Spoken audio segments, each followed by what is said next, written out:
Good morning, everyone. My name is John Favre. I'm the chairman of the State Election Board. I'm happy that everyone is able to attend virtually this morning.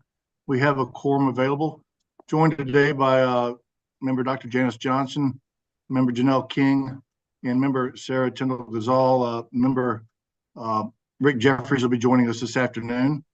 We also have our paralegal, Alexandra Harden, here with us today. So we want to start the meeting today with the invocation and the Pledge of Allegiance, and Dr. Johnson has graciously volunteered to lead us in our invocation this morning. Dr. Johnson. Certainly. Let us pray. God, our Father, we thank you and praise you today and all days. We pray for our President Donald J. Trump and our Governor Brian P. Kemp, that you will find favor with them as they serve our country and our state. We pray that you will protect them from harm and inspire them to be leaders of justice and freedom and truth. We pray for our members in the legislature as they work to serve the citizens of Georgia. We pray for those who are suffering or experiencing any adversity or danger. In your mercy, give them comfort, courage, and peace. May we humbly ask for guidance, discernment, and wisdom as we do our best to conduct today's business. And let us not forget that we first serve you. In the name of Jesus Christ, I pray. Amen. Amen. Thank you. I will lead the group in the Pledge of Allegiance now. If you have a flag or in your area and would like to stand, and we'll do the Pledge of Allegiance now. I pledge allegiance, to the flag of the United States of America, to the republic for which it stands, one nation, under indivisible, with liberty and justice for all.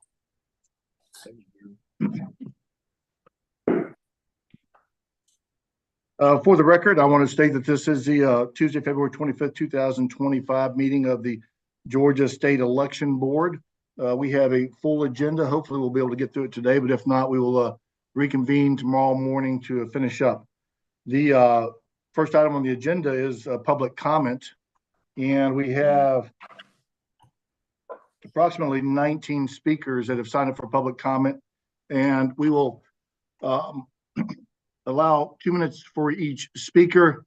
When your 2 minutes is near the end, you will hear a light tap sound that will ask you to please finish up, and then we'll move on to the next speaker. Alex will, I'll be calling out the names, and I'll call a couple at a time just so that we can, you can be ready and know that you're coming up. So the first speaker today is Kristen Neighbors. The second speaker will be Betsy Shackelford, and the third speaker will be Cindy Battles. Kristen, are you online? I am. Can you hear me? We can. Thank you. Would you please begin? I wanted to take myself off the list. Oh, no. So I can pass to the next person. You don't have anything to say to us, huh? Not this morning, not yet. Okay, good. Well, we're glad you joined us today. Thank you, Kristen. Betsy Shackelford. Betsy, are you online? I'm not seeing Betsy though. You don't see Betsy online? Mm-mm. All right, we don't see Betsy online. Cindy Battles. Cindy, are you online with us today? Not seeing Cindy Babin. We don't see Cindy online. All right, Marissa Pyle, then Ralph O'Connor, then Lauren Collins. Marissa, are you Hi, online yeah. with us today? Yes, can you hear me? Yes, Marissa, please proceed. Awesome, thanks. Happy to start us off.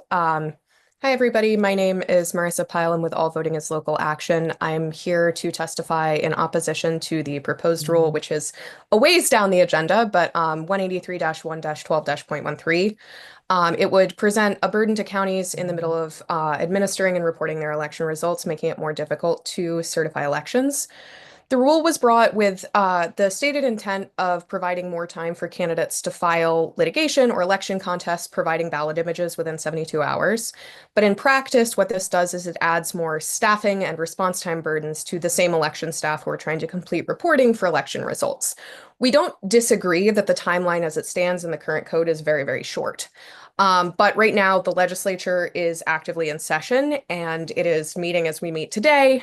And so the solution as we see it here is proposing legislation to expand that timeline to allow for more time filing contests, not to add more requirements to already overworked election workers. Litigation that has been universally decided against this board has solidified that recent rulemaking has overstepped statutory boundaries of the state election board to administer and make rules in accordance with legislative intent. And so while the legislature is in session, now is the time to work alongside legislators to suggest and work to draft to fix issues like these. And then the other part is that this extremely short timeline for posting ballot images would allow these images to be posted pre-election certification, which allowing these to be posted prior to certification increases the risk of bad actors undermining trust in election results, particularly using distorted statistics to push counties to discard election results that they are statutorily required to certify. So as such, we are asking the SCB to work with the legislature, which is the appropriate venue, to amend this statute, which is needed, not to use the rulemaking process for this proposal. Thanks. Thank you, Marissa. We appreciate your comments. Next up is Ralph O'Connor. Doesn't appear that Ralph is online with us yet. Lauren Collins. And then we'll have Marilyn Marks and Beverly Rice. Lauren, are you online with us? I'm here. All right. Lauren, please proceed. All right. Later today, the board will be discussing how to proceed with True the Vote. So I wanted to emphasize how for over the last 3 years, True the Vote has engaged in a campaign of misrepresentation, evasion, and deception with this board, the Secretary of State, the courts, and the people of Georgia. So when you review their case, please, I encourage you, don't just look at their final subpoena response. Look at the other letters and pleadings they submitted before that, as they were desperately trying to avoid ever having to answer it all. Look at their original complaint, look at what they've said in public and what they've said in other legal proceedings. And what you'll see is that they never produce the evidence they claim they have, and their story changes to fit that. Greg Phillips has said repeatedly he met personally with their supposed John Doe informant, and their emails say they were planning to have him be interviewed by Senator Graham's staff. But then they told you they didn't even know his name. Catherine Engelbrecht told a federal judge here in Georgia they paid John Doe's medical bills at Grady Hospital. And then 1 month later, they told you at a Fulton court they had no record of that patient's name or any such medical payments. I don't have the time to dissect their geo-tracking claims except to say this. There's a good reason they never show their supposed geo-tracking work. Because when they've done so in other states, it looks like maps I wish I could show you right now from their presentation in Wisconsin, which is just visual gibberish. True the Vote even has claimed multiple times in the last year that they provided this board with over 6,000 documents as part of their subpoena response. And you all know that is a lie. Because an open records request I filed showed that they produced no documents, not 6,000 plus. To simply drop any cases with True the Vote or whatever you plan to do and just move on is to let them win. What they wanted was the attention, the ability to say that their complaint had spawned a state investigation. They wanted to attract eyeballs and money. And they took advantage of this board to accomplish that by filing a complaint, spinning a story they knew was fictitious, and then avoiding every request to provide the evidence they claimed to possess. This board should not allow them to engage in such a campaign of deception and escape unscathed. I ask that the board please hold True the Vote accountable for their years of dishonesty and duplicity and see to it that consequences are had. Thank you. Thank you, Lauren. Thank you for your comments. The next speaker is Marilyn Marks, and then Beverly Rice, and then Donnie Perry. Ms. Marks, are you online? I am. Can you hear me? We can. Thank you. Okay. Thank you, Chairman. And good morning, members of the Election Board. I'm Marilyn Marks, Executive Director of Coalition for Good Governance. I'm here today to express serious concerns about the ballot image audit and this board's failure to follow the General Assembly's explicit directives in overseeing that audit. The ballot image audit was meant to serve as an independent review of vote tallies, yet it was compromised from the very start due to severe conflicts of interest, lack of oversight, budget overruns, and deviations from the legislative requirements. They were crystal clear when they approved a $5 million funding for the project. The audit vendor could have no involvement in Georgia's voting system. Yet enhanced voting, the vendor, oh my gosh, my building is having a fire alarm in the background that just started. Mr. Chair, can I wait until that fire alarm has stopped? Yes. Hopefully, and there's no fire, and resume a little bit later. Yeah, we're going to put you at the bottom of the list and bring you back later, okay? I apologize for this. I didn't plan it. All right, thank you.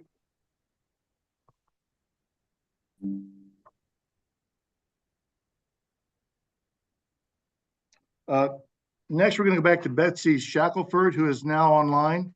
Betsy, are you there? You need to take it looks like you're muted, Betsy. Okay, Okay. and can you hear me now? Sure.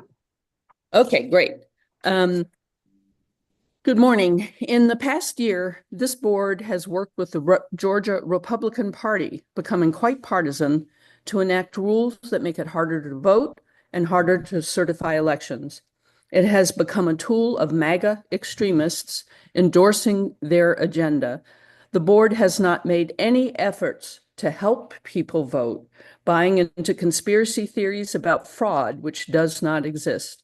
The proposed rule to be presented today is completely unnecessary. No one needs to view all ballot images 72 hours after polls close. It might make sense for such a requirement 72 hours after certification.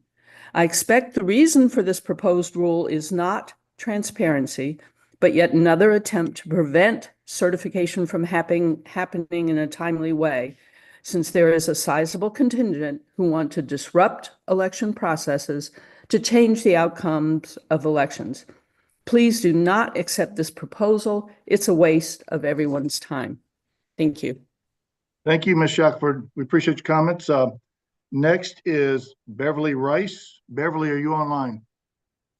You're muted, so you need to unmute. Thank you so much. Good morning to everyone. I want to start out by saying, Dr. Johnston, I really appreciate your prayer, and I appreciate you praying for the president and for our governor. I also feel that you should have included the people of America. The people of America are suffering at this time. And I know that there are those on this board who supported the president wholeheartedly. And I'm sure that you regret that now. Many people have lost their jobs. I'm not sure if you care or not. A lot of people are suffering. A lot of people are struggling. People are so afraid. Is this what you wanted for a president? A few years ago in 2020, my mother died from COVID. Is this what you wanted? And he thought it was funny. But this is what we have for a president right now. And you all supported him. We have a president who is the laughing stock of the nation, who has taken full control. A lot of people are afraid, and so they're turning toward him. Our governor is afraid. And even though I know he doesn't support him, but he fears what can happen to him. And so now he supports him. And we, the people, the taxpayers, we're suffering, we're struggling. People don't know how they're going to pay their house note, their car note, their insurance, how their children are going to stay in college. He's attacking not just the middle class, but those who cannot do for themselves, the disabled, those who are in high school, who are disabled, those who cannot read, those who cannot write, taking away the federal programs. But this is what you supported. This is what you voted for. This is whom you applaud. So I'm going to ask you, even today, you can applaud him because he's done just what you have voted him to do. And I just pray, as you have prayed, not for him, because I don't pray for evil. I don't pray for evil, but I pray for the people who are struggling, that one day we will overcome. Thank you. Thank you, Ms. Rice. Thank you for comments. Next person is Donnie Perry, and then Natalie Crawford, and then Carolyn Putnam. Donnie Perry, I see you online. Please proceed. Good morning. My name is Donnie Perry. I want to thank the board for this opportunity to allow the public to come and give public comment. Two things this country has killed to keep Black people from: education and voting. Voting is one of those acts in which money, status, or privilege carries no weight or value. At least it should not. Each vote is only one vote. We gotta, historically looking back, we started with this, with voting being only reserved for white men only, landowners. Then white women's suffrage came into play in 1920 with the 19th Amendment. But still we had people left out. We had poll taxes, literacy tests to include questions like the number of bubbles in a bar of soap, jelly beans or marbles in a jar, intimidation from white homegrown terrorists to registration of voters, just to name a few. The intimidation and oppression has been outrageously harrowing. Fast forward today, and now we have things like voter ID, which I do support and I don't have a problem with at all. You have to have an ID card for everything you do. But I do have a problem with voter access to participating in the process becoming less accessible, with restrictions in registration, voter roll purges, polling sites being disrupted, total identity match ballot, making voting not being a simple and unencumbered process as possible. That's what I'd like to see you all work for. I'm a poll worker, and I know just how difficult it is for cheating to take place when a voter comes to the poll. The training and requirements to cast a legal ballot are in place, and violations rarely occur. If they do, it's not with the people who have been limited with access to voting. It's the ones who have had access to voting all along, with harvesting votes and doing these other things. As a poll worker, we are trained to allow every voter to vote, even if it means casting a provisional ballot. What most concerns me is when a member of the public who has privilege and wealth makes a call and asks an election official to find him 11,780 votes. Now, how do you even make such a request unless you think that it is even possible? I would never think of making such a request, and I don't think that you all would either. However this happened, who in their correct mind would ever consider and think that something so outrageous could ever take place? We see county registrars open. Thank you, Mr. Perry. Thank you, Mr. Perry. Next up person is Natalie Crawford, and then Carolyn Putnam and Robbie Huff. And to please keep your comments to 2 minutes. And like I said, when you get to that 2-minute mark, you'll hear a slight knock, which will let you know that your time is up. Thank you. Natalie Crawford. Good morning, Chairman Verveer and members of the State Election Board. Can you hear me okay? I can, thank you. Great. Again, I'm Natalie Crawford. I'm the founder and executive director of Georgia First, a nonprofit advocacy organization. Chief among our organization's core mission is protecting democracy and upholding election integrity, and ensuring that the will and trust of Georgia's voters is never undermined by disinformation or bad faith actors. Georgia First strongly opposes withdrawing the subpoena and dismissing legal action against True the Vote. Doing so would set a dangerous precedent, allowing election deniers to spread falsehoods, refuse to provide evidence, and evade accountability. I want to add that additionally, I'm a lifelong Republican and former county commissioner, duly elected twice by voters in Habersham County.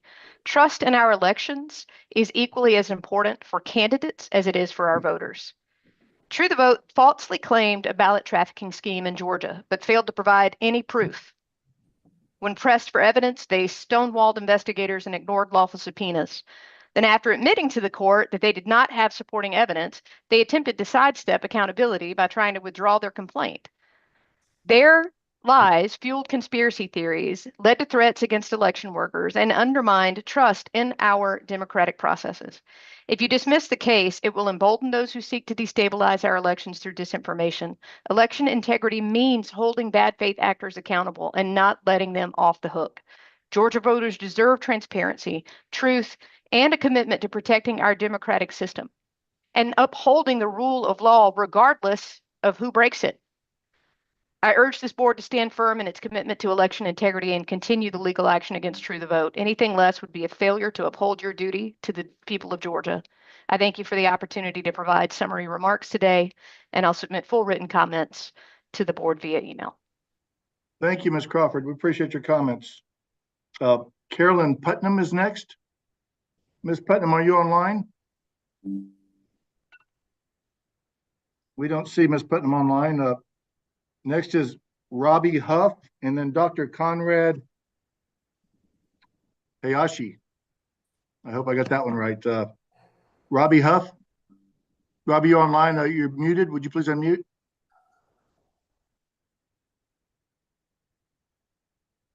You're still muted, Robbie.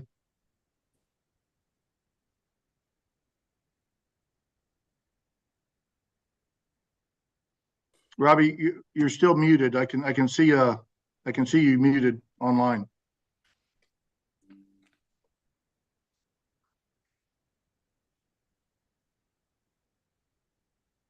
You unmuted her? I did, and I'm sending her the ask to unmute. She's not unmuted, so we can come back to her. Robbie, we'll come back to you. We'll need to figure out how you need to unmute your microphone. So next is Dr. Conrad Hayashi. Dr. Hayashi? Unmuting now. Good morning, all. I speak in support of the Electronic Registration Information Center, which is known as ERIC. It's set up to improve election integrity as well as to reduce election costs. It is operates basically checking every 60 days. Each ERIC state submits its voter registration data and motor vehicle licensing data to ERIC, as well as obtaining Social Security death data. So this provides an excellent fraud check, and it has been nonpartisan and protective. It improves the accuracy of voter lists, and it covers those who also move within the states. And each state basically coordinates with other states in order to track those who have died and avoiding duplicate registrations. It was launched back in 2012 by 7 states and has expanded since. And the budget in 20 to 21 was just over $1 million. Now, in 2022, a strange organization called the Gateway Pundit, which has been often discredited, has been sued, had failed to do due diligence and lost their credibility quite a bit, led to some states withdrawing, which is unfortunate. So I would speak in favor of Georgia remaining with ERIC. And in the remaining 20 seconds, I would ask that when we have invocations, that we are sensitive to those who are our Jewish brethren, Muslims, agnostics, as well as Buddhists. By speaking strictly of a Judeo-Christian manner, even though I am a confirmed Lutheran, we don't honor other faiths as well. Thank you. Thank you, sir. We appreciate your comments. The next individual to speak is Edwin Tang, and then Matt Rowenzak. We don't see Mr. Tang online. Mr. Rowenzak, you're muted. If you unmute, you're up. Thank you, Mr. Chair. Good morning, board. Just a few items to share with you this morning. So starting with the SEB rule that's been mentioned a few times, wanted to advocate for that.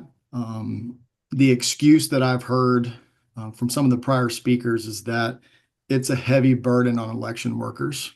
We've heard this excuse for just about everything.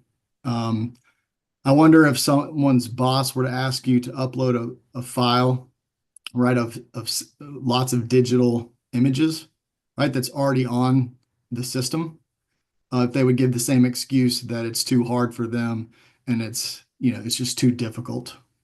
I don't think they would. Secondly, I see a continued theme of opposing transparency. We know that folks who have requested these images have been obstructed and have been denied, and that is probably the reason behind such a rule. The more transparency we have, the better. Secondly, I believe the True the Vote case has been politically motivated and needs to be simply dismissed without getting into all the details for sake of time. And then lastly, Mr. Chair, would like to see this board meet more often, whether that's on a monthly basis. It seems like we've fallen off the wagon a little bit there. Thank you very much. Thank you, Mr. Rowenzak.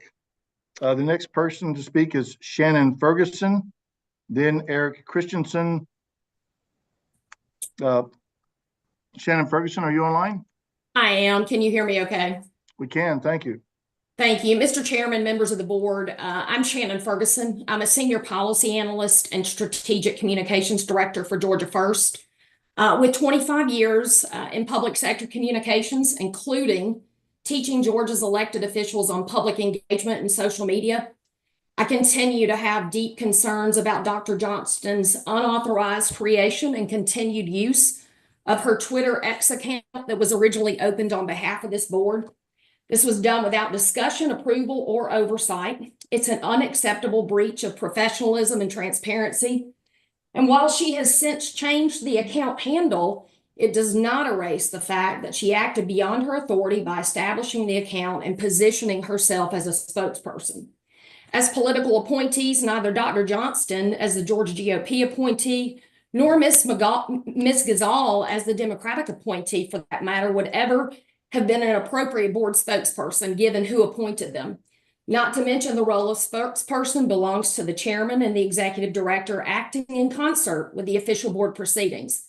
As someone who opened one of the first ever state agency social media accounts in 2010 and helped develop early state policies on social media use, I can say with absolute certainty that official state accounts must speak with one voice, provide factual, nonpartisan information, and not serve as personal platforms for unvetted allegations, inflammatory rhetoric, or board grievances.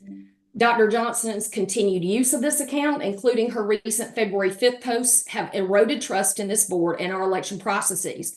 There's an expression in communications: you can't put the toothpaste back in the tube. Changing the account username did not put the toothpaste back in the tube. I urge Dr. Johnston to uphold the duty and care expected of a public servant and call on her to close this account. Once again, Georgia First reminds all board members that you are here to serve all eligible Georgia voters, not just those who align with your personal views, political party, or your preferred candidate. Thank you. Thank you, Ms. Ferguson. We appreciate that. Mr. Christensen, are you online? Eric Christensen?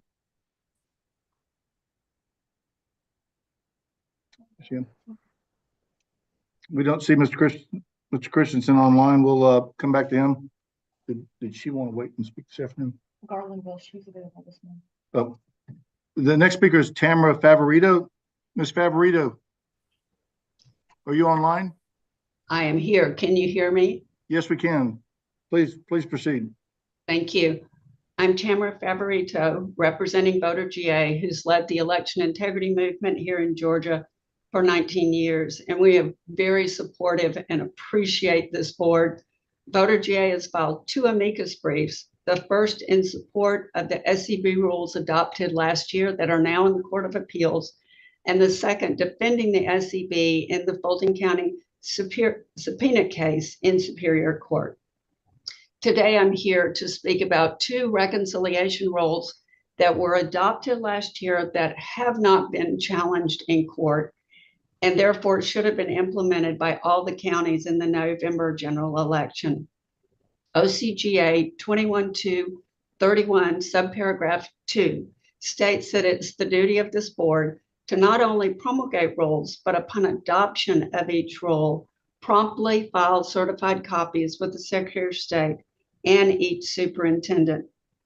Mr. Chairman, Voter GA sent you 3 letters asking you to notify the counties to perform the rules to reconcile the ballots cast per the scanner digital counter to the ballots cast on the tabulation tape. But it appears you did not ensure that the counties were notified according to the law. This could still easily be done post-election using the ballot recap sheet and the tabulator tape. These rules are crucial in determining whether or not there's a defect that causes the Dominion tabulators to not count ballots. And there's no other way to detect it. You may recall Garland explained while presenting the rules last year that the Tennessee Secretary of State recommended a county stop using Dominion when it was detected there, and the entire system was permanently removed from service. We sent ORRs to all 159 counties asking for records of the reconciliation, and 90% of the counties have been unable to confirm performing the reconciliation. Mr. Chairman, I'd ask you again, please notify the counties, comply with the law, or explain to us why you're continually acting in ways that are averse to election security and transparency. Thank you.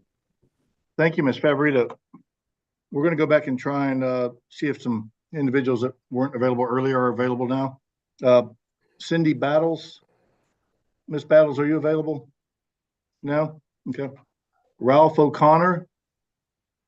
Mr. O'Connor?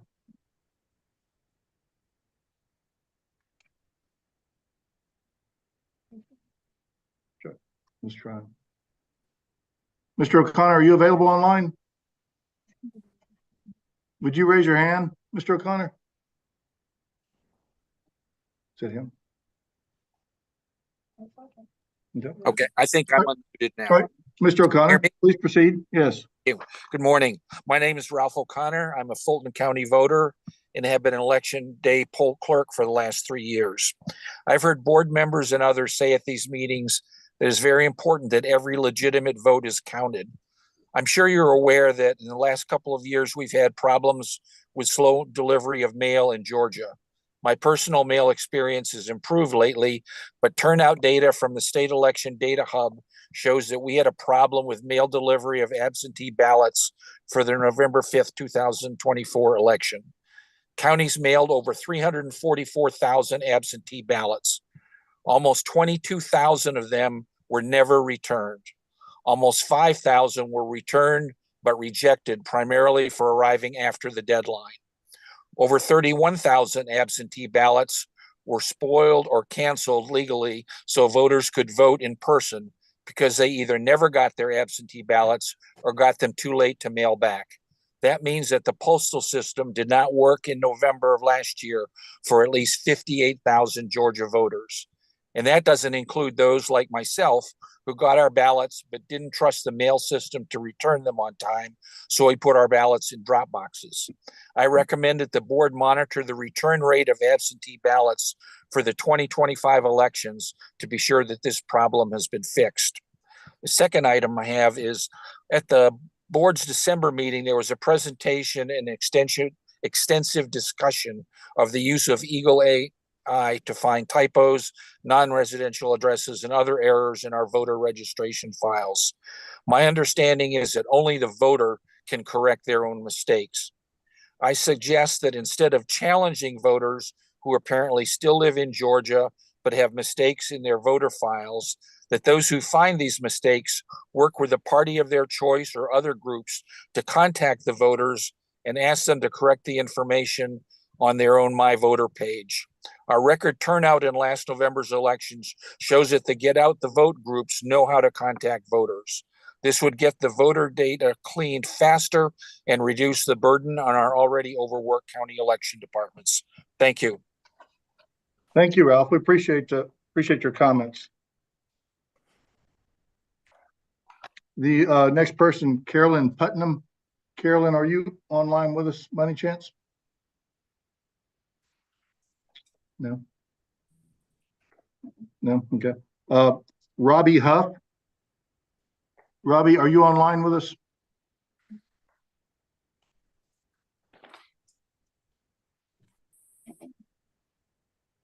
Is she there? Ms. Huff. Hello.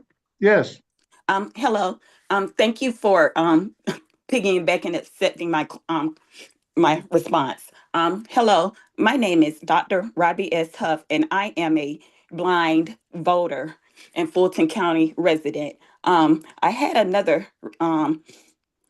had a whole nother spill to do, but now I need to talk about accessibility. Even with getting on this meeting this morning, you have people who are visually impaired that lives in this community who need things of better access to them as far as voting and being able to obtain these meetings as well. Please consider people who with disabilities and consider their vote and being able to access these meetings and your things online as well. The ADA is important, and we would like to be counted in the vote too. Thank you. Thank you, Ms. Huff. That's I appreciate those comments. It's certainly something we need to look at if it's an issue. Thank you for that. The next speaker will be Edwin Tang. No, Mr. Tang's still not there. And then Eric Christensen. Mr. Christensen, are you available? No. So Mr. Christensen's not there.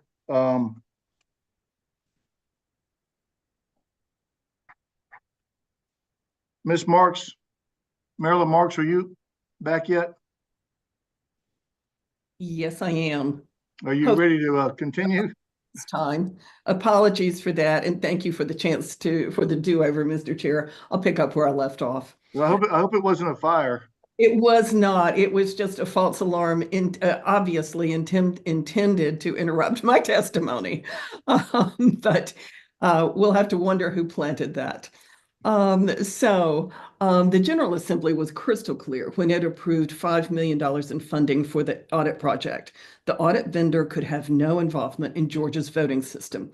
Yet Enhanced Voting, the vendor chosen to conduct the audit, is the same company that's responsible for calculating, consolidating, and publishing Georgia's official election results. Enhanced Voting also provides an application that records military and overseas voters' votes on a remote computer operating as a ballot marking device in violation of Georgia law. So having the auditor involved in the tabulation and publishing of votes attest to the accuracy of their own work is obviously a conflict of interest that this board should have never permitted, violating both the intent and the letter of the General Assembly's directive. By selecting Enhanced Voting to audit the very results it recorded and tabulated, the state election board engaged the fox to guard the henhouse. Beyond the vendor's conflict of interest, the audit itself failed to review all the votes and races as required by the General Assembly. The state election board permitted this vendor to take shortcuts, excluding entire categories of votes, not even auditing all the contest or votes on the ballot. And to make matters worse, there were over 300,000 in payments that exceeded the contracted amount. Now, the Secretary Raffensperger is using the false conclusions from this flawed audit to justify delaying security improvements to Georgia's voting system, particularly the removal of the QR codes, which are well-documented cybersecurity vulnerability. He's misrepresented very recently to the legislator the audit's findings, claiming it was confirmed election accuracy, when in reality, it failed to verify anything beyond basic arithmetic of the electronic ballot images, which are not trustworthy source records. So I urge this board to thoroughly review the failures and commit to a full review of this audit process that took place in the last few months. and to ensure that such future audits are based on actual verifiable procedures and documents, not misleading conclusions by the Secretary of State or enhanced voting of a deeply flawed and conflicted audit. Thank you very much. Thank you, Ms. Marks. Thank you very much. That concludes our public comment for this morning. We had 5 individuals that were unable to join this morning. We'll allow them a time to speak at the end of the meeting as the agenda states. At this time, the board will go into approval of prior board meeting minutes. The board should have copies of all those minutes in your book. And the first one is the minutes for the November 18th, 2024 meeting that was held. Has the board had a chance to review the minutes of that meeting? Yeah. If so, are there any corrections to be made to it?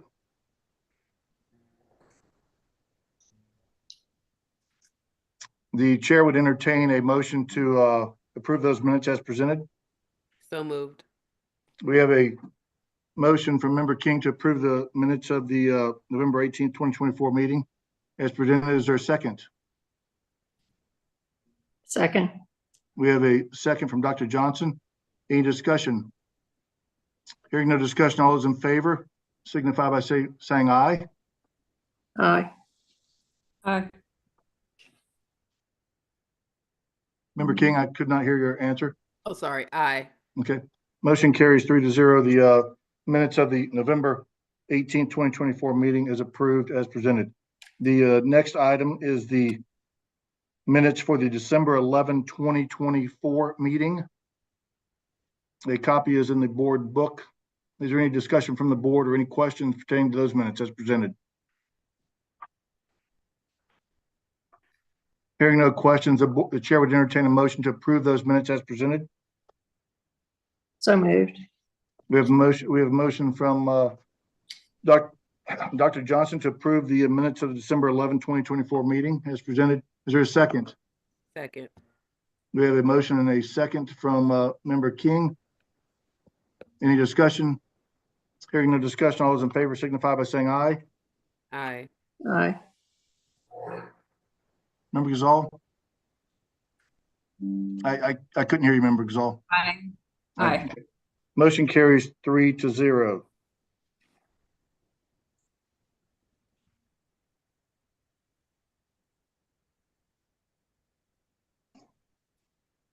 The next item is the minutes from the January 13th, 2025 meeting. A copy of which is in the board book. Is there any corrections or alterations to be made to those minutes? Hearing none, the chair will entertain a motion to approve those minutes as presented. So moved. We have a motion from Member King, I believe, to approve the minutes of the January 13th, 2025 meeting. Is there a second? Second. We have a motion and a second from Member Gazal. Any discussion? Hearing no discussion, all those in favor signify by saying aye. Aye. Aye. Motion carries 3-0. Next item on the agenda is a approval of the minutes from the January 31st, 2025 meeting. Are there any corrections or alterations to be made to those meeting minutes? Mr. Chair, I have a correction to the minutes. Okay, let me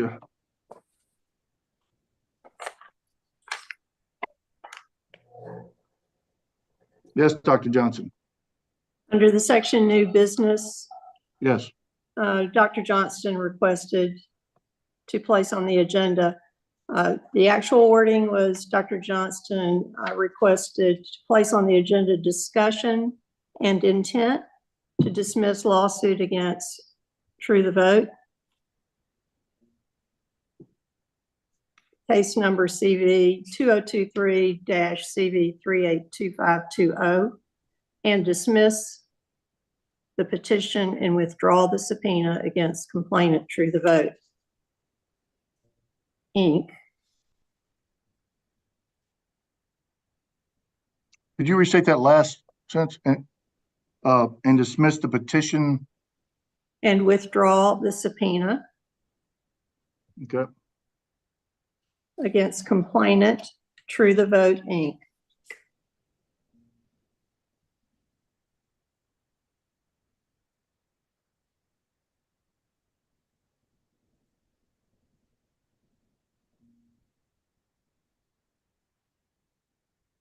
Did you get all that?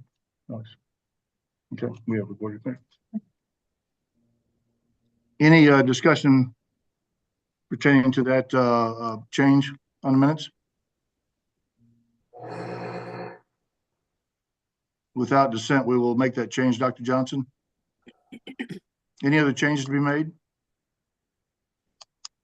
The chair will entertain a motion to accept the minutes with the correction made by Dr. Johnson. So moved. We have a motion to accept the minutes with the correction made by Dr. Johnson for the January 31st, 2025 meeting. Is there a second?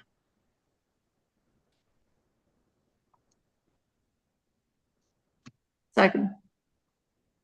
We have a motion and a second. Any discussion? Hearing no discussion, all those in favor signify by saying aye. Aye. Aye. Motion carries 3-0.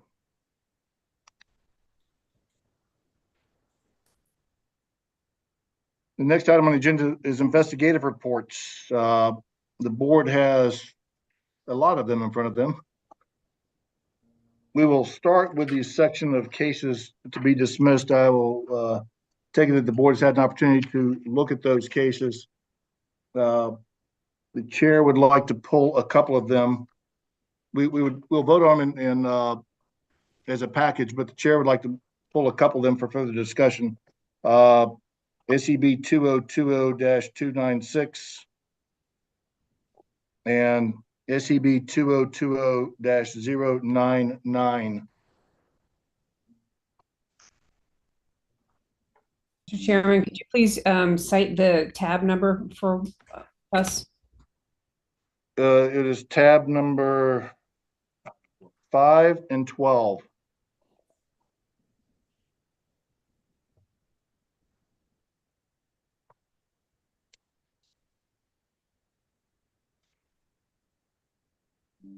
Are there any other cases that the board would like pulled for discussion in the cases listed for dismissal? Yes, Mr. Chair. Dr. Johnson. I would like to pull case number 2022-298. That's tab number 6. Tab number 6.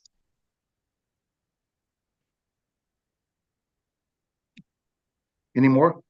Case 2022-362, tab number 10. Okay. And case number 2022-141, tab 17. 17.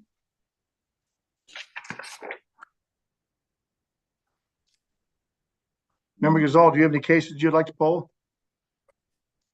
Member King, do you have any cases? I'll take that as a no, Member Gazal. Correct. Okay. Member King, do you have any cases you'd like to poll for discussion? No, I do not. Okay. Then we will vote on the remaining cases as a package for dismissal, and I'm going to go through and read those cases for the record, or read the case numbers for the record. The following cases the board will vote on as a package for dismissal. Those cases are SEB 2020-209 Chatham County Composition of Review Panel Miscellaneous, tab number 7. SEB 2020-057 Chatham County Campaigning at a Poll, tab number 8. SEB 2020-305 Chatham County Emergency Bin Not Used after Scanner Failed, tab number 9. SEB 2024-035 Chatham County Voter Privacy Issues, tab number 11.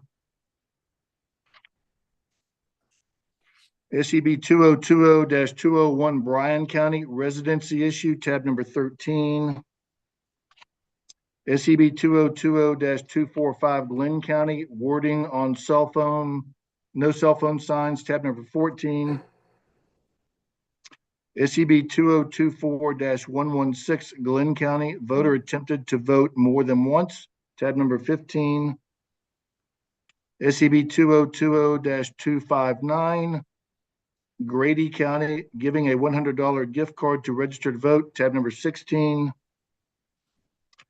SCB 2022-266 Lowndes County, the lost voter access card. Let me ask a question. Did I improperly state the other ones that I did? Which ones did I mess up? All of them that are 2022. All of them that are 2022. Wow. He's trying to not. Yeah, let me, you should have interrupted me. I have to go back and restate these since I got the numbers wrong. We're going to start back at the cases to be dismissed are SCB 2022-057, SCB 2022-305, SCB 2024-035, SCB 2022-201, SCB 2022-245, SCB 2024-116, and SCB 2022-259. I think I corrected all those for the record. Alex, don't let me mess up again. The next case is SCB 2022-274 Lowndes County, buying votes. Next case is SCB 2023-075 Lowndes County, districting issue, voter not allowed to vote. Next case is SCB 2021-174 Berrien County, Ray City illegal campaigning. Next case is SCB 2022-232 Berrien County, voter registration fraud. Next case is SCB 2021-143 Effingham County, photographed ballot. Next case is SCB 2024-153 Effingham County, pre-filled absentee ballot application. Next case is SCB 2024-036 Effingham County, illegal campaigning.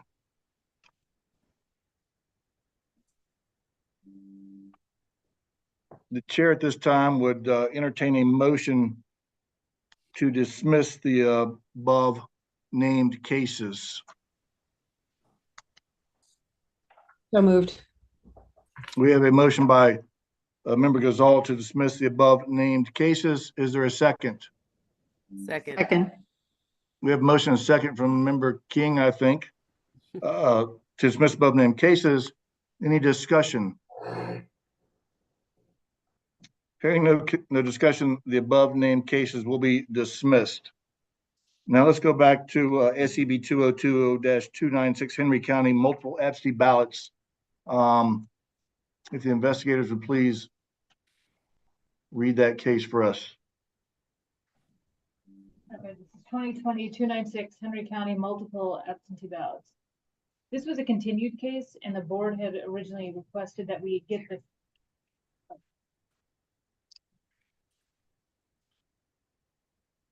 Okay.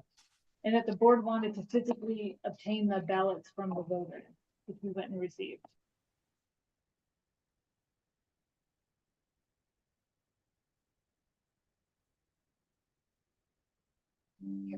Dr. Johnson, can you hear her? No. Okay. Are you going to turn on your speaker? All right.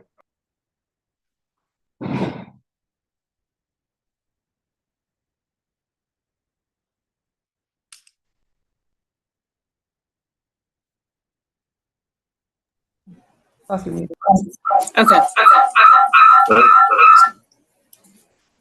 Let's try it now. Okay. Yep. Okay, this is 2020-296 Henry County, multiple absentee ballots. Can you hear me? Yes. This is a continued case, and the board had wanted the original ballots from the person who had received multiple ballots. So pursuant to the board's inquiry, the investigator followed up with the Henry County Elections Director at the time, Amika Pitts, who reported that the printing of multiple ballots was most likely a clerical error. Pitts explained that some examples of these types of errors are workers losing their spot reviewing the list and accidentally printing the same ballot again. Another case is a label printer that is used can print multiple labels if the sensor gets dirty or starts to malfunction.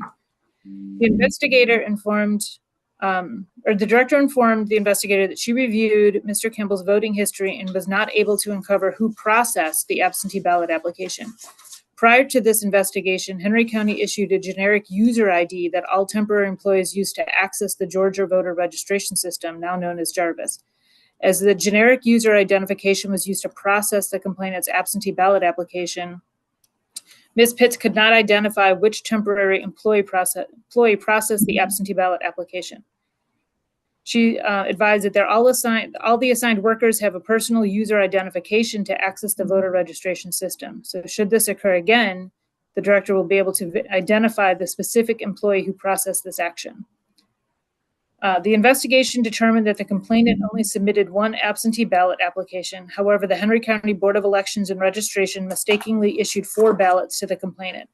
At the time the multiple ballots were mistakenly issued, there was no SEB rule or statute that prohibited the issuance of multiple ballots to a voter. That's why this case was labeled for dismissal.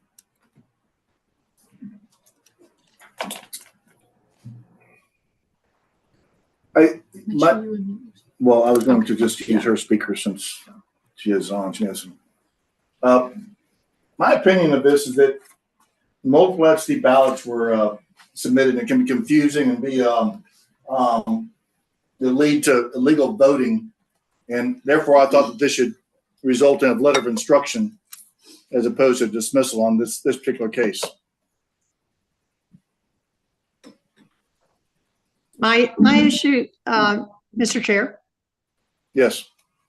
My issue with this case is the Georgia code states that a ballot shall be issued, not multiple ballots, to be clear. So it's not, technically it's not compliant with Georgia code.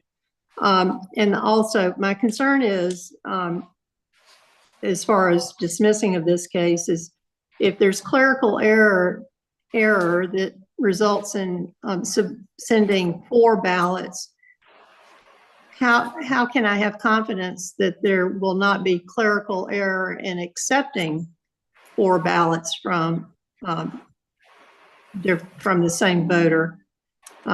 It's the carelessness or appearance of carelessness that is concerning to me.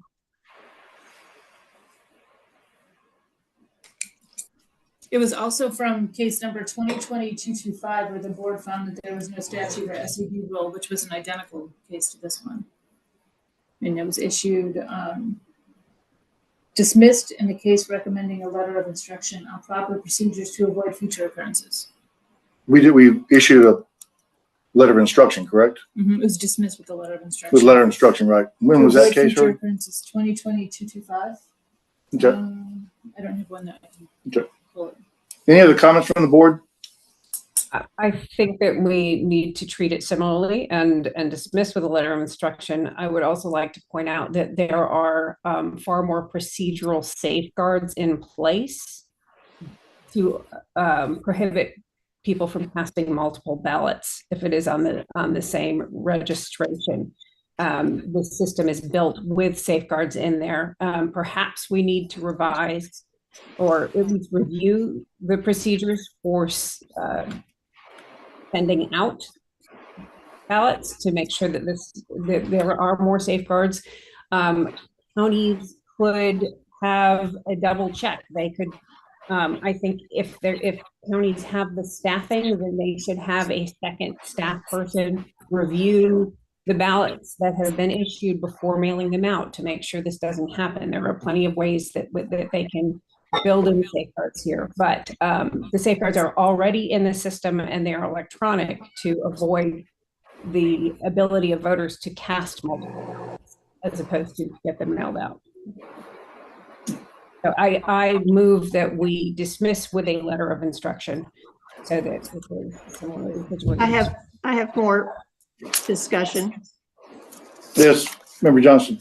Yes, I'd like to ask my fellow board member, what are the safeguards that are in place now? Is that relevant to this case? You just mentioned that there are safeguards in place. To avoid allowing voters to cast multiple ballots, which is not the case here. We don't have that. We're looking at a case where a county mailed out multiple ballots, not where a voter attempted to cast multiple ballots. Oh, I thought you said that there were safeguards in place to prevent mailing out multiple ballots. No, I said perhaps we need to review what they might be and that counties could develop their own safeguards. But perhaps we should look at procedures and require something a little, recommend that the legislature require something a little bit more stringent than what is currently in place. I would like to make a motion. We have a motion on the floor already, Dr. Johnson, that we need to address first. So the current motion on the floor is to issue a letter of instruction for this case, a dismissal with a letter of instruction, which was consistent with a previous case, almost exactly like this. Is there a second for that motion? Can I say something before we make it? Oh yeah, yes, Member King. So I know that what I'm hearing is that there is precedent having done this before, or having had a case like this before and made a decision to just send the letter of instruction. I also find this a little disturbing that we have counties that we had a county that's sending out additional ballots. However, I would like to hear, is it possible to hear the what Member Johnson was going to recommend before making a decision on whether or not to do letter of instruction or letter of reprimand, because that's what I'm kind of torn on. I would like to, actually, I'd like to see this case continued and hear from the election supervisor regarding this and what they may have done to correct this procedure or possible process that would allow multiple ballots to be sent to voters.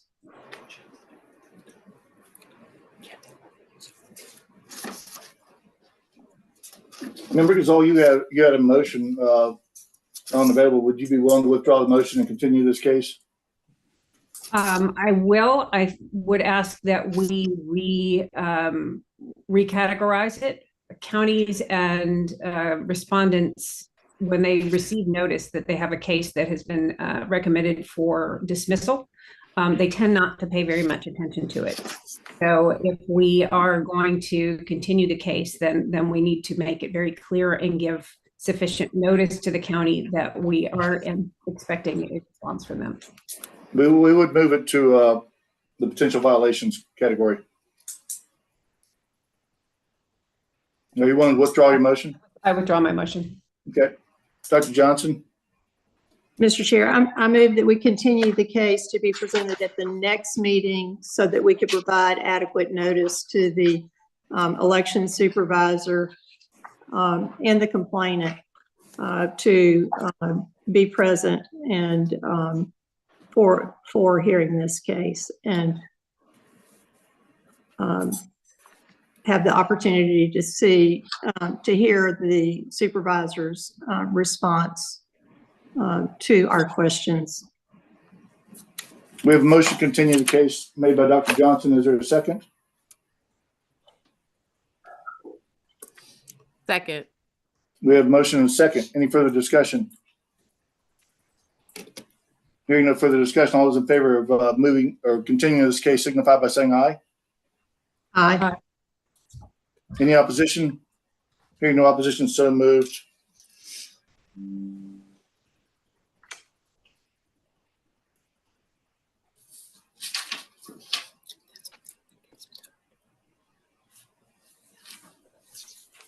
The next case to be heard is SEB 2022-298, Muskogee County Rides to the Poll.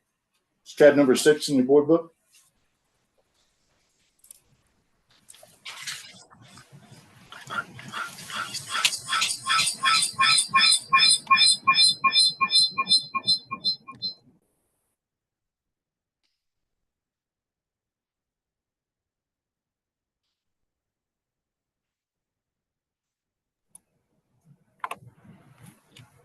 All right, good morning. So SCB 2022-298, Muskogee County, Rides to the Polls. This is another continued case from the previous meeting. One of the parts of the discussion was to review the other similarly situated cases. One of the cases that I referenced when I briefed the case then was SCB 2021-019. Also, another sister case is SCB 2020-159. And another case, kind of going back a few years, SCB 2013-058, in which very similar circumstances connected to this particular situation as it relates to rides to the polls. So I think those cases were going to be looked at, maybe not the 2013 one, but I know I cited when I gave my brief previously the case SCB 2021-019, and like I said, found an additional case, which is SCB 2020-159.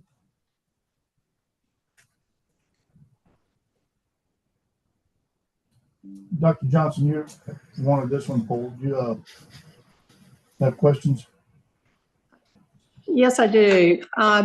This case was continued, and the questions were that I had asked at the time. One moment, please.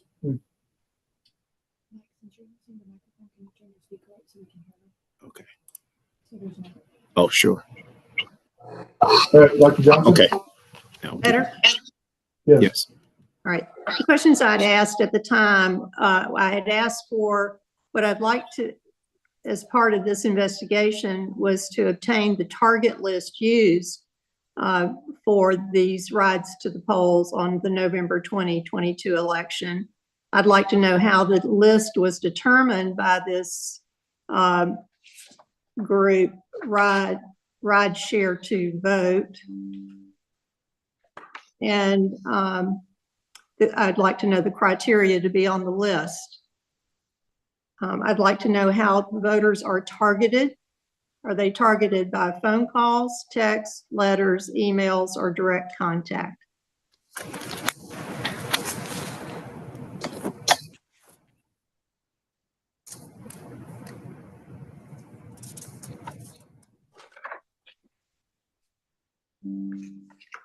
My concern is that Rides Share to Vote offers free rides to Democratic voters. If they just offered free rides to all voters, or if that was their mission, I would have a different attitude toward this complaint. But an organization that offers rides to a particular candidate or party sounds like it is vote buying, or what one may call vote hauling. And I want to be sure. I love the idea of rides to the polls and assisting voters to get to the polls, but it must be conducted fairly and openly and provided to all voters. So I don't know if this information was obtained, but if it has not, then I would recommend a continuation and further investigation to get this information from Ride Share to Vote. Well, I know that the investigator did speak with the CEO, who did say that it is a partisan organization that targets and reaches out to blue voters, Democratic and or progressives. However, they do not turn away any voter that needs a ride to the poll. He actually obtained their training materials. He obtained their PowerPoint presentation, which clearly stated that people who are providing the rides are to refrain from mentioning anything or any discussion, and that was not part of this complaint. The only part of the complaint was this text message that came from an individual that we could not identify because the one making the complaint would not provide that individual's name. So, you know, we already know that it targets Democratic voters. That's the mission, it looks like, of this particular organization.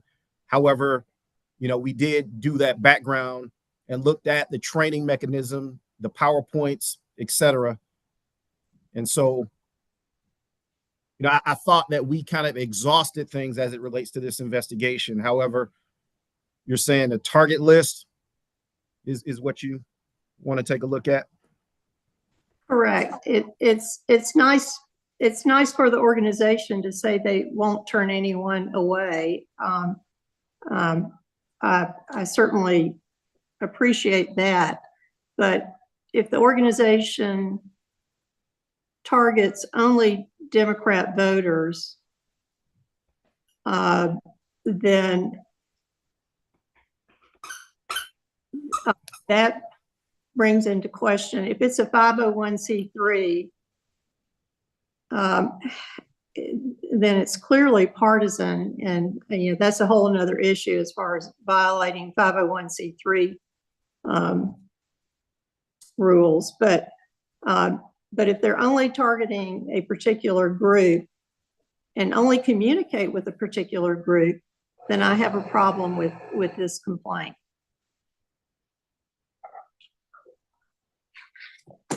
Johnson, what code section would they be in violation of?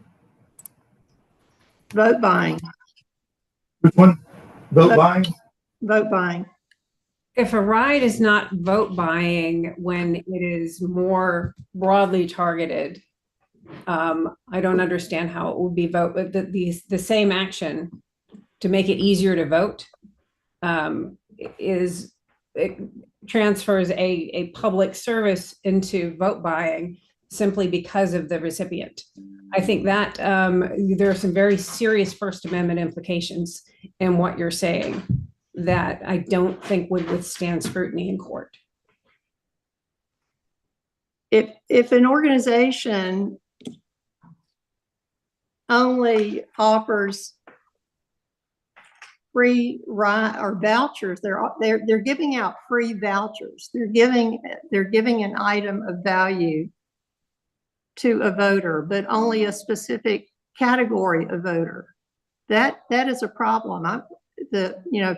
Free speech is one thing, but giving an item of value, whether it's a voucher for a taxi ride or a cash card or a gift, that's vote buying.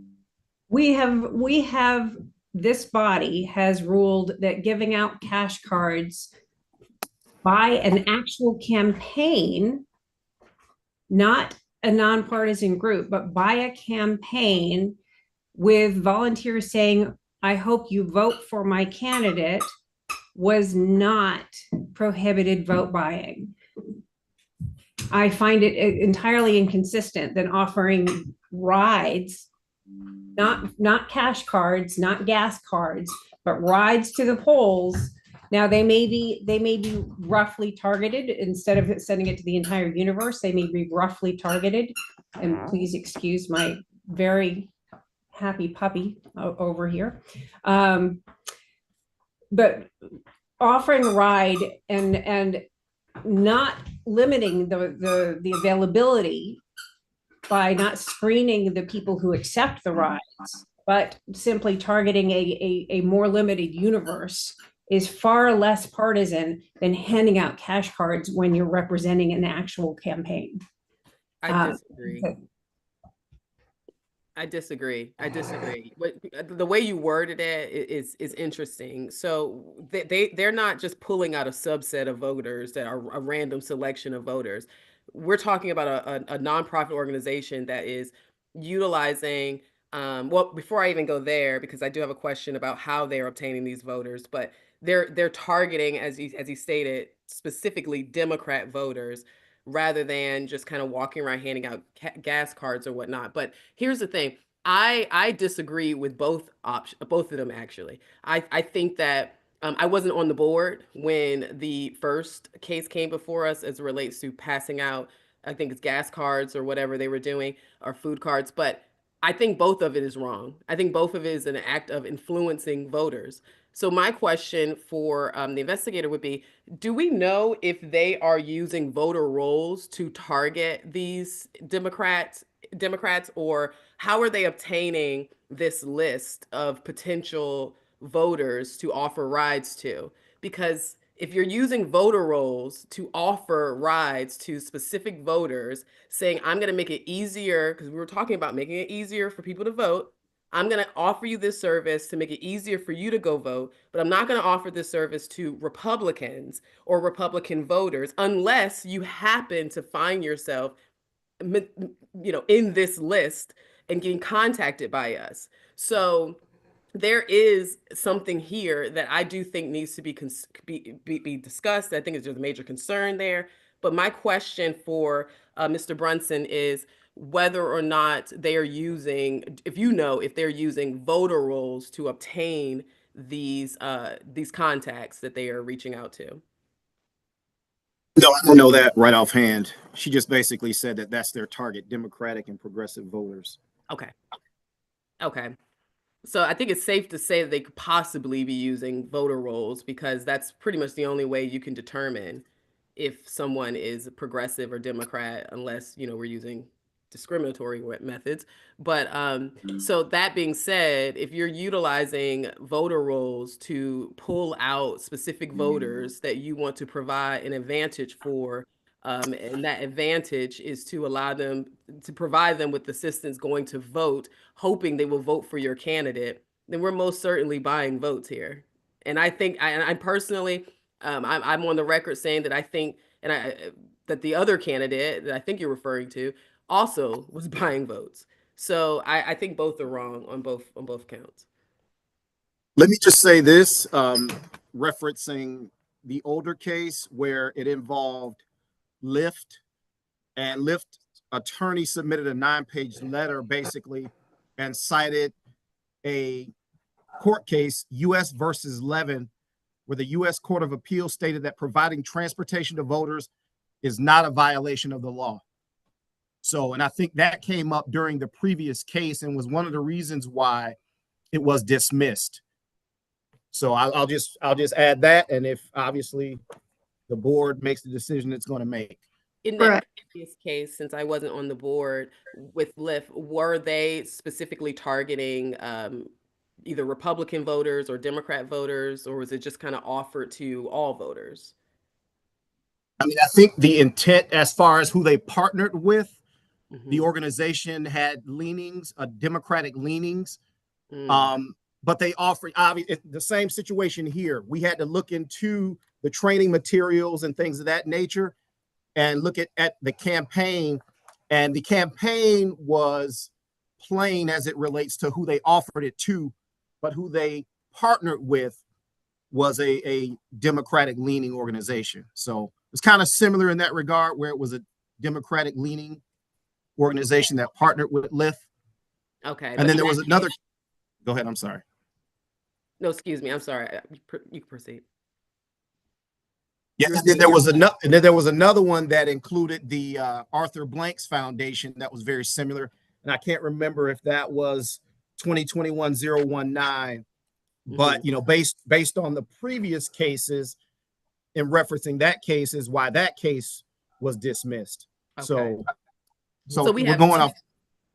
Okay, sorry about that. So we have two cases, one where it's more of a assumption that because they're leaning, these organizations tend to lean Democrat, but we're not sure if they were targeting Democrat voters specifically. I mean, it's safe to assume that, though. I do understand that 100%. But in this case, we have an organization that has stated that they are targeting Democrat and progressive voters. Correct? Yes. Okay. That's their goal to increase. Yeah. Okay. Thank you. I think there needs to be more investigation into how the list is determined, what criteria that are used to be on the list, and actually how they're targeted. Are they contacted one time, multiple times, repeat targeting? Is it, and by what method? And you know, it's good to talk about ride to the polls, because I think that's a good thing for people to offer to their neighbors or friends or anyone who has difficulty in getting to the polls. But and Lyft and Uber they're the passive party in this complaint. It's the ride share to vote that purchased these vouchers from Lyft and Uber and gave them out to prospective voters. And so it's not the ride to the poll, that they are actually handing something of value to a voter to go vote, but it's only a particular group of voters. Yeah, I hear you when you say we won't turn anyone down, but it's not that everyone knows about this. It's not this information or opportunity or offer is not provided to everyone in this voting jurisdiction or the state. I don't know, I'm not sure where this was offered exactly. That would be interesting too. Do we know the actual mechanics of how they got the vouchers to the voters? I think it was an online type situation, and then I think you had to click on, but I'm not 100% sure. Let's see. Let me see. Yeah, I think I'd like to know the mechanics of exactly how the vouchers got to the voters and who had access to that, you know. Okay. Yeah, we can find that out. Right. And, you know, and online information can certainly be altered to go out to specific groups.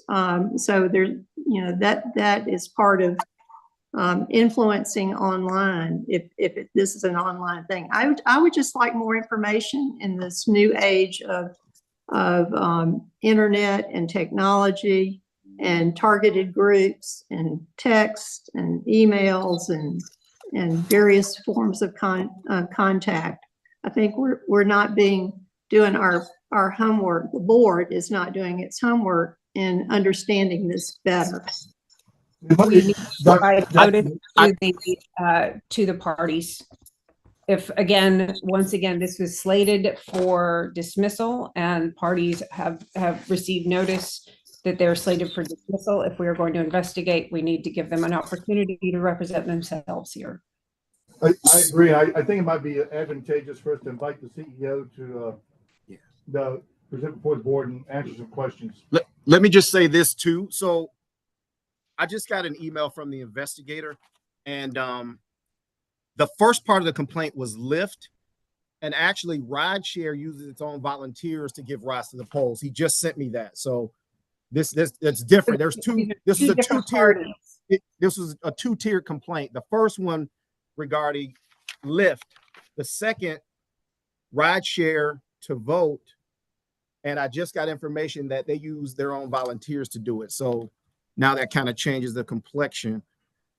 It's a much more grassroots sort of sort of activity to give rise to polls. Yes. So explain that again, please.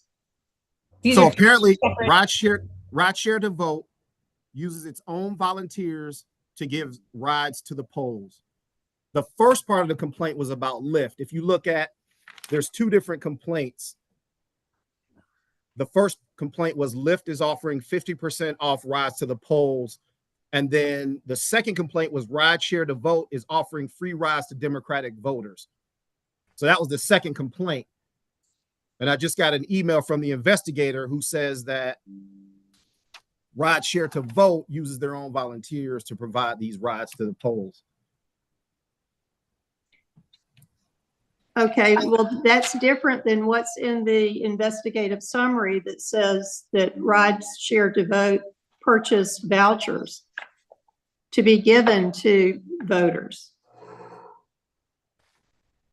I think there's an apples and oranges. There's one complaint against Lyft, and the discussion, the investigation discusses that. I don't think there are any objections, because this appears to be an extremely broad-based program, and I would move that we dismiss the allegation as it relates to Lyft specifically, and that we continue the investigation and invite the CEO of Ride Shares to the polls, Ride Shares to vote, with an invitation to the CEO to come and speak to the board. We have a motion to dismiss the portion of the complaint against Lyft, to continue the investigation against the Ride Share to vote, and bring it up at our next meeting and invite the CEO to speak before this board and answer questions pertaining to that portion of this case. I would like to, is this discussion, Mr. Chair? Not yet, not yet. Is there a second on that motion? For further information, I believe that the Lyft offer is literally freely available on their website. So there was no targeting whatsoever in that. Anybody could request a reduced fare ride to a poll. Are we in discussion now? Yeah, we can discuss it. There's no second, but let's go ahead and discuss it. I would like to hear from Lyft to make sure. I would like in writing their confirmation that it is on their general website that's available to all voters involved in this election. And I would like their confirmation that they had no targeting audience for this 50% discount of rides to polls. I can give you the link right now and put it in the Q&A so that you can look at the website, which is very clear right now. But having a website and having the link, but not having access to the link. So where was this link? I mean, was it just on, I mean, I can just Google Lyft and it pops right up, because I haven't seen it. Yeah, you can Google Lyft rides to the polls. And so, you're certain that you can confirm that Lyft was not targeting any individuals while sending out these links or discounts. So we are going so far into organizations' operations at this point that I find it really troubling when it's literally available and out there to any member of the public. Today. Yeah, because apparently they didn't update their website. Well, that's an assumption, right? But that's an assumption. You're assuming that they didn't update their website. I think that's dated October 16th, and I am assuming that they did not go back and retroactively change what they put on their blog and keep the October 16th date. Yes, I am assuming that.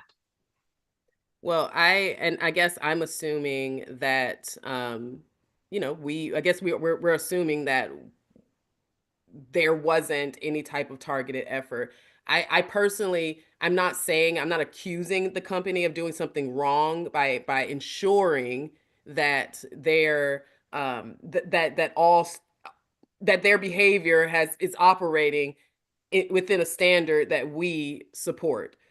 So I'm not opposed to just wanting to ensure that that these companies were not targeting voters. And the reason why I say that is because when I went on my rideshare app during the election process, I didn't see anything from either Uber or Lyft, because this is a conversation that came up amongst voters, and I did not see anything on my phone or on my app, and that said that I could get 50% off for getting a ride to the polls. I didn't see it. So I'm not saying it doesn't exist. I'm just telling you that while it may be on their desktop, I mean, maybe if I went on my desktop, maybe if I didn't use my phone app, maybe if, you know, the mobile option doesn't pop up, but I'm just telling you that I did not receive any notification with a link of any sort saying that they would assist me to the polls. And it could be for various reasons. So we just want to know what those reasons are. Right. And there's something called ephemeral influence, and it's such advertising or messaging that occurs on the internet, which could be with any vendor, that a message is put on that when that a particular group is on that application, they see a message, but other groups do not. And it's very hard to detect or to track. And I would like to, unless Board Member Gazelle is, you know, representing Lyft, I would like to hear directly from Lyft about how they message this discounted ride to the polls. It's right on their website. If you click on it, it'll come up. It's right on their website right now if you click it. Well, that's good, but what was it the week before the election, or 2 weeks before the election, or 3 days before the election? It can easily change, and I would like to hear from them. And I can't make an assumption. I don't think any of us on the board can make assumptions that this does or does not occur. I'm not accusing anybody of anything, but there's a lot of power in messaging these days. And I would like to be reassured that if we're sending a message of go vote, I want it distributed to everyone. I agree. I'm a little confused by the frustration around wanting Lyft to send us just put in writing that they are not doing any type of targeting. If I guess I'm a little confused about that. Like why do I feel like there's a sense of frustration amongst us, our conversation when none of us work for Lyft? I'm just a little confused. I will voice my personal frustration that we have 300 cases that have been thoroughly investigated. And this is the second time that we've heard this case, and we will hear it again. And we have limited time and limited resources. And I think this is not the best use of our resources to chase down rabbit holes about a nationwide program that was offered to every single voter in as far as I can tell, since it was publicly available. But go for it. If that's what you think that we need to be using our resources on right now. How much of our resources is it going to entail? I'm asking Mr. Brunson, like, is this I guess I'm a little confused. Are we requesting something that is extraneous? No, but I mean, if you go back and read the other cases, it's very similar. We got a 9-page brief from Lyft on the other case regarding very similar circumstances. So it's not my frustration. It's just that this has been done, a couple of times now, 3 times now. So Okay, I get it. So you've it's my first time. So I am, forgive me if I get it. And I do understand. I do understand how it could be frustrating for those who have been in this process for years. But I will say that I don't expect to be this thorough in every single one of these cases. I mean, we just dismissed a lot of cases.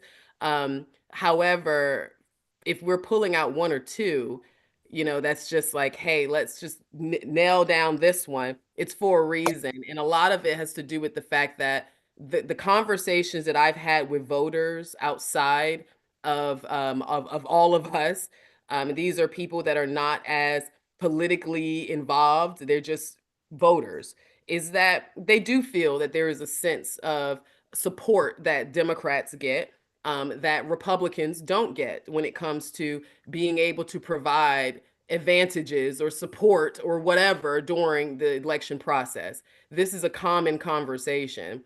And the fact that we do have such major corporations associated with these decisions to assist voters to the polls, I just want to make sure that when I'm having a conversation with these voters, I can say with confidence that I know that Lyft or Uber or whoever comes before us is not doing this. So having something in writing that says, no, we are absolutely ensuring that everyone sees it. We do have on our website, but we're also not doing any type of targeting. I think that allows us to be able to communicate better with voters. Member King, let's get Brunson. In the 9-page document that Lyft previously submitted, did they testify in there that they were open to all parties? As far as the 9-page, I'm not 100% sure in that one, but I know in the previous one, we referenced that. And that's the commentary that we got when we spoke with the Lyft representatives for that one.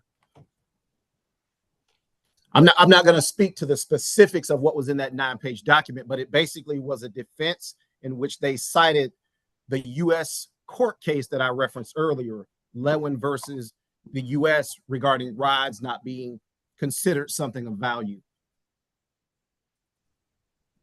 So that's a different type of argument, right? Because now we're arguing whether or not what they were doing is wrong rather than whether or not they were targeting voters.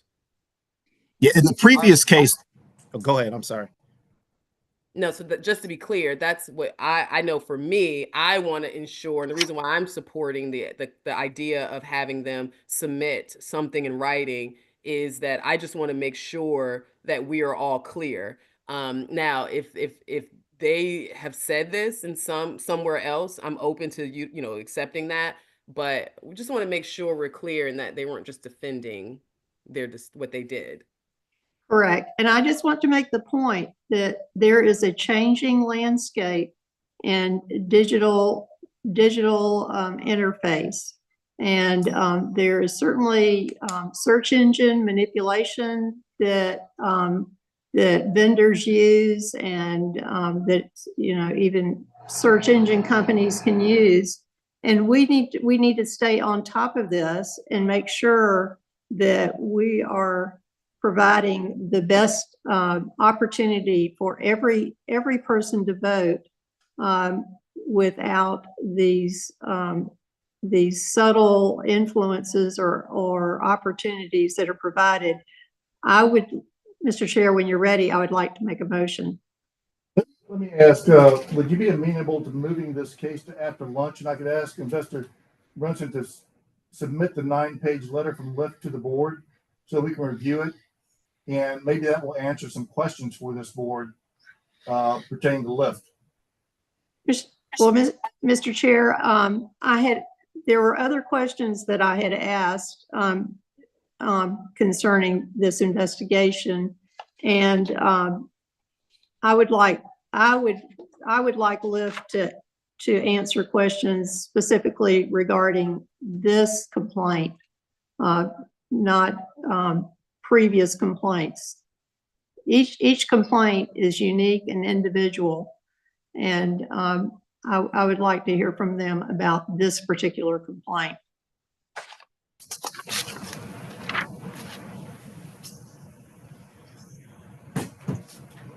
Okay. Is there a motion? Mr. Chair, I move that we continue the case for further investigation with requesting responses from Lyft and Ride Share to Vote regarding the previously mentioned areas of interest such as target list, criteria for target list, and contacts made to targeted lists. We have a motion. Is there a second? Second. We have a motion and a second to continue this case in its entirety with further questioning of both Lyft and the other party involved. Any further discussion? All those in favor signify by saying aye. Aye. All I heard was Dr. Johnson. Aye. King. Any opposition? Nay. Motion carries 2-1. I'm also going to ask Investigator Brunson to please provide that 9-page Yes. document to the board for the board's review prior to this case being heard again.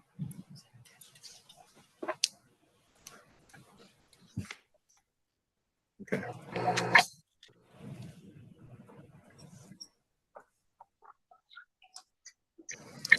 The next case on the agenda is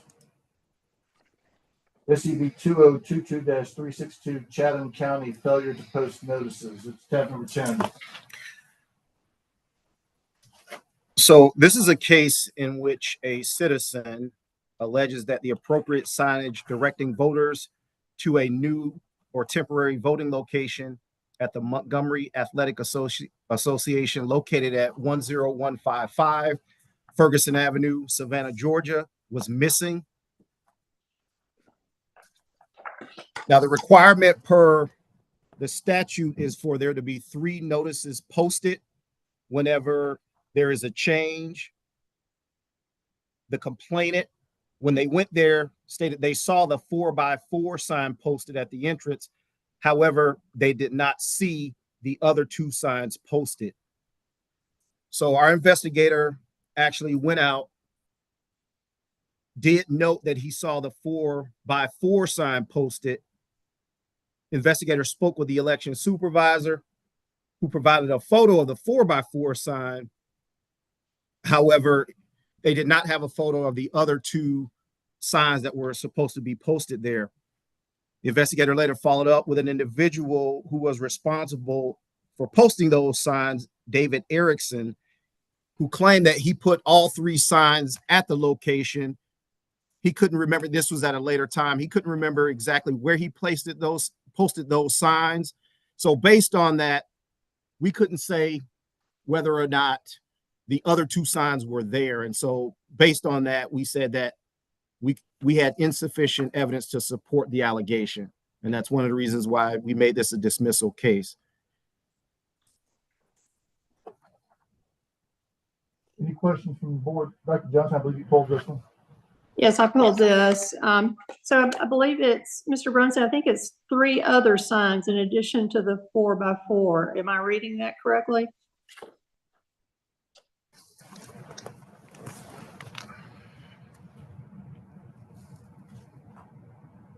And Mr. Chairman, is the county supervisor present to answer questions? I doubt it, because this is a proposed dismiss case, and it would have been, well, we can ask. We know. You know who it is? Billy Wooten. Yeah, he's right here. Yeah, he's here, but I don't know how prepared he is to answer questions. That's him, Billy Wooten. That's him. Mr. Wooten, are you online? And could you answer questions? Yes, sir, Mr. Chairman, I am. Okay. Dr. Johnson? Thanks, Mr. Wooten. I have a couple of questions, if I may. How were all the voters notified of the polling location change? We do that several ways. This was a situation where the church, that's normally the poll, could not serve for, they had church functions for the runoff election. And this Montgomery Athletic Club is like 2 blocks from the church on the same street. And so for the primary, we actually gave everybody that came in a flyer that said for the runoff, the election would be at the Montgomery Athletic Club. And then we posted signs at the church, the big sign and the little signs, prior to that. And we also posted signs at Montgomery Athletic Club saying that this would be the polling location for the runoff for that particular election. And we've used that site a lot because they are basically adjacent to the church, just a block or so away, maybe two blocks total away. And it's very convenient for the people that vote there at that church. Oh, thank you. How many voters are assigned to this precinct 116? It's more than 2,000. I'm not sure that it reaches the 2,500 mark. I'd have to look that up. Okay. And the complaint states, the complainant said that there were no signs on the door when they arrived on election day. As far as I know, those signs were placed there. We've tried to do a good job of getting those signs out and getting them up. Sometimes the wind blows them off. Sometimes the people take them down, not thinking about they think it's an old sign when it really needs to stay there, for several days. We try to police that as best we can. We have 90 polls, so it gets to be a kind of an effort, but we really try to make sure that voters have that info. We've even, in some elections, Ms. Johnston, we've even posted workers, poll workers at the old poll to make sure if voters pulled up there, they could be directed to the new poll. Oh, okay. Did you assign somebody on this election day to this location? We did not know. We had no idea that there was a problem. I didn't get any calls that day. No voters called me to say they didn't know where to vote or where the new poll was. Okay. If I'd had any complaints, I would have looked into it immediately. Okay. Thank you. Mr. Chair, is the complainant available to answer any questions?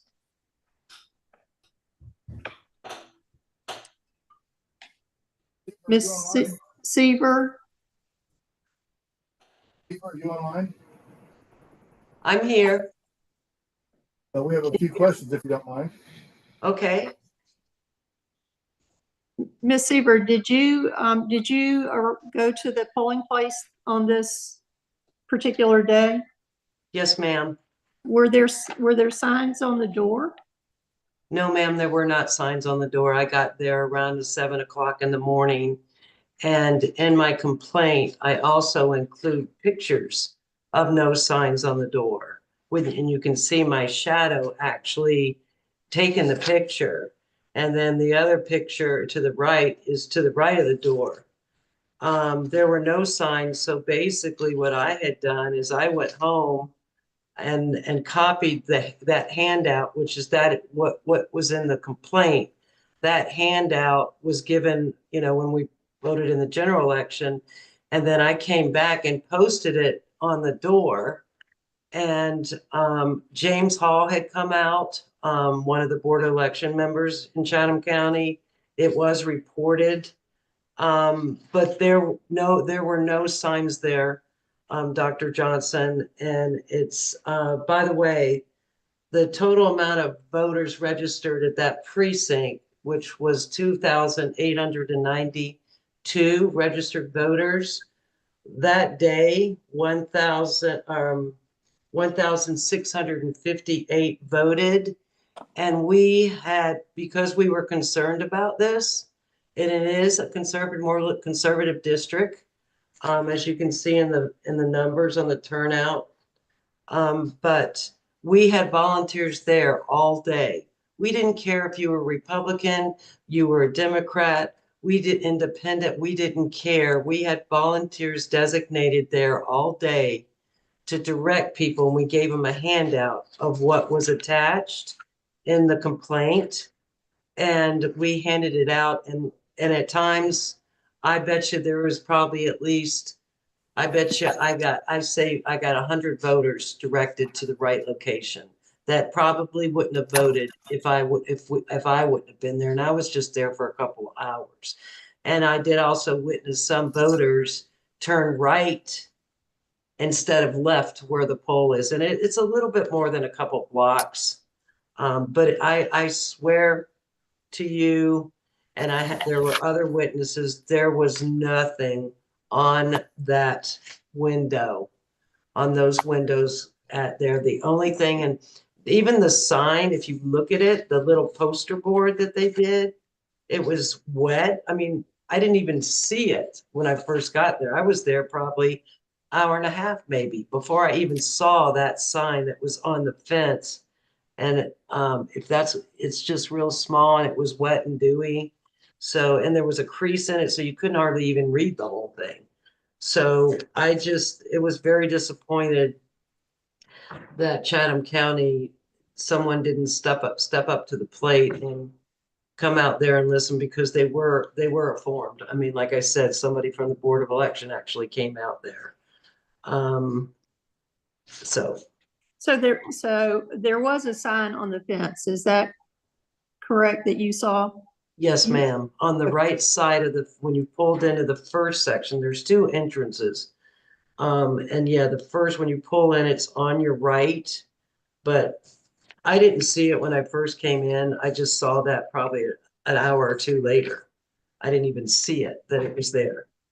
And there was nothing on the windows, nothing. So I don't believe whoever, Mr. Erickson is just, I just can't believe he would say that he put them on the doors. And it wasn't windy that day, I promise you that. Is there anyone else listening on this meeting that can attest to the issue about no signs on the door? Or I believe Marcia Smith is on. May I ask Miss Marcia Smith a question? Sure. Ms. Smith, are you available? Yes, I am. Miss Smith, this is Dr. Johnston. Were you at the polling place that was not used on election day? Yes, ma'am, I was. I was there later on in the afternoon, where Jeannie was there first thing in the morning. Like Jeannie, I never noticed a sign on the fence. And because I was there later on in the afternoon, it was becoming dusk. So there were no riders coming by on Ferguson Avenue that could see that sign. Secondly, I must have turned away 40 to 50 people, even late in the afternoon, who were shocked that the voting place was moved.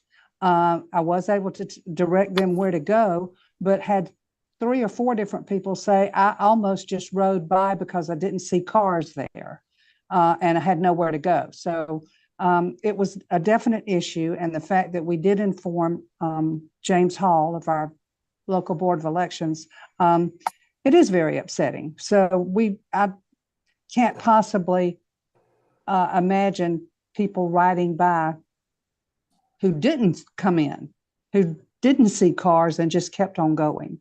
So I really do feel like we lost some voters there.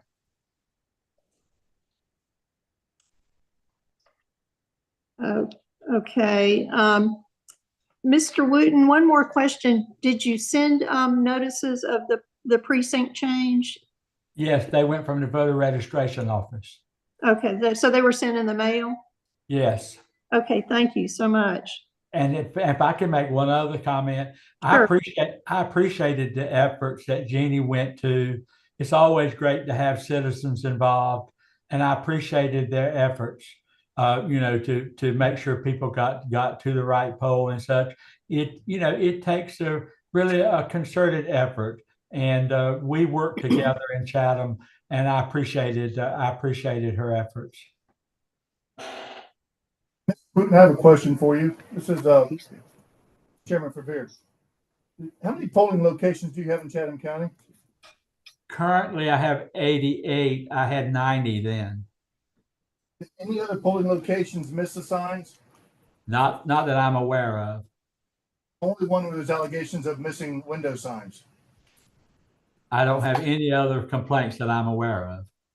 And the sign that was out there was a 4 foot by 4 foot sign? Yes, sir. Pretty large. Did anyone go and post the signs on the window that day? I mean, an election board member was there. Did he post the signs? No, the election board member didn't. A member of my team did, and they do it every election. And you know, it's my feeling that the signs were there and something just happened to the signs. They weren't there. I'm sorry. They weren't there. Why, I really, it's always about the right thing to do. This is a conservative district. Because of the efforts, and I appreciate Mr. Wooten and his comments, but there were, what was it? There was 1,215 votes that voted in that runoff out of 2,892 on election day. So all I know is that I don't care if it was just one, Mr. John, I don't want to mispronounce your name, you know, especially if it was your precinct, maybe it would have bothered you, because it sure was our precinct and no one felt, and I'm telling you the honest to God truth, and there were many witnesses, I was the one that put that change of location on those two windows, sir, because it was the right thing to do. It was the right thing to do. Now, Mr. Wooten wasn't there. He really doesn't know. Somebody could have told him, but we were there, and we have plenty of more witnesses that were also there that witnessed this. So it's not right, and I just think it's something that, you know, you didn't hear any other complaints, Mr. Wooten, because a lot of times people don't bother because of the process that it takes to file a complaint. But taking the time and the right thing to do, voters deserve the right to vote at their locations and be informed. And I never, ever, and I didn't hear of anyone that got anything in the mail about any kind of change in location. There was nothing.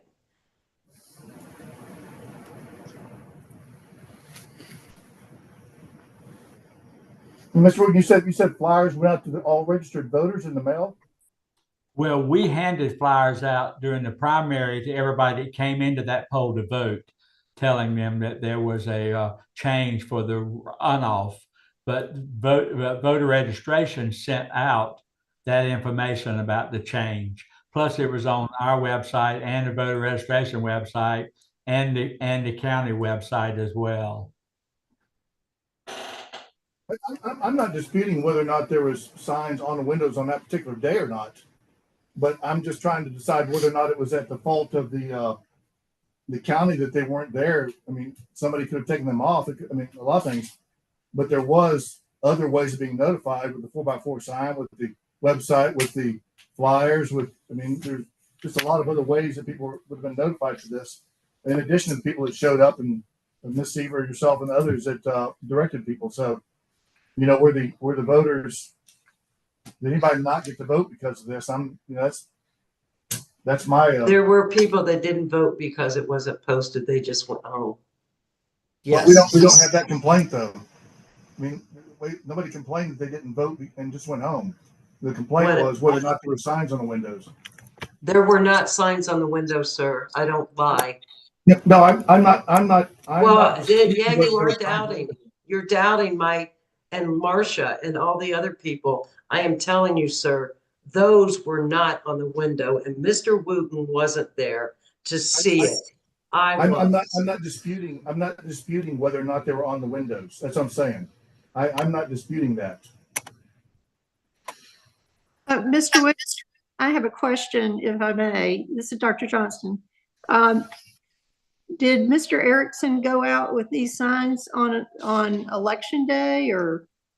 No, they go out earlier than election day so that there's plenty of time for people to see them. Okay, when did he go out? We start posting those 3 days out. Okay, the Georgia statute says they should be posted 7 days before the election. Well, that's what we did, Ms. Johnson. I don't have the code in front of me right now, but we follow those rules. Okay. It seems to me that it's entirely, we have confirmation that the 4x4 sign was out there.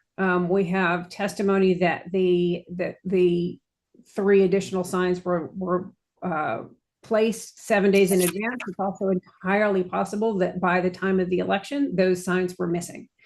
And I do commend Ms. Seaver and Ms. Smith and everybody else who went out there, dedicated their time to make sure that the voters were able to go to the proper location. And this happens every election, every time there is a change in polling location. It happens every time an early voting location is not used as an election day precinct as well. This is, and it is incumbent on not just the election officials, but also the parties and the candidates to make sure that their voters get where they need to go on election day. I have not heard enough evidence to suggest that the county violated election law here.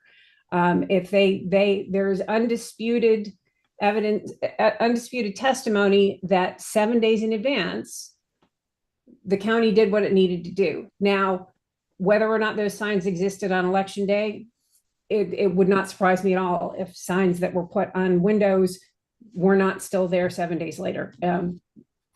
Weather, wind, people tearing things off when they're walking past, any number of reasons why they might not have been there. Again, perhaps we need to ask the legislature to tighten up those requirements and make sure that all of the signs are still present prior to 7 a.m. on election day, that if a county posted that 7 days in advance. But I think in this case, this was appropriately listed as a no violation case, because the testimony is that the county did what it needed to do, but what it needed to do might not have been sufficient for the voters. It just seems highly unlikely to me that the county would go through the process of posting a 4x4 sign, sending out flyers, and not having any issues at 89 other locations or reported issues, that they wouldn't have properly posted this to begin with. Were the signs on election day? I'm not disputing they weren't there. I'm not disputing that fact. But I don't know where the county did anything wrong here. It seems unlikely to me that they wouldn't post those signs in 7 days in advance. And they were taken down. Who knows who was taken down? I mean, who knows? But I just don't see any violation necessarily on the county's part with this. Are you saying there's evidence that they were taken down? Well, they weren't there apparently, so someone must have taken them down. We don't know, but I just say it's highly unlikely that they didn't post them at the beginning, seeing that they did it at 89 other locations and went to the trouble of putting up a 4x4 sign, and then also sending out flyers indicating the change. So they took all the steps. Otherwise, it seems highly unlikely they wouldn't have put those 3 signs up too. So. I'm concerned about precinct changes, and it seems that the number of reported voters that had to be redirected suggests that maybe the communication was not the best that it could be. I don't see anywhere in our investigation that states that mailers were sent or to the voters in that precinct. There's nothing in statute that requires that. Okay. But I do see in the statute that the change shall be posted at the 3 other places in the immediate vicinity that are not there. And I hate that voters are so inconvenienced and maybe lose their interest in going to the next place unexpectedly and maybe not completing their effort to vote.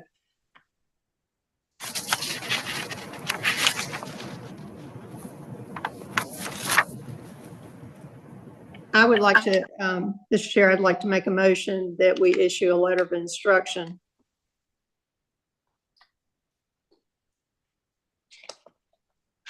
to Chatham County regarding violation of 21-2-265A.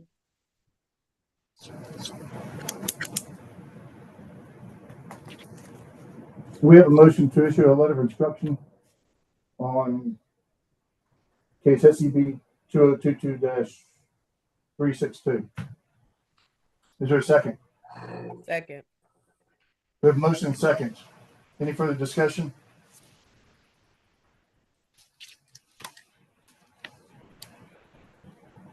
Well, I just want to restate again, I don't think that there's any provable violation by the county here. I'm not questioning that the signs weren't there on election day, but there's no provable violation. They did not put the signs up, and it appears they made effort to me to notify the voters by placing the 4x4 sign, by sending out the flyers, which wasn't required, but they did, and properly posting apparently at 89 other locations. I see no evidence that they didn't post at this one, besides the fact they weren't there on election day, and there's no evidence as to why they weren't there, frankly, on election day. So, any further discussion? There's no further discussion. All those in favor of issuing a letter of instruction signify by saying aye. Aye.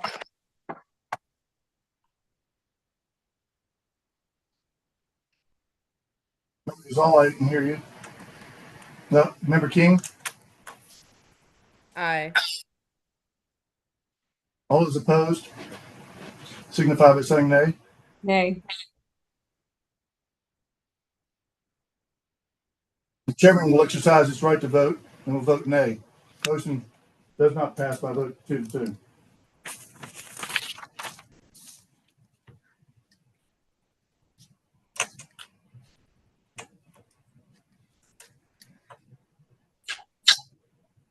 Next item on the agenda is SCB 2022-099 Bryan County. Problems at the polling place. It's number 12 in the tab number 12 in the book binder.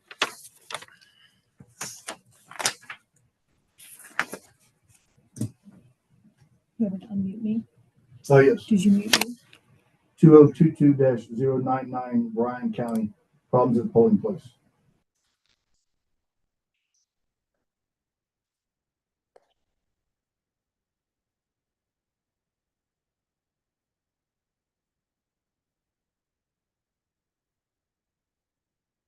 Hitting Somebody, Michael, turn your speaker off.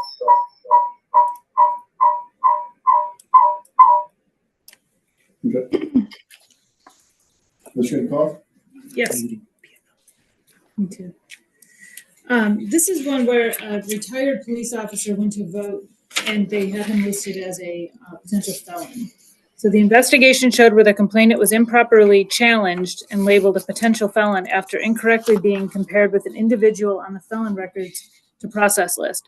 The individual on the list was identified, and although both he and the complainant shared the same last name, middle initial, and date of birth, their first names and last four of their social security numbers and residential addresses were different.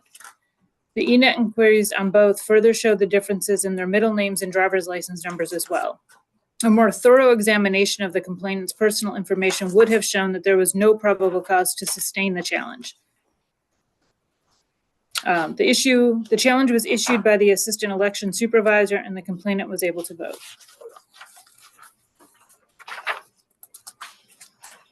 That's a summary.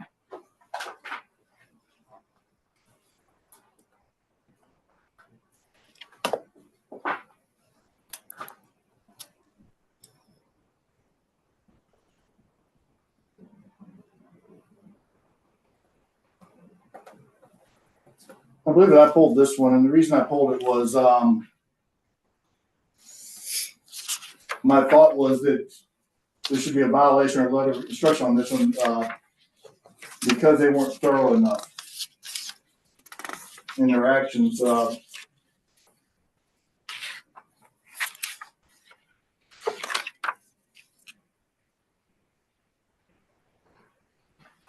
And it was simply that the county should have been more thorough in their actions.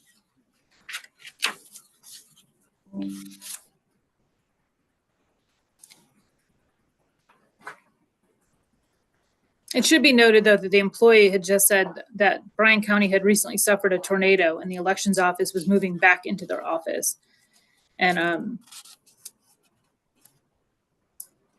so they said things were rather hectic at that time. Is anybody from Bryan County present to be able to respond? Who is the election supervisor from Bryan County? Sarah, do you know? Do we have anyone from Bryan County online? Is it Cindy Reynolds?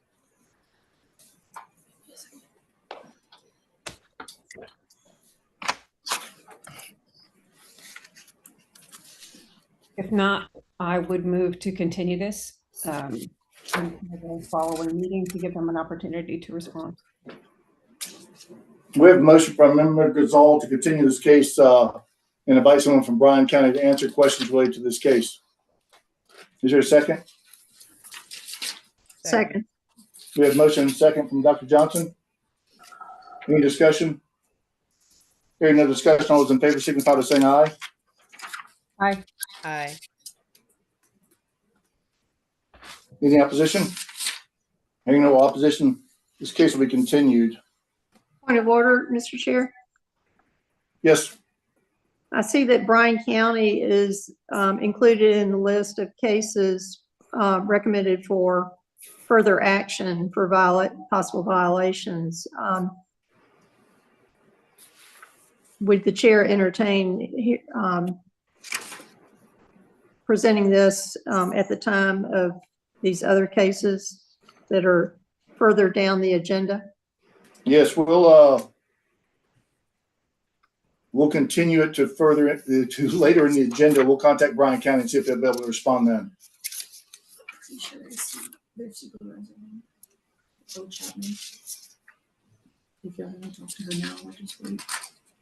Who is it? Olivia Chapman is the supervisor. Who's it? I'm pretty sure that's her. It's Olivia Chapman. Ms. Chapman, are you online? Olivia.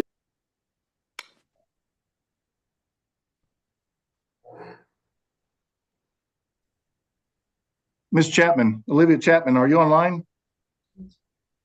Yes, I'm here. Yep.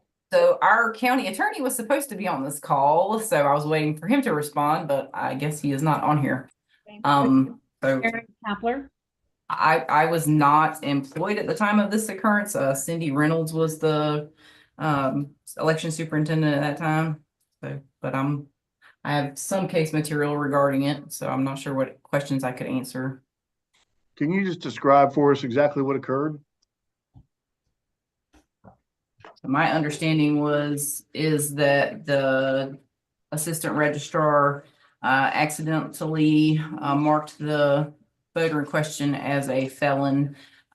He claimed that he did receive a letter, but he did not respond to it, and then went to vote, and the challenge was, still in place, but it was removed and he was able to vote.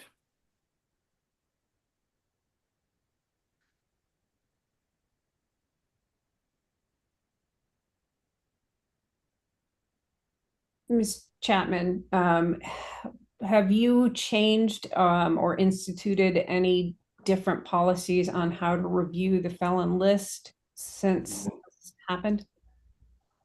Yes, so I became employed in April of 2023, and I've instituted a lot of changes in Bryan County. So, can you describe the safeguards? So we do make a copy of all the what we call dashboard materials, and then it is verified by the registrar. And then, you know, we do send out, like, we have a criteria where, you know, you need to have enough information matching to say it's a challenge. So first name, last name, middle, maybe not, date of birth, and at least the driver's license or the last four of the social. That gives us a confident challenge. Thank you. You're welcome. Well, so Yeah. I just want to read this from the investigation. Mr. Davis, who is the person who was identified as being a felon, was noticeably upset during the phone call and felt that the mistake by Bryan County Elections Office was inexcusable. Mr. Davis felt that this was caused by carelessness, and if he had not possessed certain credentials and had been adamant and persistent, he may have stood a chance of not being able to vote. Mr. Davis understood that mistakes were made, but said the responsible party had to physically look at the information and make that decision without any checks or balances or sending him any information so that it could be refuted. So, I mean, the voter himself was very upset about this whole process, and it seems like it was a mistake that should have not been made to me. Mr. Chair, is Mr. Davis available to provide any more information? Do you know his first name? Ricky. Ricky Davis. We have Ricky Davis online. I can't remember. I'll see a Ricky. We don't appear to have a Ricky or Rick Davis online with us. Our attorney is on the Zoom. He says that he cannot talk. It's Aaron Kapler. I've enabled him, so he He should be able to talk now. should be able to unmute. Okay. Yep. Good morning. My name is Aaron Kapler. I'm the Bryan County attorney for this. I think with respect to this particular case, which I understand is case number SEB 2022-099. The first kind of preliminary issue is we didn't even know this case was on for this board's consideration until last Wednesday, February 19th. We were initially advised that only case number 2022-185 was for consideration. And in fact, we were told that case number was for a no violation consideration.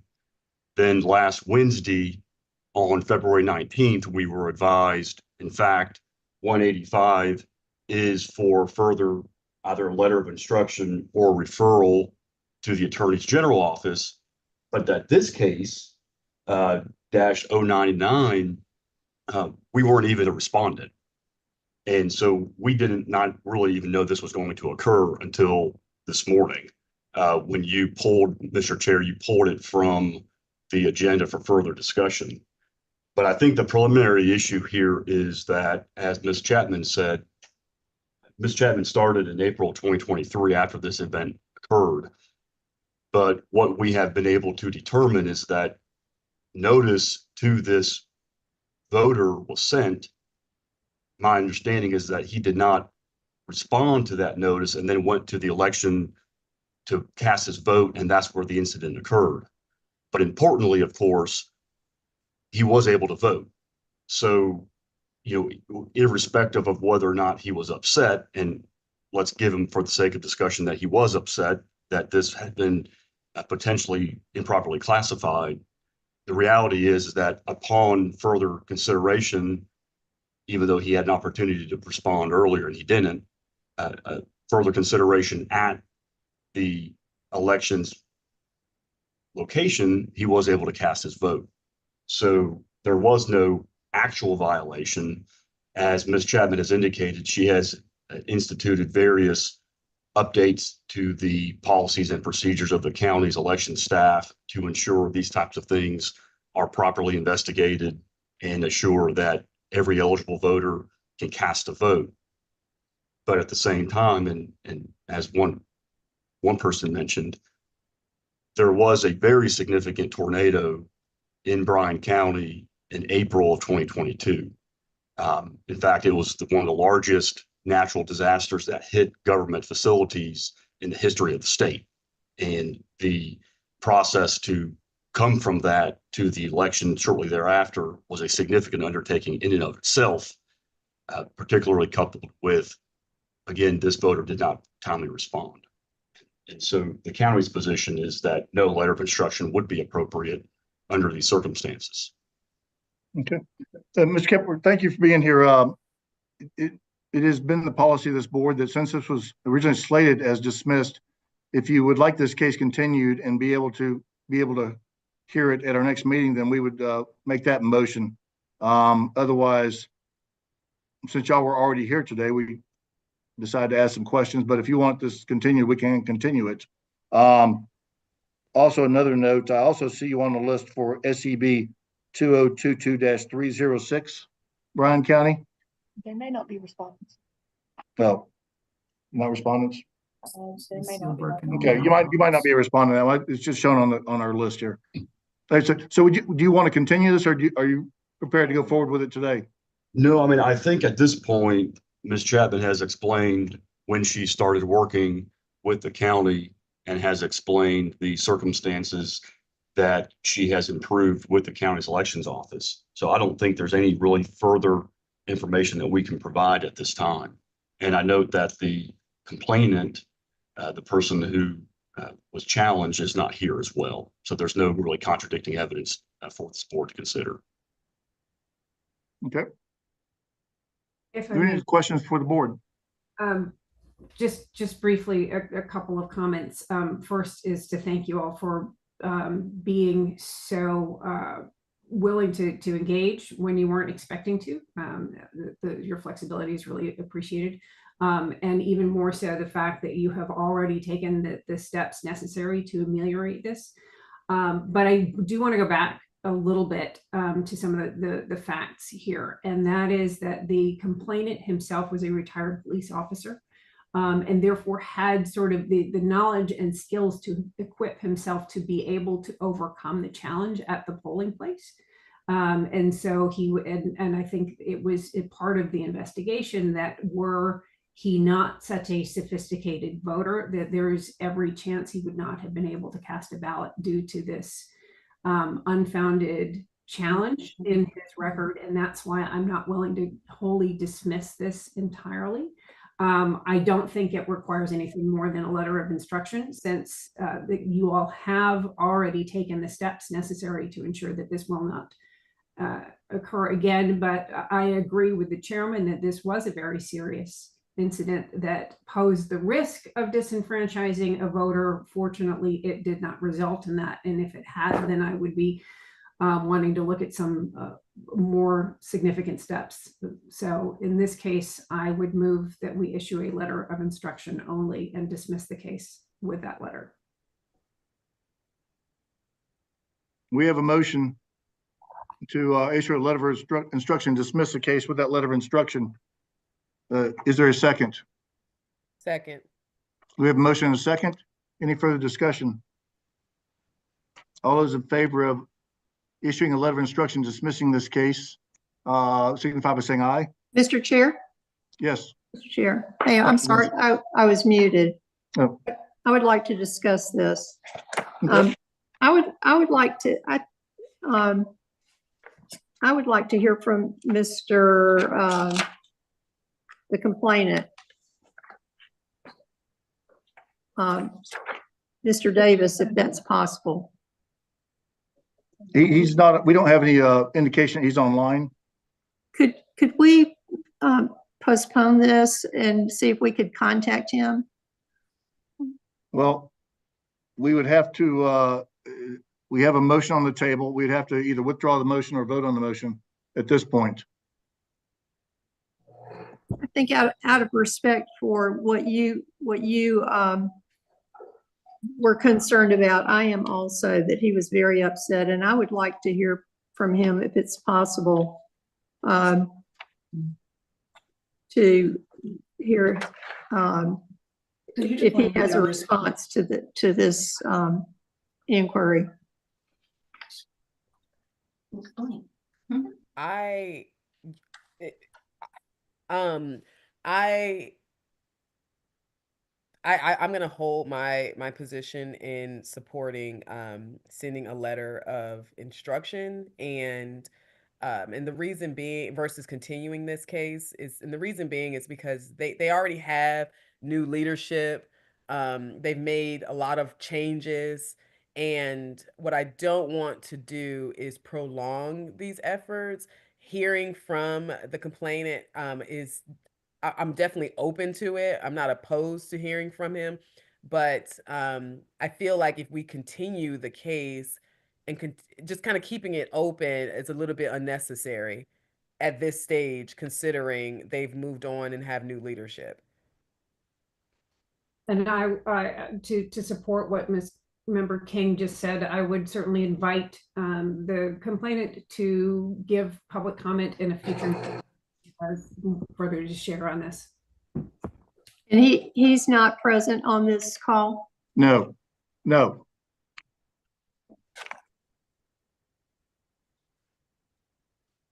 I do think there's value in hearing from him, and I do think that's something we should support as far as giving him an opportunity to come and inviting him to come and speak and share his perspective and what he experienced.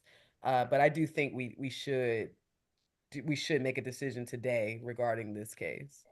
He was invited. I'm told by the investigators, he was invited to attend this meeting today. Okay. So it's possible that he's moved on as well. Yes. Do we have any further discussion? Okay, we have a motion and a second to dismiss this case with a letter of instruction. All those in favor signify by saying aye. Aye. Dr. Johnson, any opposition? Nay. Motion carries 2-1.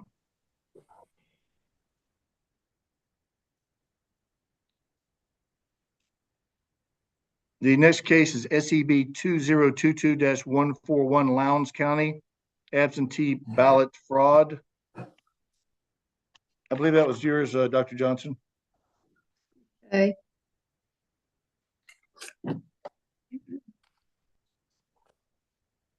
That is case number 17. All right. Rick, is it going to be presented? Yes, I can present it. Thank you.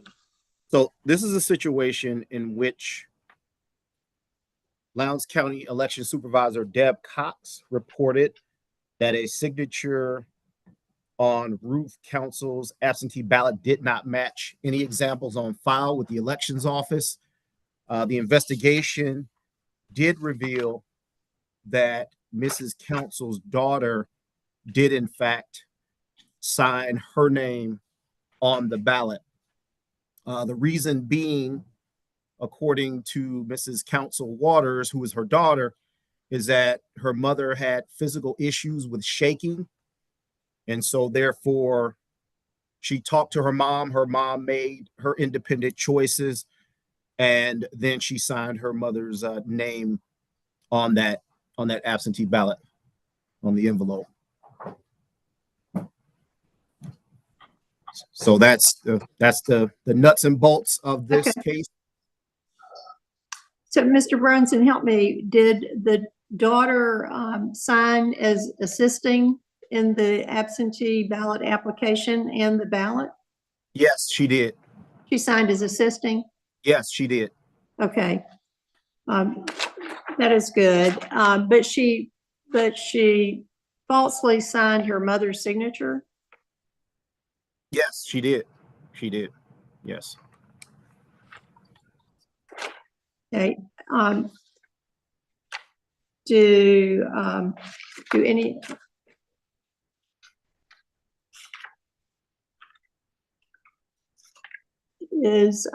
do we have someone from Lowndes County here?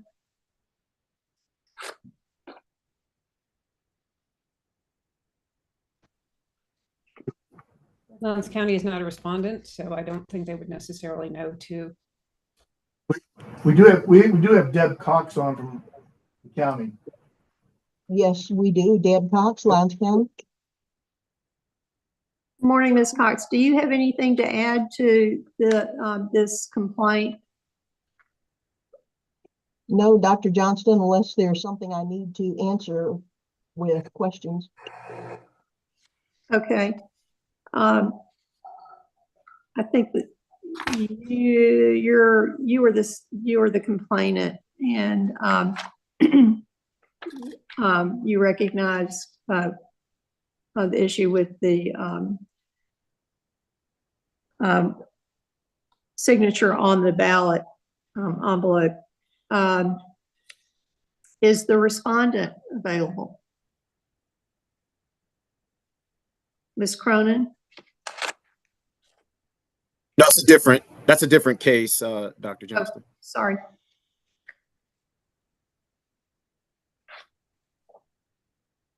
I'm sorry, Ms. Council.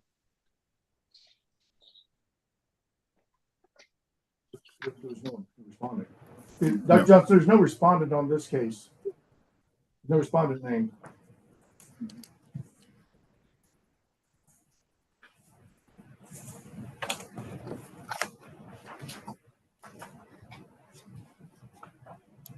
I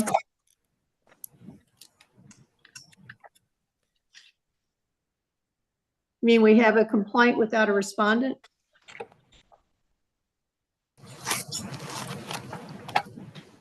Yes. Yes, this case was slated for dismissal. I mean, it's obvious that she signed her mother's name based on her mother's physical condition.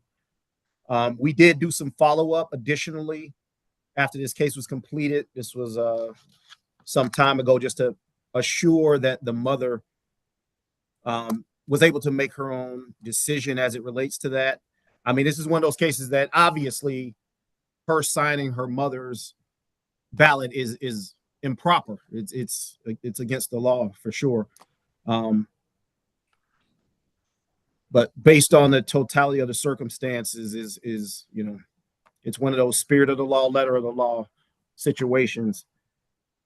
So now her mom apparently is, since this has been diagnosed with some additional, I don't want to get into somebody's specific health situation, but, and her mom's 90 years old, and looking at some of the signatures of her mom, I mean, it's obvious that there's some issues with her signing. However, this is not the appropriate way for her daughter to deal with those type of issues as it relates to that. And I think it's clear based on this investigation that the daughter now realizes that. Right. Thank you.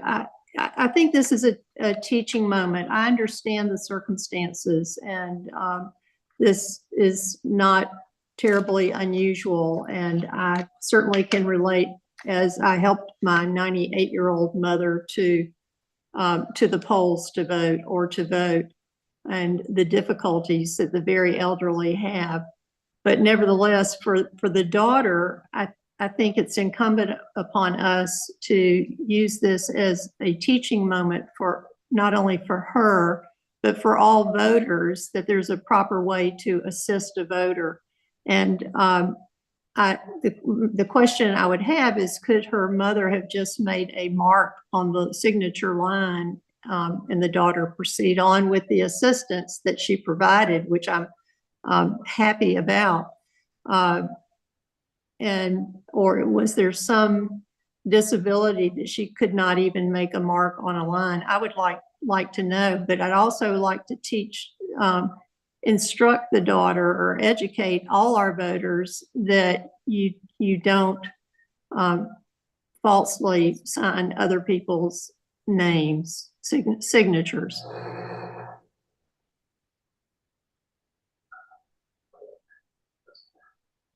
Any other comments from the board members? Ms. Cox,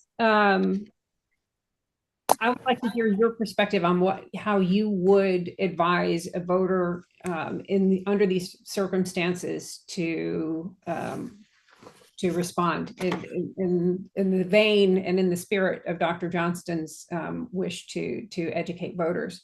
How would you advise somebody in these circumstances to proceed? I would err on the side of the voter and the voter assister.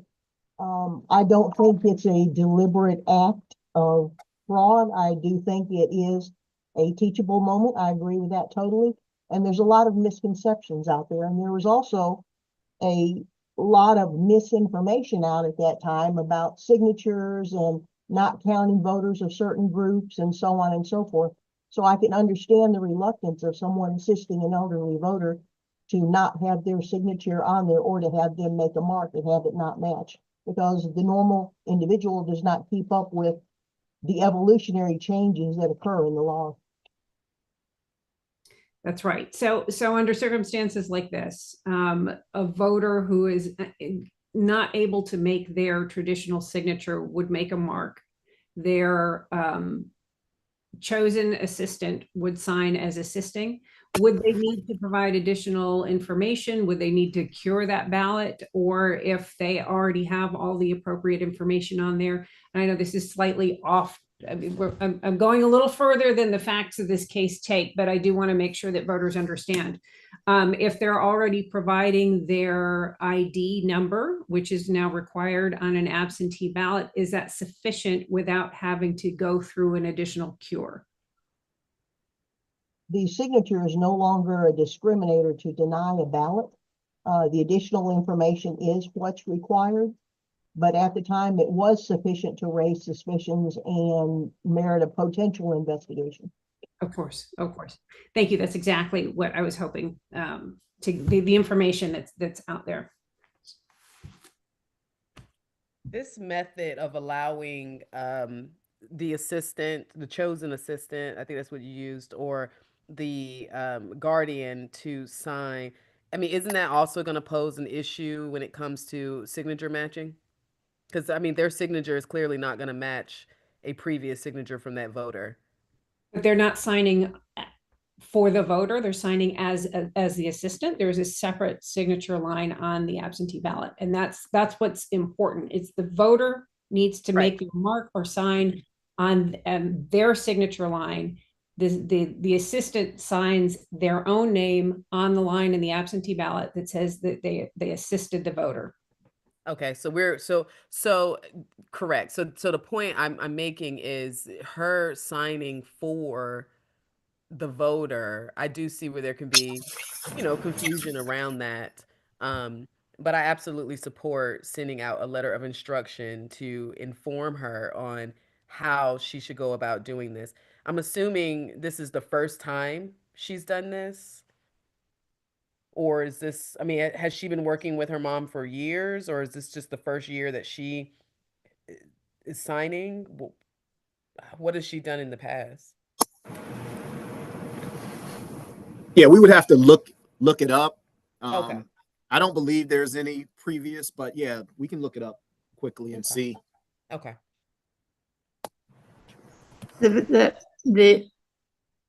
issue I find for my fellow board members is it's not proper to provide a false signature on a ballot, and a mark suffices. I don't know where the conversation led to curing if the signature is no longer the information that is absolutely required. But I have certainly had my relatives notified by election departments that their signature looks different, and it's simply an aging process, and a telephone call sufficed. But I do not want the daughter of Ruth Council to be misinformed that it's okay to sign her mother's signature with regards to elections and voting, or anyone. Simply an X or a mark on the line, you would have laughed when you watched my mother try to sign on the line because her vision and arthritis was so bad. It was hard to make the line, and definitely the characteristics of her signature were different, but she very much knew that she wanted to vote and who she wanted to vote for. But I think this is a teachable moment, and we need to take the opportunity for everyone that's on this call, or for the citizens of Georgia, to understand this important piece of the voting act, that we're attesting that this is true, and that the information is accurate and legal. I had Member King to be suggesting a letter of instruction, and that is a move that I would support. And I don't know if you meant to make a motion, or if not, I will. The chair will entertain a motion at this point. I'd second it. Well, I need a motion. Yeah. Oh, yeah. I make the motion that we send a letter of instruction outlining specifically what she should do going forward when it comes to helping and assisting her mother, and making sure she understands that in no way should she sign for her mother. Motion to send a letter of instruction on the SCB 2022-141 Lowndes County. I will second that motion, along with a suggestion to any counties that are listening here. If you have FAQs on your website on how to complete absentee ballots, this is a really good fact pattern to include in that. I totally agree. I agree also. We have a motion and a second. Any discussion? Hearing no discussion, all those in favor of sending a letter of instruction on SCB 2022-141 signify by saying aye. Aye. The opposition, opposition so moved. This would be a great time to And thank you, Ms. Cox.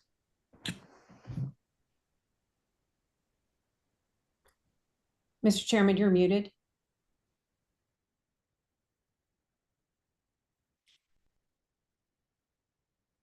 So the chair would entertain a motion to break for lunch at this time. So moved. So moved.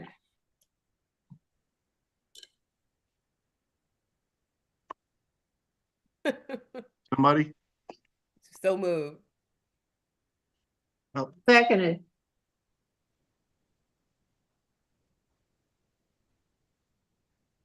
Can you hear us? Mr. Chairman, we can't hear you at all. You appear to be unmuted, but we cannot hear you.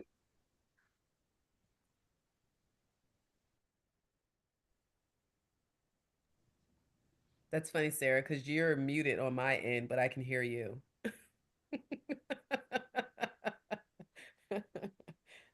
So I don't know who can hear who. Perhaps if Sarah or Can you hear now? there we go. Yes. Okay. The chair will entertain a motion to break for lunch. All right, so moved. We have a second. We have a second. All those in favor signify by saying aye. Aye. Any opposition? Hearing no opposition, we will break for lunch and we'll resume at 12:45, 1 hour from now. 12:45. And we'll start with the cases recommended for letter of instruction or referral to the AG's office. Thank you. So yeah, not only do you have to be ready for it,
unmute mine.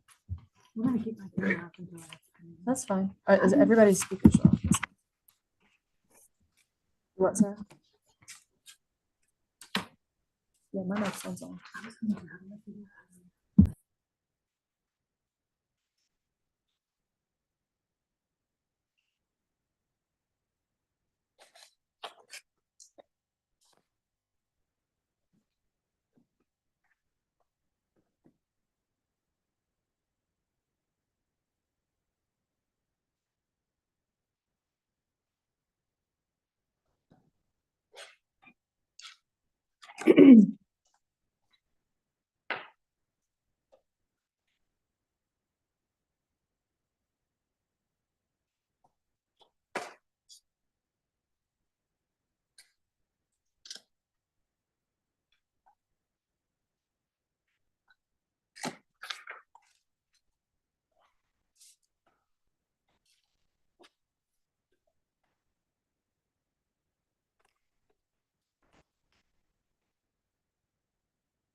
Welcome back. We will call this back into session.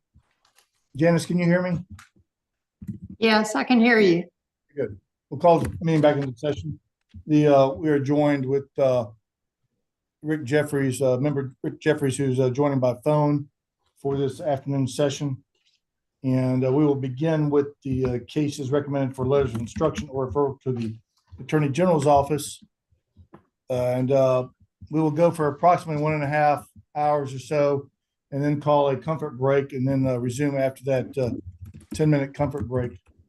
The next tranche of cases, 8 of them have been identified with a star, an asterisk, as recommended for letters of instruction. I don't know if the board has had a chance to look at those cases yet or not. Is the board interested in voting on all of those cases as a whole or going over them individually?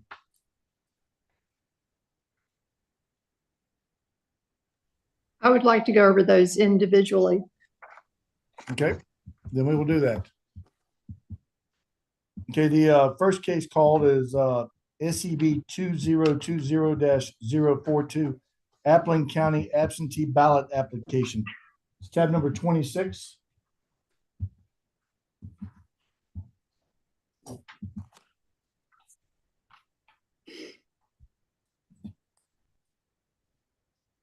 Okay, so SCB 2020-042. This case involves an individual who submitted 2 absentee ballot applications. He signed one as his legal name, Edward Leslie Birch. He signed the other as Leslie Birch. Once he obtained the 2 ballots, he went to the press and had his ballots displayed on the front page of a local newspaper. He later went to the Appling County Election Office and signed absentee ballot affidavits to cancel both ballots and voted in person. Our investigator interviewed the Appling County Election Supervisor, Shonda Carter, and reviewed documents related to Mr. Birch. He discovered that he had 2 voter registration numbers and at one point had been registered as both Leslie Birch and Edward L. Birch. After the article came out, the voter registration numbers for Mr. Birch had been merged. Looking at the 2 applications, he used slight variations to his address. For example, in one of them, he spelled out the street name Barbecue, and the other, he used the initials BBQ. He also listed his date of birth in 2 different manners, 2 digits, and then 4 digits. Further interview with Mr. Birch, he indicated that he did not intend to double vote. He wanted to show that there could be an issue with voting in the June 2020 primary. He indicated that he turned in both ballots as proof that he did not intend to double vote. So that's that case. Are there questions from the board on this?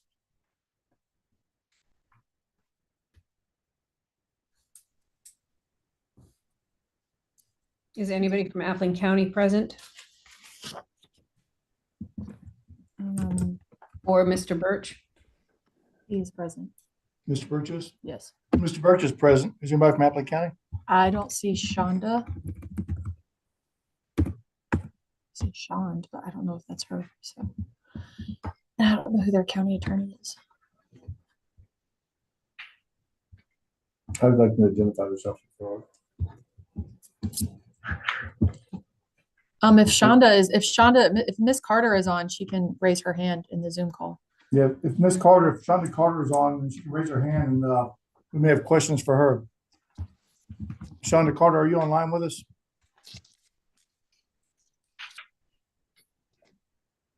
Doesn't appear so. Mr. Birch is online though, right? Mr. Birch is online. Do you have questions for Mr. Birch? Yes, I do. Okay. Mr. Birch, you're online. Would you turn off your turn on your speaker, please? Unmute yourself.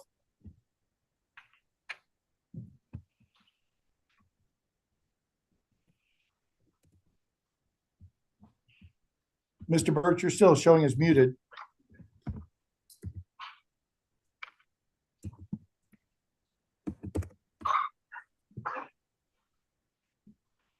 Mr. Birch, you're still showing as muted.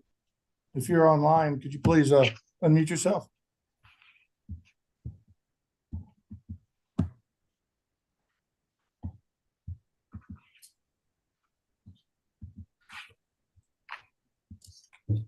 So remember, Johnson, it shows him online, but for some reason he's still muted. Yeah, I can't. I don't hear him. Mr. Birch?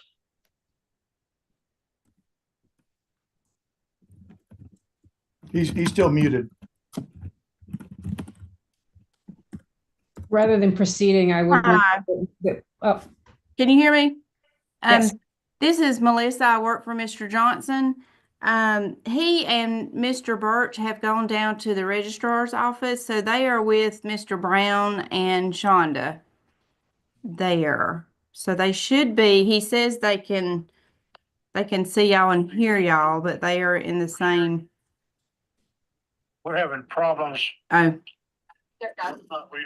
Okay. Can you ask Miss Shonda to raise her hand? I don't see Shonda Carter's name as one of the attendees. I don't know if she misspelled her name or something, but I don't see her name on the attendees list. okay.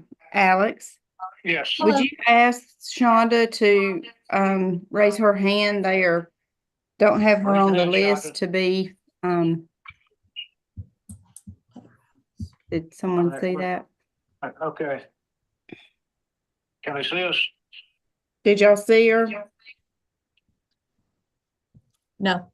Okay. We can go back to my office if we have to. I hear. County Attorney Tracy Brown is with Birch and trying to get on, having technical issues. Okay. You I don't see Tracy Brown? I don't see Tracy Brown on the call, and I don't see Shonda.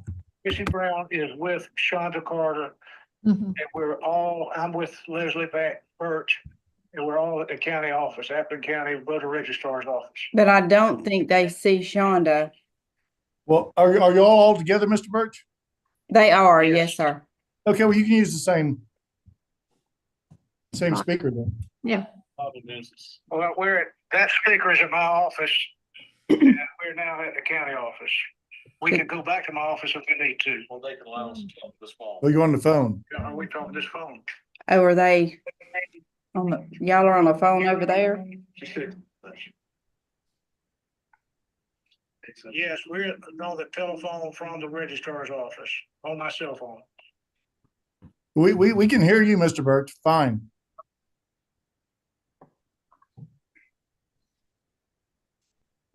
Member Johnson, did you have some questions for Mr. Birch?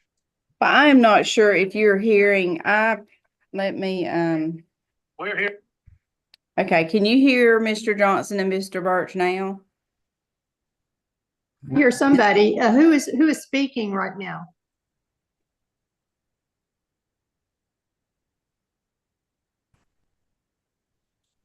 I think it would be best if they go back to their Zoom.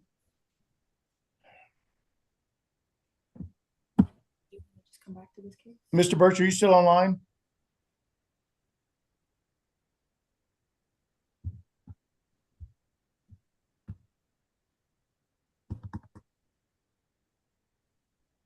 Okay, so y'all do not hear them? No. Okay, Alex, I think y'all were hearing them. I had him on speakerphone on my phone. I apologize for that. Alex, they can't hear y'all.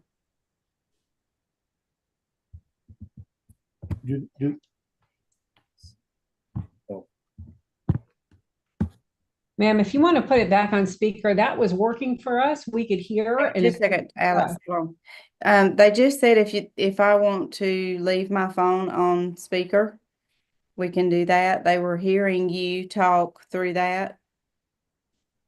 Okay. Okay, we will do that. Okay, so Alex, can you speak? This is Alex Johnson. Is that okay? I'm attorney for Edward Leslie Burke. Here, y'all talk on this. Okay, Dr. Johnson. My name's Shonda Carter. I'm the election supervisor for Apple County. Great. Good afternoon, Chairman and the rest of the board. My name is Tracy Brown, and I'm the county attorney for Apple. And just as a question, I see where you said for us to raise our hands, and I see a hand icon, and I have lowered and raised. Do you see us now? I see it now. I've just enabled it. Yeah. Can you hear us now? Okay. I would turn off the speakerphone now that we've got the link through the Zoom. So you can hear them. Great. Can you hear us now? Perfectly. Oh, thank Lord. Okay, I'm sorry, guys, for our technical difficulties. For whatever reason, you kept raising your hand. We're all sitting here raising our hands instead of pressing the lower hand. I just happened to see it. Okay, we're ready to proceed. As stated before, we have Mr. Birch. We have Attorney Alex Johnson. I'm Tracy Brown. I'm with the county. I'm the county attorney, and I have Ms. Shonda. I don't know if you can see us, but we're trying to group in as best we can. We're ready to proceed. We can't see you, but if you have, there should be a video icon down at the. No, they're not going to have. They don't have camera. video? No, they don't have camera All right, you accessibility. don't have camera. Don't worry. We can proceed like this. Dr. Johnson, I believe you had some questions. Leave it alone. I did. This is for Ms. Carter. Okay. The registrar. Yes, ma'am. Ms. Carter, this is Dr. Johnson. Do you know how the 3 voter registrations for Mr. Birch, do you know how they came about? What was the source of the registration application? In 2020, we were in the middle of COVID. And the state had a third party sending out applications for absentee ballots to everybody. And so when Mr. Birch got his, he was registered under 2 different names, and we didn't catch it until after he got the 2 ballots, and he let us know then. Okay, thank you. It's my understanding he actually had 3 voter registrations with 3 different voter registration numbers. Is that correct? No, ma'am, there was only 2.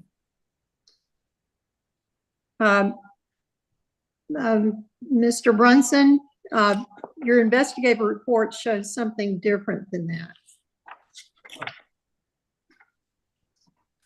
Look at showing E. Leslie Birch and Edward L. Birch. So Investigator Monroe reports voter registration under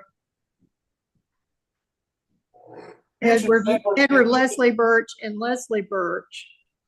It mentions Edward Leslie, but there was no Edward Leslie Birch registered. Oh, she should have almost been changed to now. Yeah, it is now. Yes, when he went to DDS, they went back to your legal first name and he was registered under Leslie, what he goes by. And when he went to DDS, they put him under Edward, and the state system had not caught it that was the same person. That was the same person. Okay. So these were DDS voter registrations. One of them was, yes, ma'am. And what was the other one? The other one was in person. In person. From 1992 when he registered to vote. Okay. It looked to me like there was a registration in 1992, 2002, and 2014. Am I misreading something? I think he might have changed his address in 2000. The middle one, 2002, because his road name changed. I'm pretty sure that's what it was. Okay. Can our investigators confirm, were there 2 registrations? Because the report suggests there were 3. So I'm looking at, there's one from 11/1/02. Leslie, this is a copy, so I'm not sure if the middle name, but it's blank on my copy here, Birch. And then there he has his mailing address, 214, and he has the initials Barbecue Road. I see another from 9/30/92, Edward Leslie Birch, 214. He's got barbecue spelled out on that one. And then there is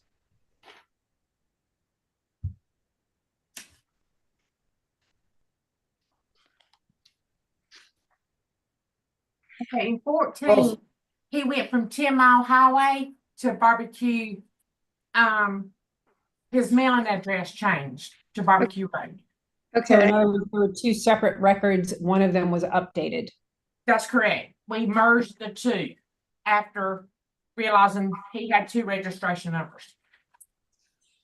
But there were never more than 2 registration records. No, ma'am.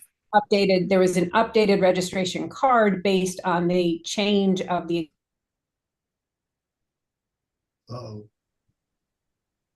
Yes, ma'am. He had changed his mailing address.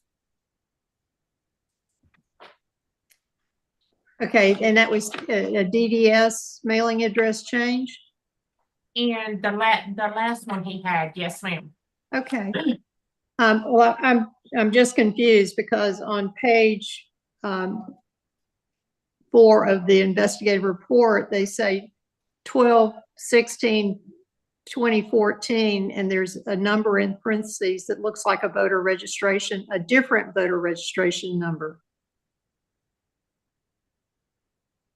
On my report, he has a VR number as 650-395. Okay. And then the second number being 103-90125. I understand. Thank you so much. Okay. You're welcome. 92 and 202 are the same. Okay, thank you.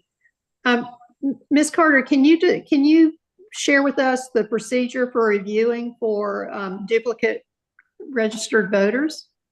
It goes through the state process. At that time, we had a different state system. And during 2020, I myself, as the supervisor, could work 2 weeks on and 2 weeks off. So my assistant worked the 2 weeks I was off. So we were just getting out ballots during that time. We wasn't. This was during COVID protocol. This protocol for COVID. Okay. And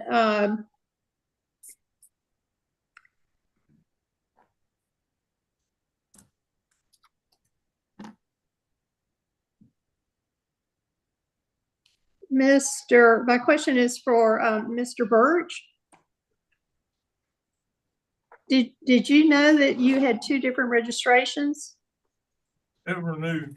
That was after all this, and when I talked to Shonda and she pulled it, she said that wasn't possible and pulled it up, and yes, it was possible. And that's when I found out. I never knew I had two registrations. No, ma'am. Okay. By any chance, did you receive two different precinct cards? Not that I'm aware, I wouldn't know. There's another problem about the name, and we were discussing it earlier.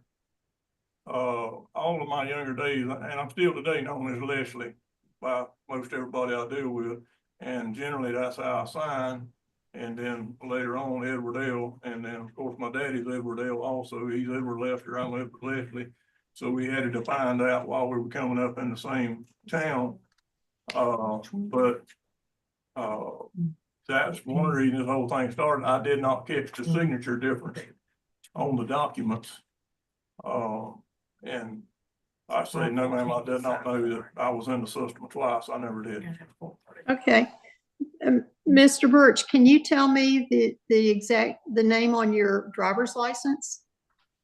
I believe because I just updated it, it is now Edward Leslie, and that is how I'm, after Shonda changed it, that is also now Edward Leslie. Okay, so that's a change on the driver's license then during this. It is, that's my license just been redone. It is Edward Leslie now.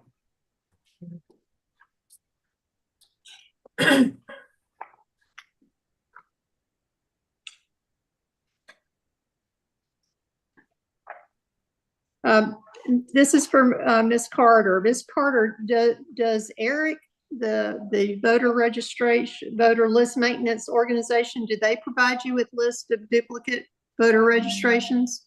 Not at that time. We did not have Eric. Okay.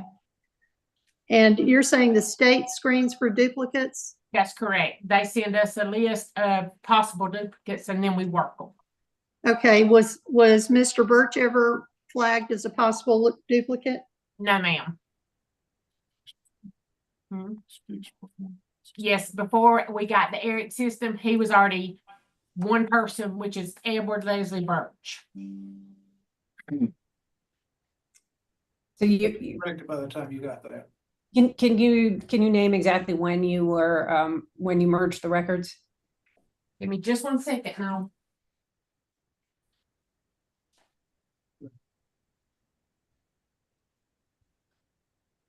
Um, 5/29 of 2020. That's when he brought both ballots in saying I can't be two people. And it was not 11 days before the election. He voted in person, turned them both in, voted in person. Yes, he turned both ballots in to me. And I gave a copy to Mr. Monroe.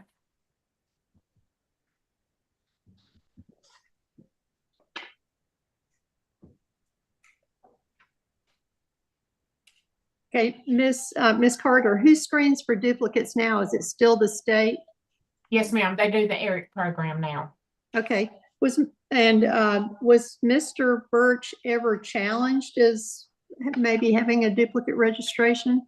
No, ma'am. He showed up to vote every year under one name and voted under one name, and not knowing he had two names. So he never voted more than once for an election? No, ma'am.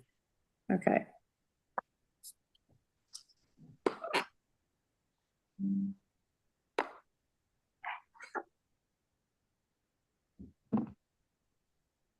Mr. Birch?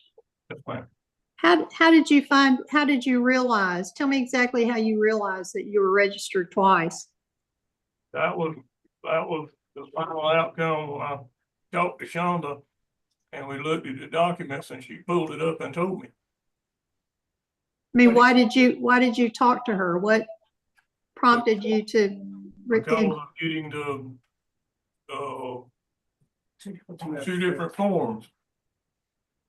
I didn't catch it right away because you're looking at the forms. I was trying to figure out what was wrong with the forms. I didn't realize the only difference was the names. Because you were sent absentee ballot applications? In two names. In two different names. I see. Two different forms. It was Edward L. or Leslie. And they were a couple of weeks apart. Make sure they thought that they were mass. They were follow up the same thing. I did not have the documents in my hand at the same time. And Madam Board Member, Ms. Johnson, this was during COVID when the state was mailing out these absentee ballots. Luckily for Appleton County, Mr. Birch had aspirations of running for chairman, which he did in 2022, and he's now the chairman of our county commissioners. He caught this and brought it to Ms. Shonda, and we self-reported. He never attempted to vote twice, and from our investigation on our end, there was no nefarious act by Chairman Birch. And it's an unfortunate era that it happened, but with the new system that's in with Eric in place, as you've heard, it's harder to cheat and easier to vote, and it's definitely easier to catch mistakes. Essentially, he did not apply for these absentee ballots. They were mailed to him 2 weeks apart. He filled them in. Then when he got 2 ballots, he said something's wrong. He took them to the registrar's office, said something's wrong here. They looked up, said, you're registered for twice. Let's fix it. They fixed it under Edward Leslie Birch in 2020, May of 20, and it's been right ever since. But he never attempted to vote twice, never voted twice. But he got 2 absentee ballots. He took them to the registrar's office. Well, Mr. Birch, thank you for your recognition that you were registered to vote twice, and 2, that you brought this to the attention of the election office, the registrars, and 3, that you turned in these spoiled ballots and only voted once. Thank you.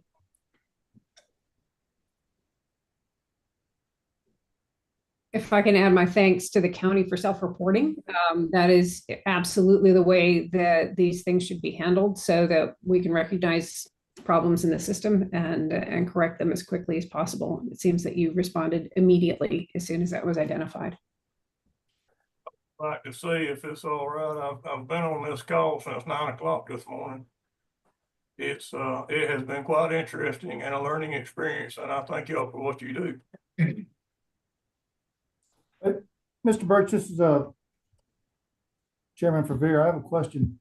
You received 2 absentee ballot applications, correct? That's correct. Did you receive 2 absentee ballots? Yes. Did you vote both of those ballots?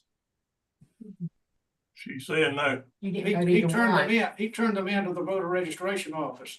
And then voted in person. I voted in person the day of the election.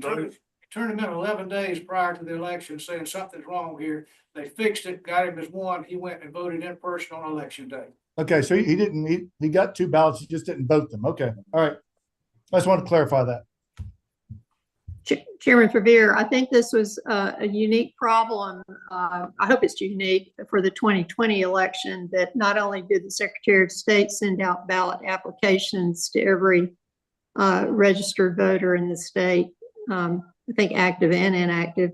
There were many third-party organizations that sent unsolicited ballot applications to many voters. So voters were oftentimes receiving multiple ballot applications that looked very official, and as anecdotally reported, they dutifully filled out each one as if it looked like an official election document, and then to their surprise, they received multiple ballots. It was quite problematic, and it's something that probably our board should address to make sure this doesn't happen in the future. I agree. I get a third one. Yeah, I mean, based on the fact that he didn't vote twice, that he turned in the ballots instead of voting them both, I mean, I would be in favor of dismissing this complaint. So. I would like to raise one more point, is that I'm not sure Eric satisfies the requirement to check for duplicate registrations, but we do have code that requires that the Secretary of State establish and maintain a list of eligible and qualified electors That's in 211. And 21-2-216, the Secretary of State shall establish procedures to match an applicant's voter registration information to the information contained in the database maintained by DDS for verification. Checking for duplicates is part of that verification. So if anything, I haven't as much an issue with the Secretary of State's voter registration division as anybody in this complaint. Are there any other questions from board members? No, I would like to just share the same sentiments that I'm grateful that this county handled the situation the way they did, and that Mr. Birch handled it the way he did. And I also think that this is a case that should be dismissed for the simple fact that it was handled appropriately. Would you like to make a motion? I would like to make a motion that we dismiss this case, considering the fact that they rectified the issue immediately. We have a motion to dismiss this case. Is there a second? Second. We have a motion and a second by Member Gazal. Any discussion? Yes. Yes. Chairman Verveer, if I had my wish, I would send a letter of instruction to the Secretary of State to make process improvement in looking for duplicate registrations. Mr. Birch registered in 1992, 2002, and 2014. That's plenty of years, many years that this could have been screened and checked, identified, and corrected, rather than waiting for Mr. Birch to discover this on his own and fortunately report it and take action to correct it. I think it would be appropriate for us to ask the Secretary of State to respond to how this occurred, but we can't send a letter of instruction without having the Secretary of State respond to an allegation. So I am happy to ask them about this particular case and how it might have occurred, given that there are different names and different addresses on these different registrations. So actually, Mr. Chairman, so is it possible, I would like to amend my motion, because I agree that there should be something that we send to the Secretary of State's office, just kind of alerting them that we are aware of this and they should be aware of this, and instructing them to pay attention to this. I mean, this is something that I think they should look at every county and see if this is happening throughout the state. I'm pretty sure it's not a one-off. And so I do think there should be something. So I would like to amend my motion. And I wonder is it possible to dismiss the case for Mr. Birch so that he's not being held up, but at the same time also send something to the Secretary of State's office? well, they're not a respondent in this case or a complainant, either one, but I will send them a letter and concerning this case. I'll ask Alexandra to draft something for me, and we'll send it to the Secretary of State identifying this case and the issues involved in this case, and see if there is a reasonable explanation as to why it occurred. Okay, could we see that before you send it, just so that we can make sure that all of our concerns are addressed? Okay. Yes. Okay. Okay. So we have a motion and a second to dismiss this case. Any further discussion? Hearing no discussion, all those in favor of dismissing this case, SCB 2020-042, signify by saying aye. Aye. Any opposition? Hearing no opposition, so move. This case is dismissed. Thank you. Thank you. Thank you. Well, we have another Appling County case, SCB 2022-240, which is tab number 27. So This from Appling County, County Attorney still here, as is Ms. Shonda Carter. Okay, great. Ms. K. Brunson? This case is a continuation case. Part of this case was already adjudicated as it related to the voter Jorge Adeguin Garcia. He received an LOI for his part of this case, the double voting, during the October hearing. This is the second part of that, which corresponds to Appling County and specifically Mrs. Shonda Carter. When Mr. Adeguin Garcia went to vote the second time, it looks like Mrs. Carter is the one that gave him his voter card, and ENET was not checked before he was allowed to vote that second time, which allowed him to vote that second time. And so that's the part of the case that we're dealing with today. Which part? So the part where Appling County did not check ENET before Mr. Adeguin Garcia voted that second time. They would have checked ENET, they would have saw that he voted already on October the 17th. It was the use of Easy Vote. The Easy Vote overlay was what I asked you to do a little bit deeper dive on, because it was the Easy Vote overlay that allowed the voter check-in without this recourse to checking ENET, which is no longer the case. It is no longer, ENET doesn't exist anymore. We have Jarvis now, and it is a simultaneous or virtual simultaneous check. But just to give a little bit more color there. Sorry. And yeah, Ms. Carter apparently said the process at that time, instead of checking ENET during, was to check it later, which obviously in this case, it was too late because he had already voted that second time. So based on that, there's sufficient evidence to show that Mr. Shonda Carter, the Appling County Board of Elections registration, violated SCB Rule 183-1-14-.02 sub 11. They did not properly determine that Mr. Adeguin Garcia was not eligible to vote on October 19, 2022. They failed to check the election database prior to issuing Mr. Adeguin Garcia a voter access card. If they would have done that, they would have noticed that he had already voted on October 17th. Ms. Carter, do you have any response to that?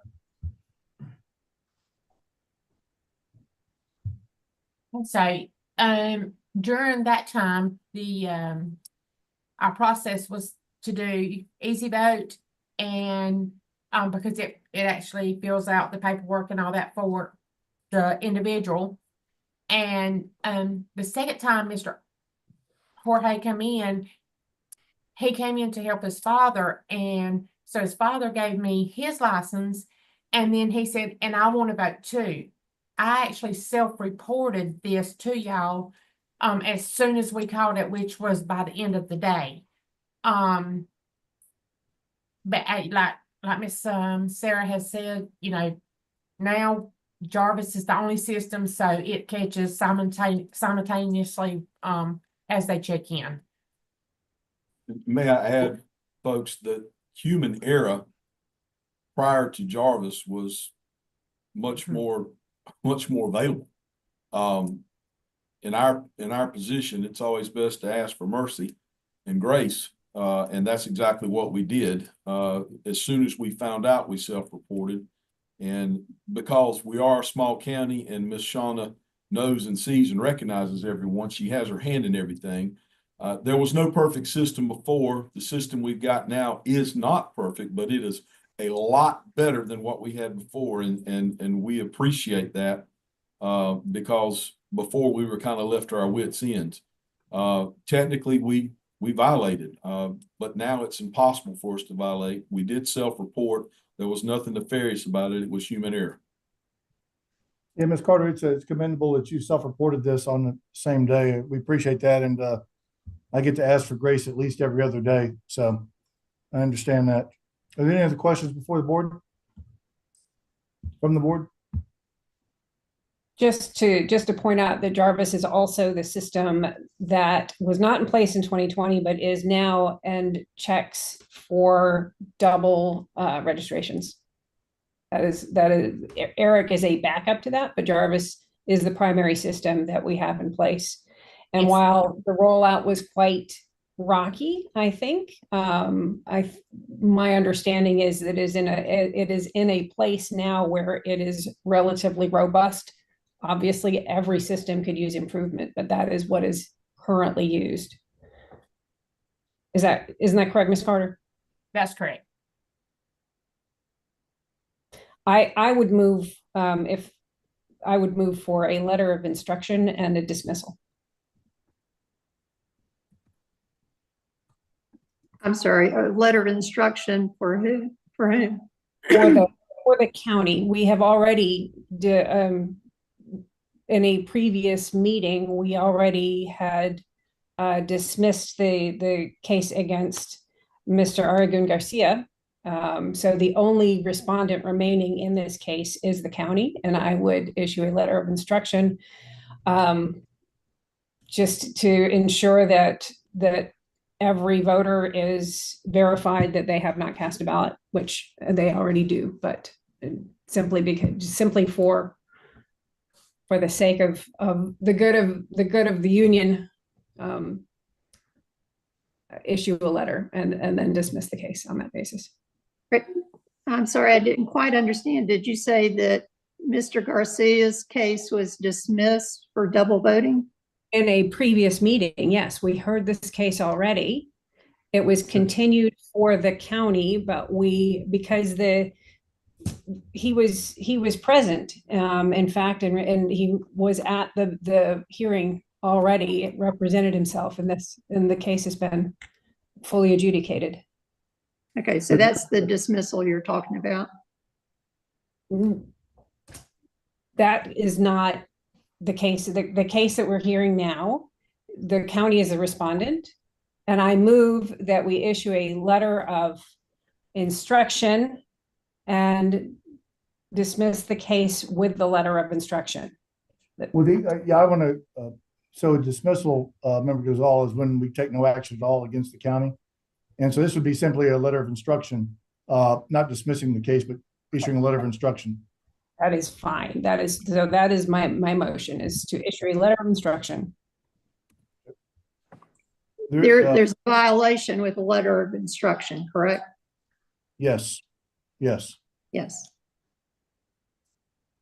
We have a motion to issue a letter of instruction on this SCB 2022-240. Is there a second? Second. We have a motion and a second. Is there any further discussion? Hearing no further discussion, all those in favor of issuing a letter of instruction signify by saying aye. Aye. Any nays? Hearing no nays, so move. Letter of instruction will be issued on SCB 2022-240. Carries by a vote of 4-0. Thank you. And like Mr. Burt said earlier, I commend you folks for the job you do. I've been here since 9 o'clock as well. And with that, may we be please be excused. You are excused. We put all these together for a reason with the counties. It's a good thing you come with an A before your name. We are very grateful that we start with an A, and I wish y'all the best the rest of the day or into the evening. Thank you, Thank sir. you. Ma'am. Thank y'all. Thank you. Before we go to the next case, let me clarify something. Member Jeffries, on the last case, 202-2042, did you vote to dismiss that one? Well, yes. Okay, thank you. I'll clarify that. All right, the next case to be heard is SCB 2021-164, Henry County poll issues. It's tab number 28. This case deals with Henry County and specifically the Stockbridge General Municipal Election. Secretary of State's office opened an investigation into this complaint after it was reported hundreds of voters were turned away from the polls in Stockbridge, Georgia, as voting machines at all 3 polling locations were down for hours. It was reported as a technology failure attributed to software and connection issues that didn't allow votes to go through. The polls apparently opened at 7 a.m. However, when citizens showed up and attempted to vote in the municipal election, they noticed that the poll pads were not functioning. A staff person, Catherine Glenn, gave the poll managers the activation codes and walked them through how to program the poll pads manually. However, one of the poll managers, John Pearson, did not call and used a technician who helped him with the process manually. A judge was later contacted and the voting time was extended until 11:30 p.m. for 3 of the impacted precincts. During an interview with poll pad representatives, it was revealed that the poll pads were programmed for the Henry County election and not for the city of Stockbridge election. So based on our investigation, it was determined that there was evidence to suggest that the Henry County Board of Elections and Registration and Amika Pitts Banks violated OCGA 21-2-379.25, programming for ballot design and style, when the county did not cause the proper ballot design and style to be programmed for each electronic ballot marker, which is to be used in any precinct within the county or municipality, et cetera, et cetera. So basically, they did not verify and make sure that the correct ballot was designed for this election, and therefore some citizens were not allowed to vote for that municipal election. My understanding is that the respondent recently resigned in the, so Lee Phillips is online. Ms. Phillips, are you there? Yes, sir, I'm here. Okay, is your county attorney online with us too? Yes, sir. Her name is Miss Rachel Mack. Miss Rachel Mack, okay. All right, are there questions from the board on this case?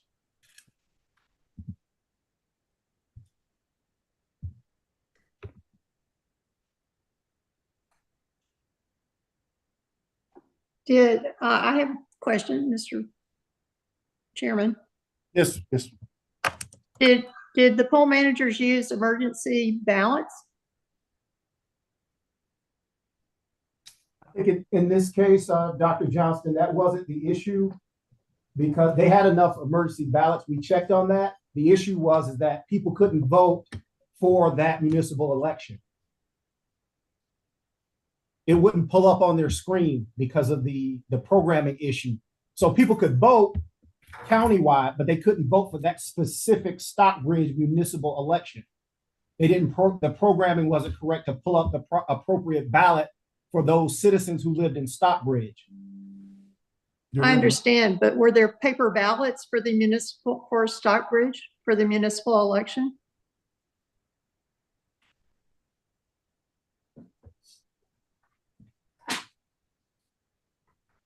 Yeah, according to there were sufficient emergency ballots. Let me just find it. I remember, because that was one of the questions I had also, is that emergency ballots obviously can be used in a situation like this. If I could interrupt, the emergency ballots were available, but it's my understanding they ran out. How many were there? I was not here during that time, so I can't give a number. The statutory minimum is 10% of the registered voters per precinct. So yes, that's correct. If turnout was higher than 10%, then that is entirely possible.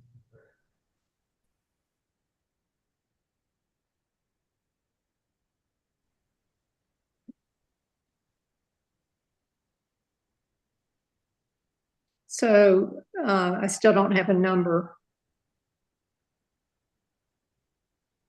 Ms. Phillips, do you know if the emergency ballots were used? Yes, sir, I do. Yes, they were used. Actually, they ran out of the emergency ballots. And I cannot say if the 10% were on hand. All I can attest to is that the emergency ballots were all used. It looks like also the supervisor, or Ms. Banks, she had additional provisional ballots delivered to the precincts. So that would make sense that they ran out. Did you determine why this wasn't programmed properly to start with? Yeah, we did speak with No Ink. Let me just see here.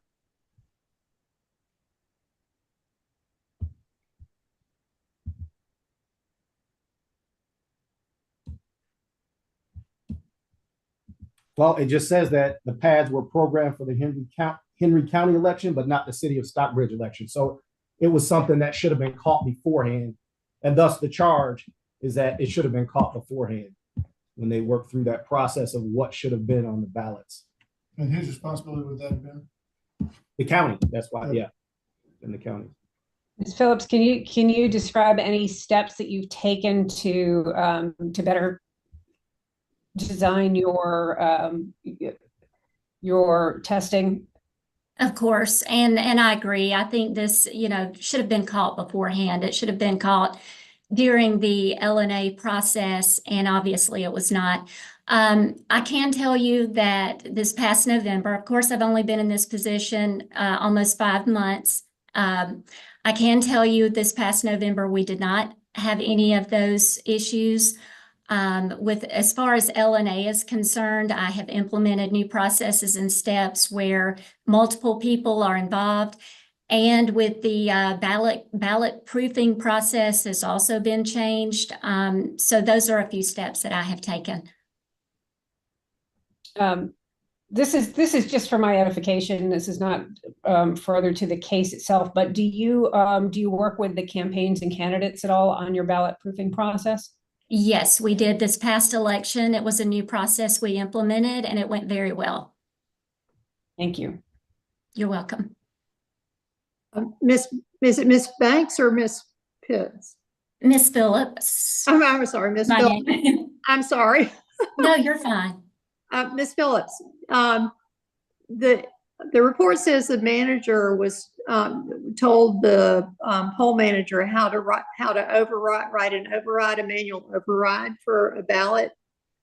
Do you know, was that done, and how many voters were provided ballots with the manual override? It is my understanding that initially that poll worker refused to do the manual ballot activation.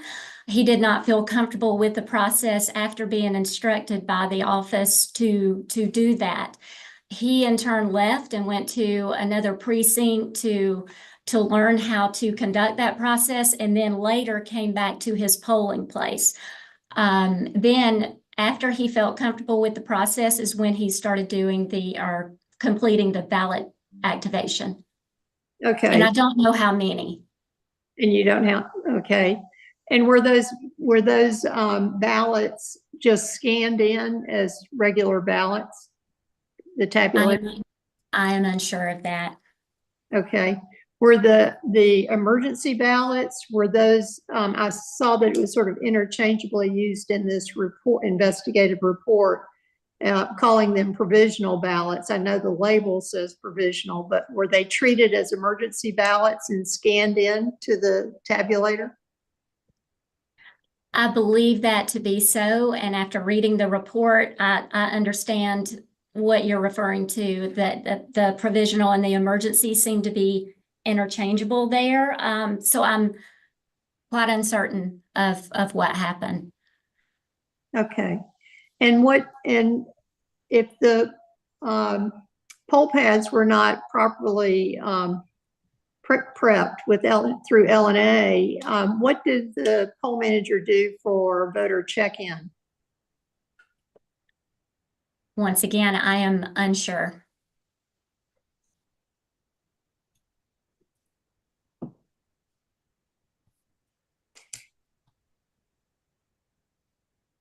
Is the poll manager available to answer these questions, Mr. He is no longer a poll worker with this county. Okay.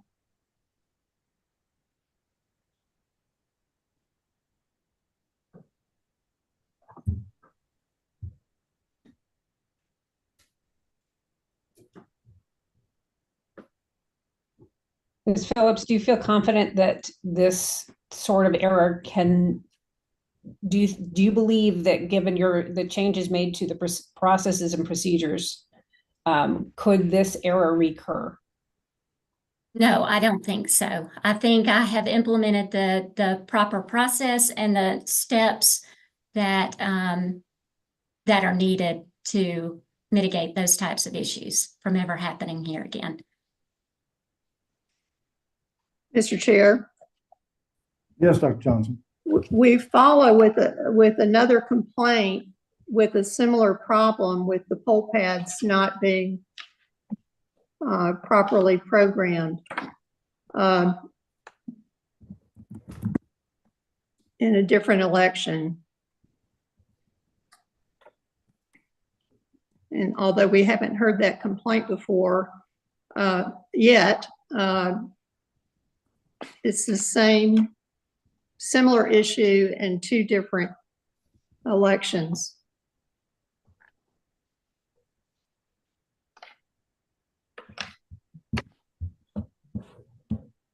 And it appears that it affected hundreds of voters, is what has been reported.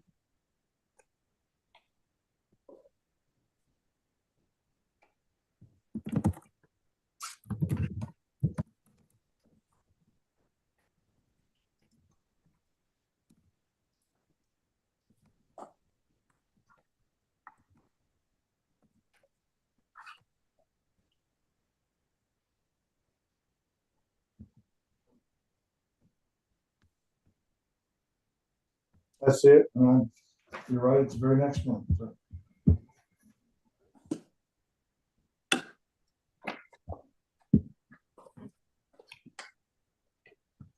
It would have been the same individual for both of them, correct? It's the same poll pads. Yeah.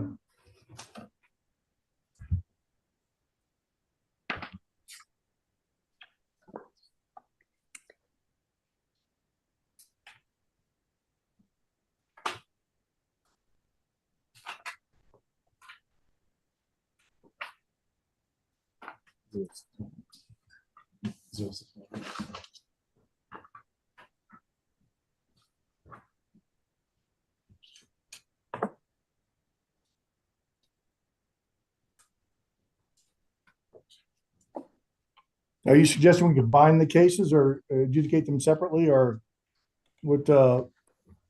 Where are you going with this? Well, both the cases are related. I don't. The issue is it involves multiple problems. It involves failing to program the poll pads correctly. I don't know if it's a poll pad problem or an election office problem, but it happened 2 different elections, 2 different years. It affected hundreds of voters.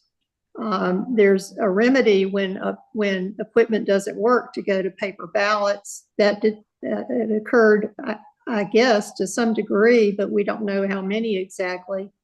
And the polling place ran out of the emergency ballots and refused to perform the manual override to allow voters to vote. So it did affect a lot of, it affected voters. And that's a significant issue I think that we need to address. I would recommend referring this to the Attorney General.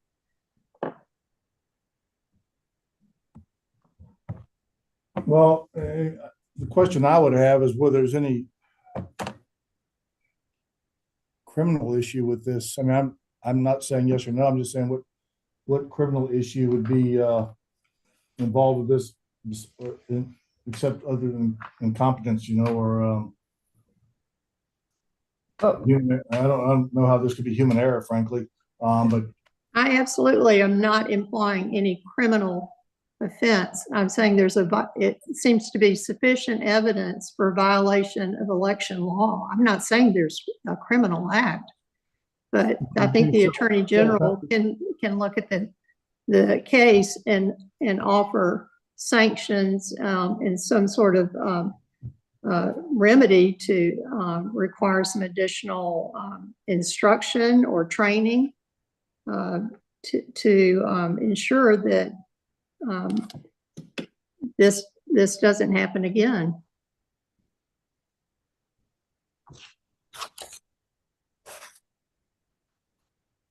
My understanding of the case is that it was entirely human error in the programming of the poll pads and in the design of the logic and accuracy testing.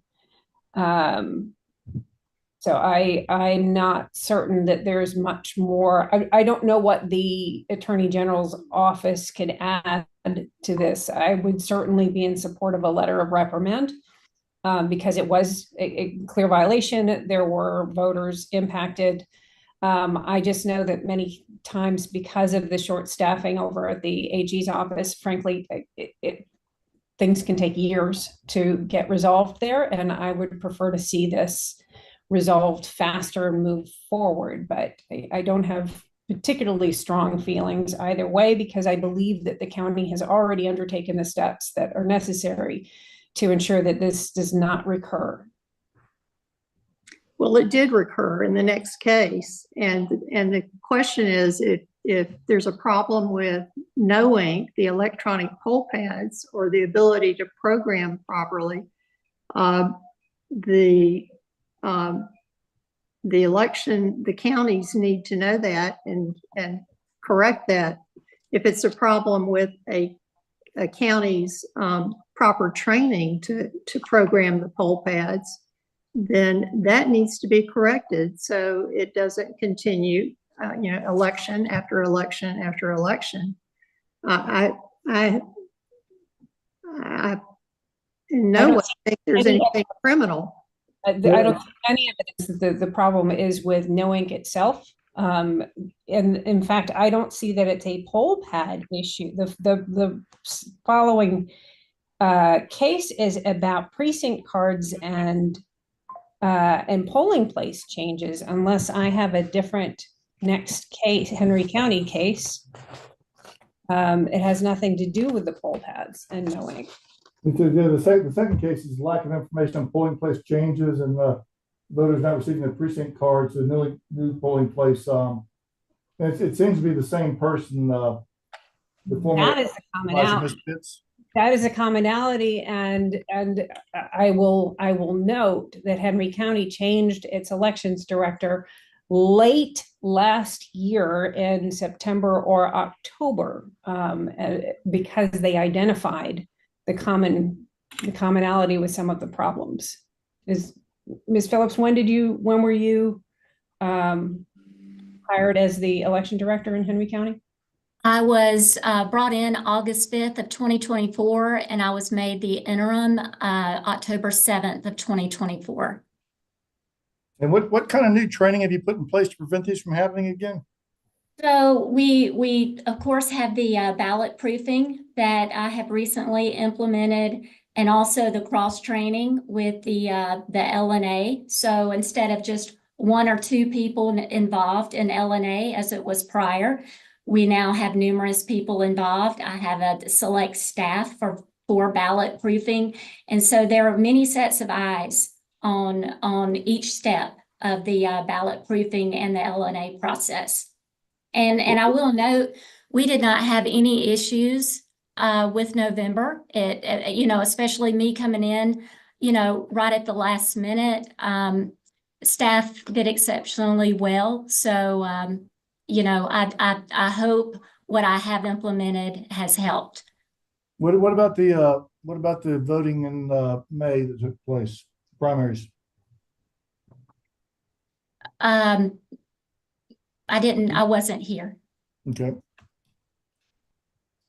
So Ms. Phillips, do you feel prepared that with the municipal elections coming up this year, that you will ensure that the proper programming will occur?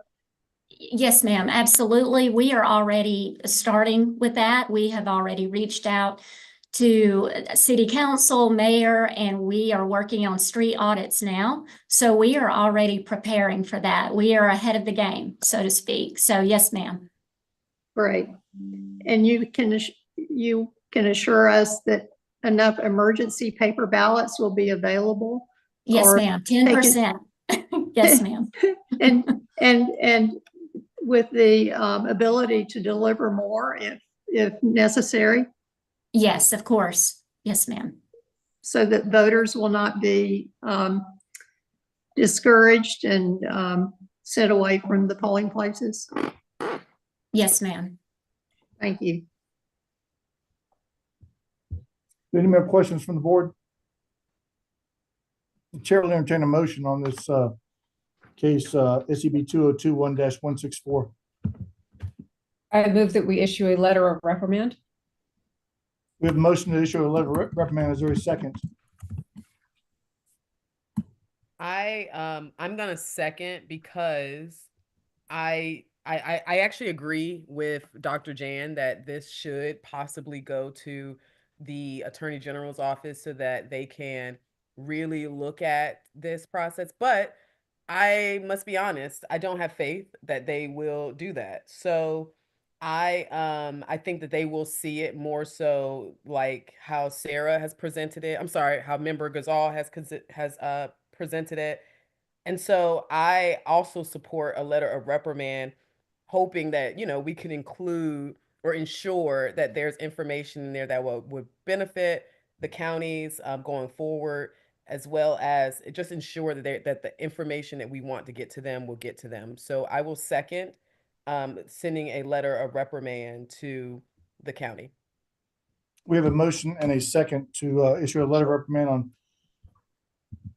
case SCB 2021-164. Any further discussion? Hearing no further discussion, all those in favor of sending the letter of reprimand signify by saying aye. Aye. Aye. Motion carries 4-0.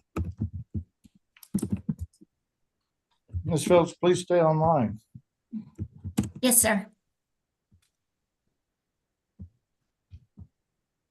The next case on the agenda is also Henry County case SCB 2023-061 Henry County, City of McDonough election issues. Our investigator. The Secretary of State opened this investigation after it received a complaint alleging that the voters are being discouraged from casting provisional ballots. I can't hear you. Good.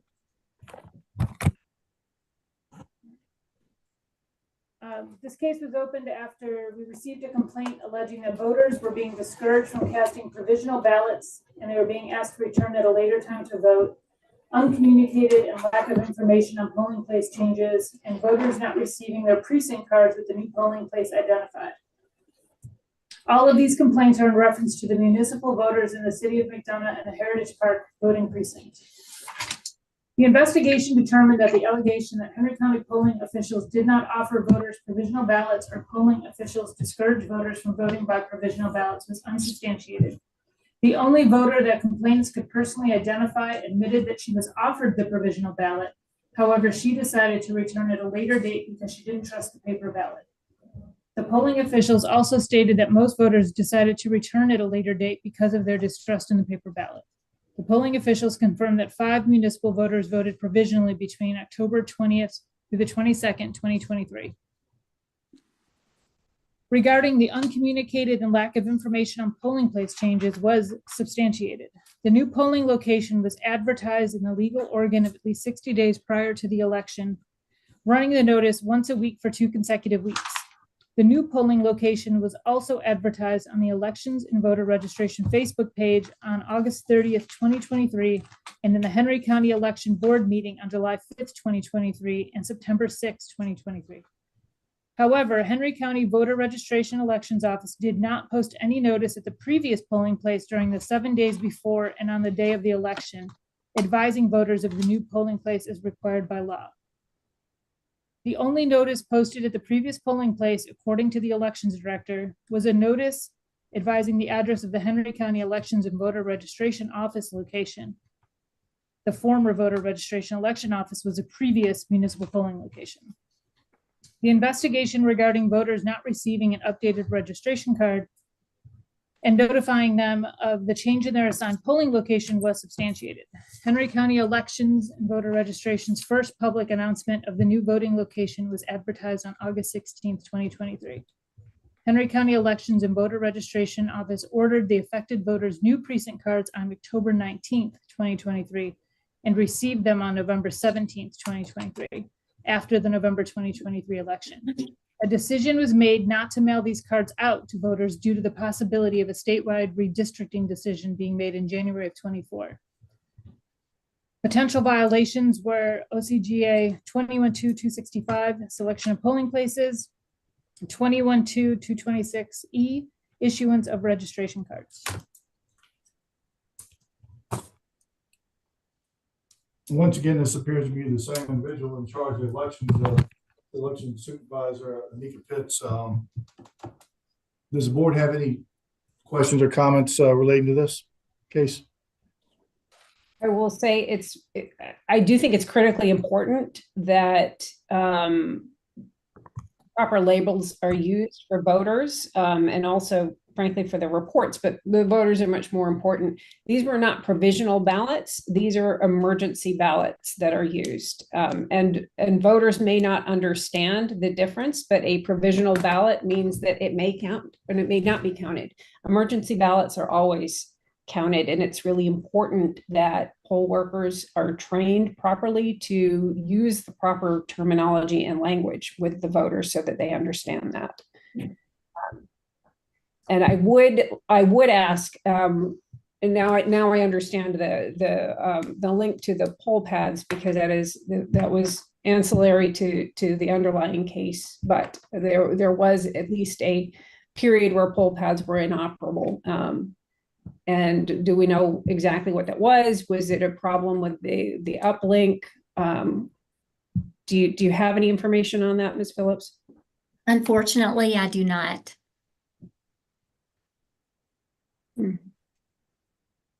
Did the managers have a backup paper poll book? I would, I don't know. I would assume, because that's a requirement, but I cannot speak for the previous director. One would assume so, since the paper ballots were offered and they could not be offered without having some kind of a backup poll book. Yes, ma'am. Correct. And the correct terminology to be, even though the label is the same on the paper ballots that are in reserve in the polling place, their proper use of emergency paper ballot, especially in reporting a case or talking to voters, because like Member Gazal said, it makes a difference in an expectation of what one does with that ballot. So again, I raise the question to the board: is this a no-ink problem, or is this an election office problem? Is this a deficiency in programming that the no-ink e-poll pads have, or is it a challenge with election offices to properly program municipals along with county data? I would say this is a training issue. I feel like it's something that if they are having, if both issues are present, where we have individuals that are struggling with the technology, that goes back to training. And then if it's a process issue as well, then that goes back to training. So I think that I would question whether or not the Secretary of State is giving proper training to our election, to our election to our counties, to then disseminate that down to those who are working in the counties.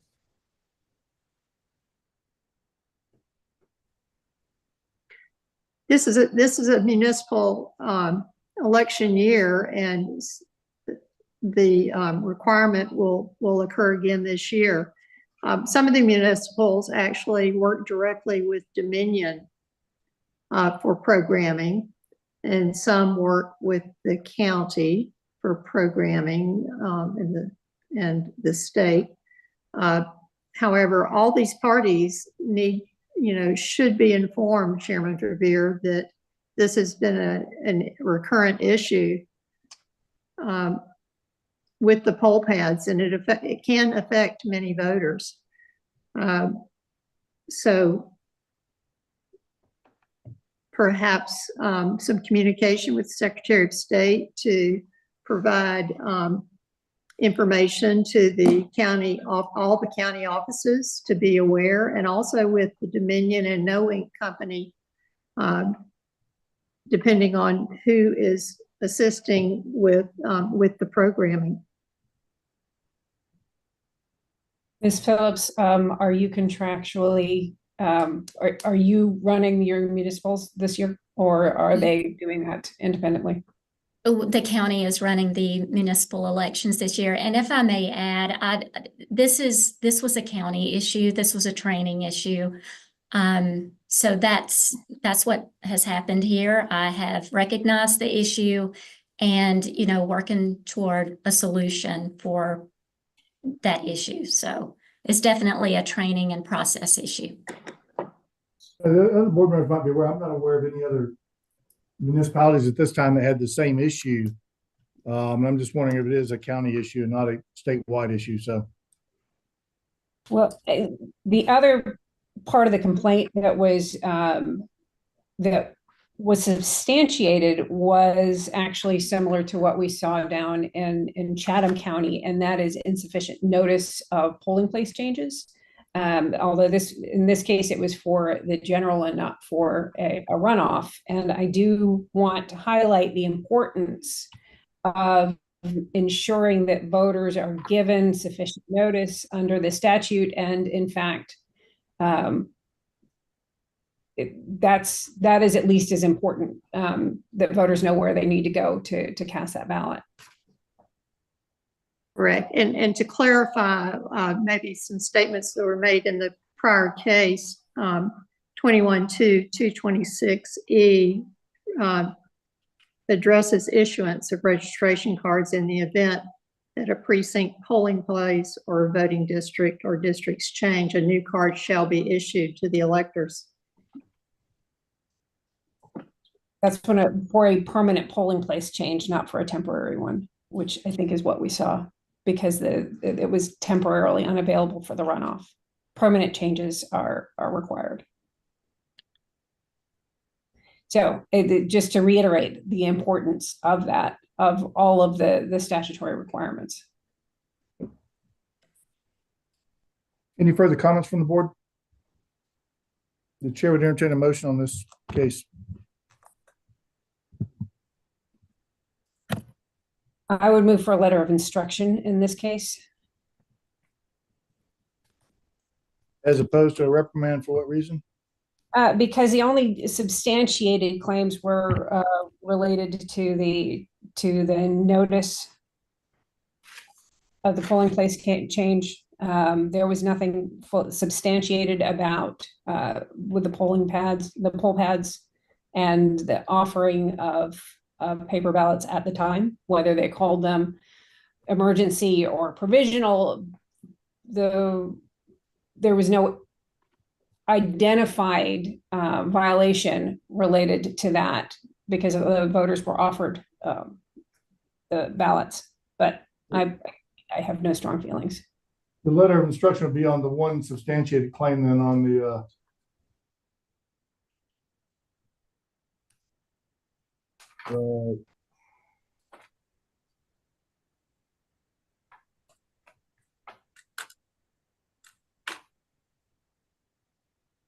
the registration cards and notifying change in the assigned polling place, correct? All right, so we have a motion to issue a letter of instruction on the substantiated violation of failure to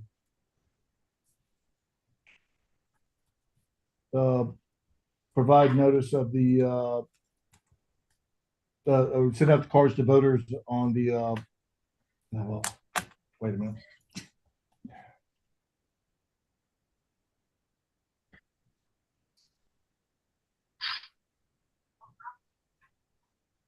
Mr. Chair, are either the complainants present, or does anybody have their hand up regarding this case?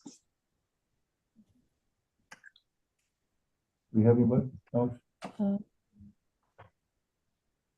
I don't see a complaint around. Oh, Secretary of State. Secretary of State was complaining on this.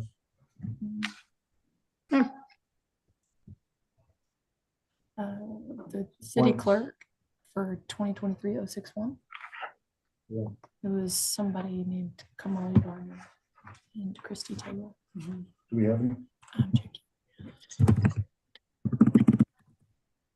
No, we don't have any, field medical complaints. So we have a, motion to issue a letter of instruction on the substantiated claim that voters did not receive updated registration cards, notifying them of a change in assigned polling locations. Is there a second on that?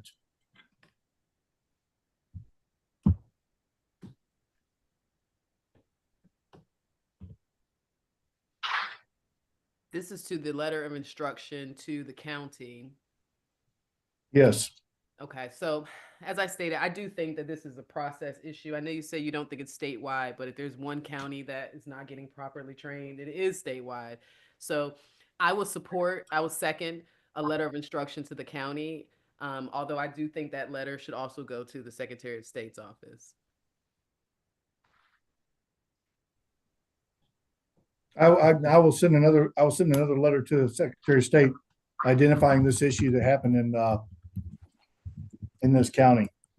Is it possible to just add it on to the other letter, just kind of create a list of things that we think they should look into?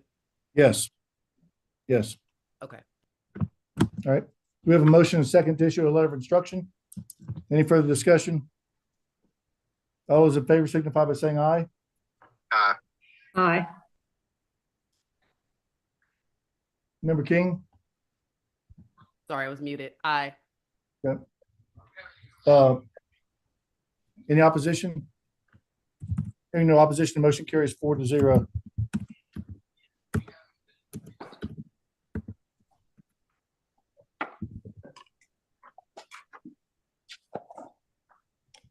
Next item on the agenda is SEB 2022-046 McIntosh County Elections Miscellaneous. It's tab number 30 in your book. So this case deals with a citizen who had her 12-year-old child with her in the voting booth and apparently was told by Eleanor Gale, who's the election supervisor for McIntosh County, that her child could not be in the voting booth with her. Subsequent interview with Mrs. Gale, she indicated that the 12-year-old was touching the screen. Citizen denies that. Ms. Gale also says that she received information that children could not be in the enclosed space from the Secretary of State's office, and she specifically mentioned a former county liaison worker, Angela Davenport. Mrs. Davenport was interviewed by the investigator and denied the allegation. So ultimately, there's evidence to suggest that McIntosh County Board of Elections and Registration and Eleanor Gale specifically violated OCGA 21-2-413F regarding conduct of voters.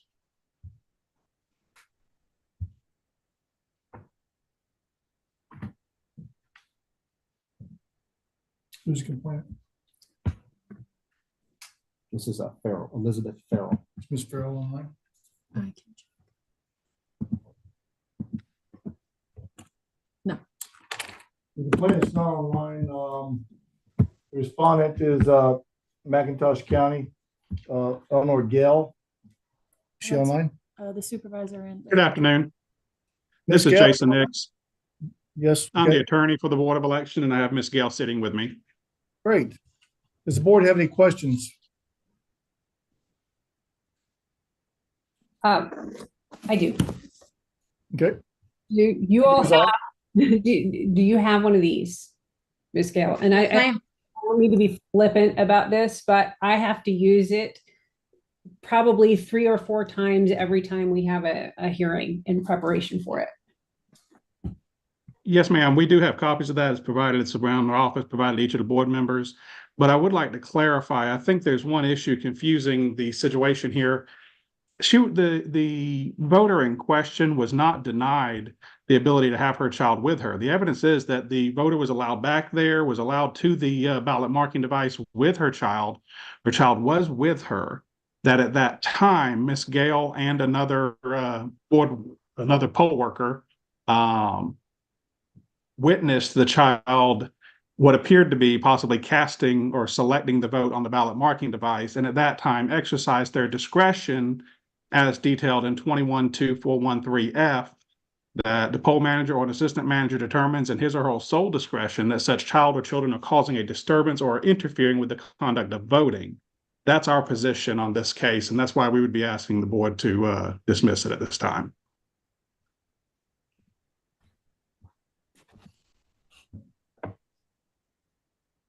And Ms. Gale was there in person if you have any direct questions for her. She was one of the ones who was there witnessing it. We're a very small county, so it's only a few people that work here, and there was only one location here at the office handling the election that day. This is Chairman Verveer. Who attended that with Ms. Gale? Who witnessed it besides Ms. Gale? Marilyn Todd. Marilyn Todd Lynn, who she was a board member at the time, wasn't she? But she was also working the polls. Miss Lynn was also working the polls, but she was a board member, and she was the one who was there with Miss Gale. We don't have Miss Lynn here presently. She's no longer on the board. She finished her term and retired. Okay. Ms. Gale, were you the one who directed, who spoke directly with the woman who had the child voting, basically initially? Were you the one who interacted with her? Yes, ma'am. What was her response like when you interacted with her? She got a little irate. She became irate? Yes, ma'am. What was her argument? Was she just frustrated that you didn't allow the child? Was she listening to the rules, or how did it go? She did not like the idea of me telling her that the child could not touch the machine. And then she said the child did not. She was explaining how the voting process was. But we have a small room. We were holding 2 elections, one in one room and one in the other. And when she started explaining, and I was standing off to the side, I did not see how she was voting. I just seen the child reach up there in one of the categories and touched the square. Okay. Okay, thank you. Ms. Gale? Yes, ma'am. Dr. Johnson here. Did you tell the voter that she couldn't have the child because of her age in the voting booth? Well, I know the code section says anybody 12 years and under can be in the booth, and we've had kids during that same day and earlier, but they never caused a disturbance or they never touched the machine. And I've seen other parents explain to their children the voting process, but none of them touched the screen.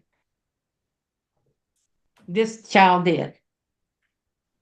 And was the conversation with the mother and the child disturbing other voters? Were there any other voters there? There were probably one other voter in there. Because the booths were, they were in close quarters. And I turned around and asked, the child to step out if she'd want something to the front office. Yeah, I think did you ask the mother if she could Yeah, stop I did and have ask. some candy? Yeah, I asked the mother if it was all right if I gave her some candy while she finished her voting. And what did the mother say to that? She just looked at me funny and let her go. Okay. And then we took the daughter around to the other side for the second part of voting. She voted, cast her ballot, and she went out the exit door with her daughter.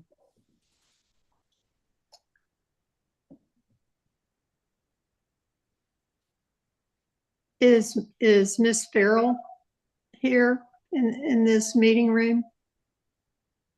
Not in ours. Chairman Verveer? Pardon me? I checked. Trying to read the code. She's not in, no. No, she's not.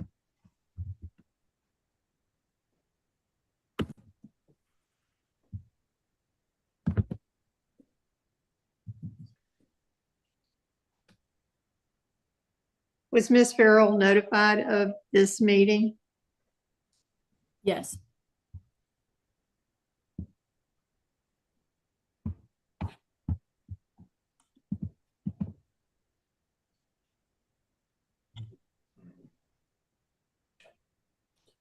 I find this code to be very interesting because it talks about children under age of 18 or any child who is 12 years of age or younger accompanying. I don't. So the way you Agreed. parse that is your own children under the age of 18 or somebody else's child under the age or age 12 or under. Like Seems like it could be a little clearer. it could be, but I mean, I think in this case, in my reading of the statute and the facts at hand, I think that the county is well within its rights to ask a parent to have the child leave if they were interfering. They can't touch the screen. So I would, at the proper time, I would offer a motion to dismiss this. Are you offering a motion to dismiss Let me, the election supervisor? Yes. The investigator would like to make a comment. Yeah, one of the reasons, I mean, a lot of times when we have cases where it comes down to one word against another, then obviously we say that's insufficient usually. But one of the things that we looked at was we interviewed the investigator interviewed some of the poll workers who basically verified what the complainant said. The fact that they never saw her touch the screen. They basically explained exactly what the mother said as far as her going through the process with her. In addition to that, what really swayed me in reviewing this case is the fact that Mrs. Gale says, well, I was told by the SOS that this is the case. And then, of course, we go and talk to that individual who worked for us at that time. And she said, no, I never said anything like that. And then what the statute is, my thing is that if she knew that, then she wouldn't have doubled down saying that she was told. So that tells me right there that her interpretation was that this child couldn't be in the enclosed space. So based on those other witnesses, poll workers who say they didn't see this child touch the screen, in addition to her believing that that was the law at the time, is what swayed the balance as far as us saying that this is a potential violation here. Mr. Brunson, thank you so much for clarifying that. I withdraw my motion. Ms. Gale, do you know how many people approximately were voting at the time? Do you recall? I think you said that there's maybe one or two other people. Yeah, there were one or two the other same time? people at the same time, and that was in 2022. Which How many poll was workers were in that room? how many poll workers in that room? Yes. One, two besides myself, and the one at the box at the back door. So the way our office is laid out here is people walk in a door and they're in a very small lobby. There's a counter there or tables laid out with a desk that they come up to. Usually that's where they check in. That's where the poll pads are. It's where they get their little green card to take into another room. But there's a big window into the other room where the actual ballot marking devices were. And that's where the person would be marking their ballots. And then they go into yet another room through a hallway to actually cast their ballot. And usually there's two people, give or take, at that front desk. And then one person sort of giving initial instructions as to where to put the green card and where to go with your ballot, basically controlling traffic. Does that sound right, Ms. Gale? Yeah, and one. And then there's another person in the other room where At they the have the door machine where they with the go door for the ballot. How many of those poll workers would have had the ability to see whether or not this child touched the screen? Probably two, maybe three of us, if the front desk was looking back that way, but they couldn't actually see because of the curtain. Yeah, because there's also little curtains or walls up around the individual BMDs to try to provide privacy to individual voters. So they would or would not have been able to see whether that child touched the screen. It really depends on where they're standing. So how without being able to see the actual ballot, how would you know whether or not that child touched the screen versus was just pointing at something? I was back there in the room when this occurred, and I seen her reach up and touch the screen. You could see the screen itself. I could see the side of the screen, and her hand reached up there and touched it. The whole time her mama was telling her how she was voting and all like that. Did she do it more than once?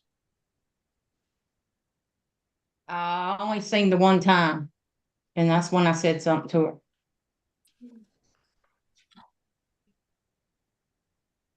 Mr. Chairman. Yes. I think this goes back to the original statement, which was when the altercation occurred and Ms. Gale mentioned or basically it instructed the voter not to have her child touch the screen. And the response was that I was just trying to teach her the process. I mean, teaching the process is teaching her how to do it correctly. It's teaching the child to do it right. And I know we're getting one side of the story, but the other side had the opportunity to come and present their side as well. So we can only take the one side that's being presented. And if Ms. Gale is saying that she saw it with her own eyes, her touch the screen, I think it's safe to say, since we only have that side and the other side has chosen not to represent themselves, that she saw the child touch the screen. That being said, I do think that there is I do have questions around how we are communicating what the child can do. Are we just saying that yes, you can bring your child with you? Are we educating them on the process and what they can and can't do as it relates to touching the screen? I know that should be obvious that a child can't vote, but I do see where there are parents that I believe will see these as teachable opportunities. And I do foresee this could potentially be a problem more so in the future. So what are we doing? My question is, what are we doing to educate voters on the details of that? It's not just that you can bring your child, but you can bring your child, but here are the rules around what your child can and can't do. You're right. I mean, you would think that that would be told to the voter when they came into the location with the child. So, well, I mean, it depends on whether or not that's been if the office has been trained to educate the voter on that. Right. Right.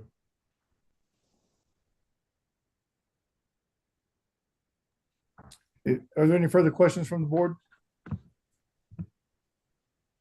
The board would entertain a motion on this case.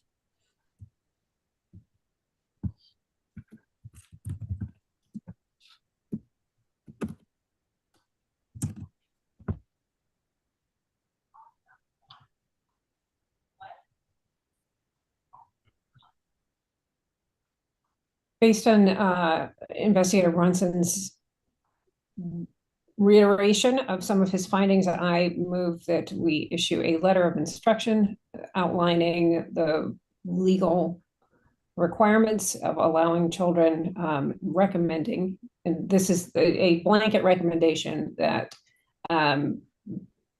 poll workers be instructed with the proper procedures. And that's for 159 counties. So that's not part of my motion. So my motion is a letter of instruction.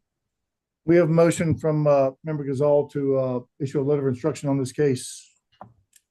SCB 2022-046. Is there a second? I'll second that.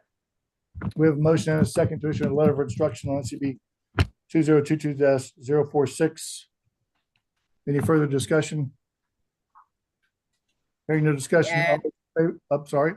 Sorry, Mr. Chairman. Could we also add ensuring that our county offices are educated on the nuances of the rules around allowing children into the polling site? Can we add that to our request to the Secretary of State's office as additional items that we think he should consider looking into? This is going to be a long letter. Unfortunately. I'm adding that to my list. Hang on one second here. Thank you.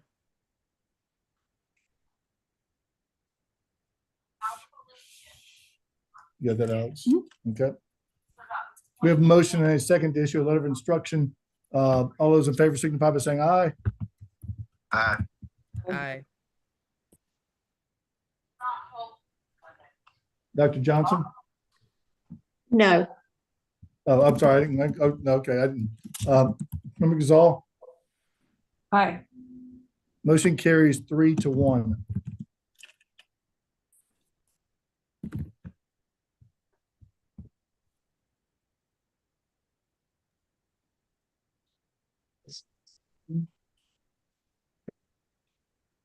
The SCB 2022-189 McIntosh County, I received a request for continuance and I granted that continuance. So it'll be put on the next agenda. Let's finish up with McIntosh County and then we'll Okay, thank you. then we'll go with a comfort break, hopefully.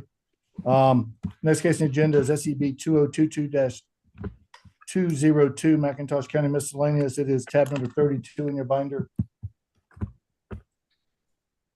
Okay, this case dealt with the general election, November 8th, 2022. Diane Cronin reported she was told by McIntosh County Election Supervisor Eleanor Gale that she was required to include a copy of her driver's license with her absentee ballot application. Mrs. Cronin mentioned how the instructions on the application clearly explained that a copy of an acceptable form of identification is not required if a driver's license number is provided. Mrs. Cronin was told by McIntosh County Election Supervisor, actually that's a repeat.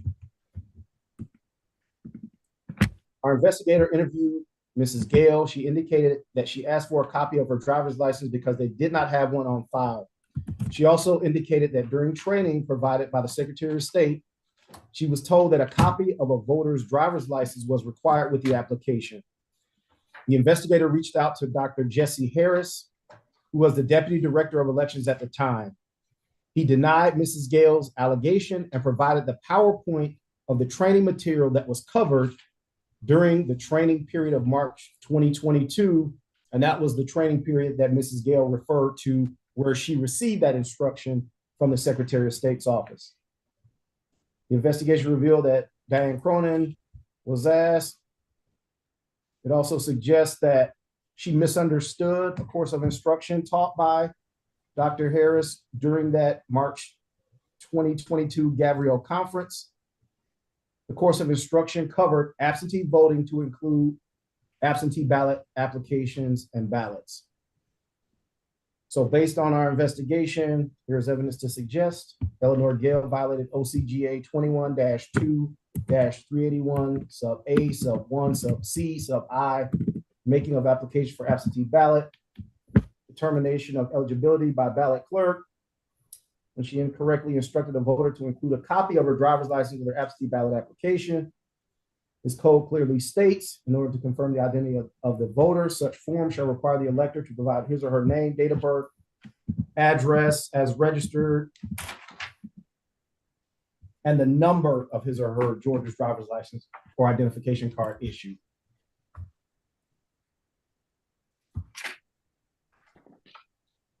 Are there any questions from the board?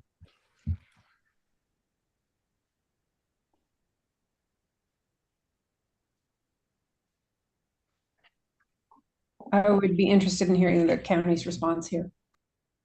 Ms. Gale, are you still online with us? We're still here. Yes, do you have a response? Just basic that she was allowed to vote. Yes, Ms. Gale did ask for a copy of her license initially because she does have a license. So any of the alternative forms of identification that could have been produced under statute would not have applied so long as she did possess a license. With the license number in the system, she was able to verify the license after the fact, after the voter left the office, and did get her a ballot, and the ballot was cast and counted. There was a little bit of confusion there about whether or not the actual license needed to be shown in lieu of just the number, but that has been corrected since then. But again, she was not denied the right to vote. I think the big issue there was her license was registered at an Athens, Clark County, Georgia address at that time. And she was attempting to vote on a voter registration in Townsend, Georgia. Yeah. Townsend here in McIntosh County. But nonetheless, she was issued a ballot. She was not denied her absentee application. And I don't think there's an issue. I would ask the board to dismiss it. Any questions from the board?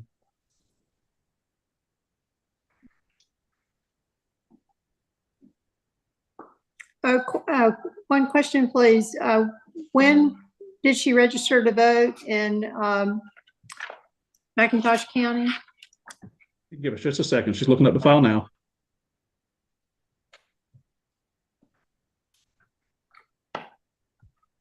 $2,009. So what this says. It looks like October 27th, 2009.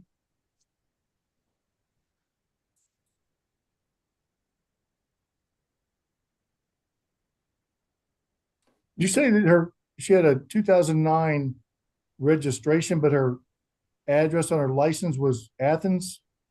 Correct. I'm sorry, was that Oconee County? Yeah. Oconee County. I may have said the wrong county, but that's in the Athens area, I believe. It's Athens, yeah. That's correct. It's important to make sure that we understand that legally, the photo ID requirement proves identity. There are different requirements for it can be used to prove residence, but if there is the identity proof of residence is not through this process. It's a different process through registration. Absolutely agree. So I just don't want to be conflating those issues. The violation at question here is whether or not the county required more than what the law requires for obtaining the absentee ballot.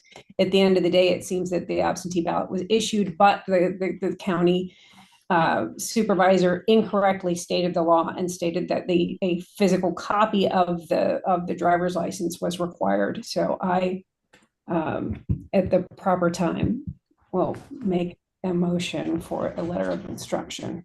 But I'm just a little curious about this whole driver's license thing, being getting her driver's license in Oconee County, but registered in McIntosh County. Is Ms. Cronin in the room to speak? She's not. Members of the board, I'd also add my client is showing me the letter that she sent with the original application certified to my client's office here in Darien, at her return address as Athens, Georgia as well. But nonetheless, her residency was not questioned, and I think she updated her driver's license since then. Do you have information? I'll have to go back. No, we don't know. Never mind. I take that back. Well, that's a separate issue, and I don't want to. And I want to make sure that we stick to the point of this particular complaint, which is about the application and what was required. If a different inquiry needs to be made on whether or not the voter in question was resident, that's a separate inquiry that is not. We don't have any facts in front of us about that. So I just want to make sure that we're absolutely. Ms. Gill, was there any question as to her residency at the time? On her voter registration, she did not put mailing address as Townsend. When it just shows Cox Highway, Townsend, Georgia. And then when she sent that certified letter requesting an absentee ballot, her return address in the corner of that envelope states that it's Diane Cronin, 1200 Bob Goffrey Road, Athens, Georgia, 30605-5316.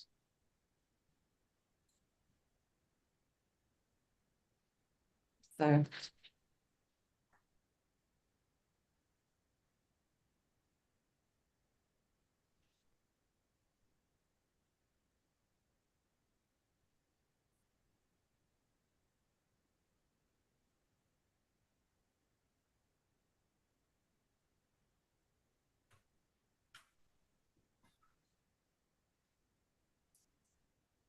I'm just, I understand, Member Gazal, that, we have two different issues here.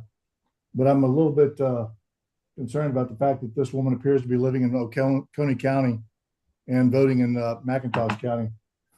And perhaps we should open an investigation on that, and address the actual case in front of us. Yeah. I would have no objection to that. Ms. Gill, why did you ask for her driver's license? I guess when we were doing the absentee ballot request forms, verifying their address with voter registration. And see, we were in ENET back then, and we're in, now we're in the garbage system where, we've updated a lot and come a long way.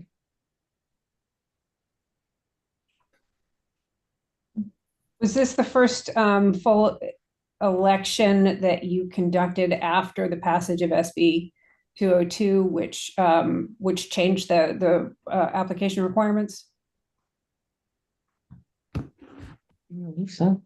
She thinks so, but I'd have to look at a calendar and double Yeah, I'd check. have I'm to not sure back- exactly when that statute was enacted versus when this election was. It's 2 years. been a couple years now. Yeah, 22.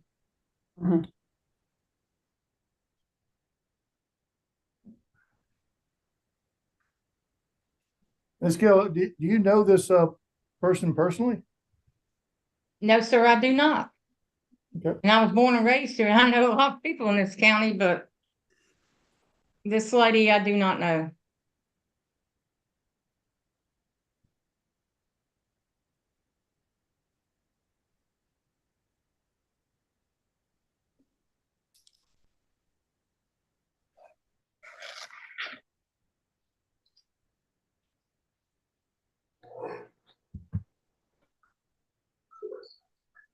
Any more questions from the board?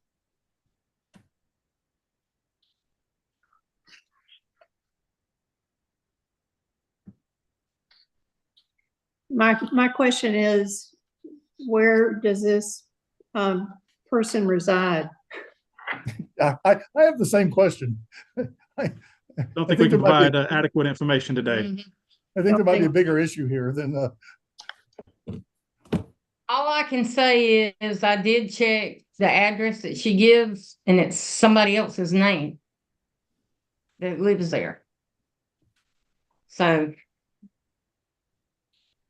I would move that we initiate an investigation into the voter, to Diane Cronin, regarding her actual residence versus registered address. And with regard to Ms. Gale and the county, that we issue a letter of instruction. I don't think there's a need to make a motion on that. The chairman's going to request an investigation into that with the Secretary of State's office. Yes. She does mention briefly in the investigation. She addresses it. The investigator spoke with her. And then she indicated that at the time of the election, she was out of the county and wanted a ballot mailed to a temporary address, 1200 Bob Godfrey Road in Athens, Georgia.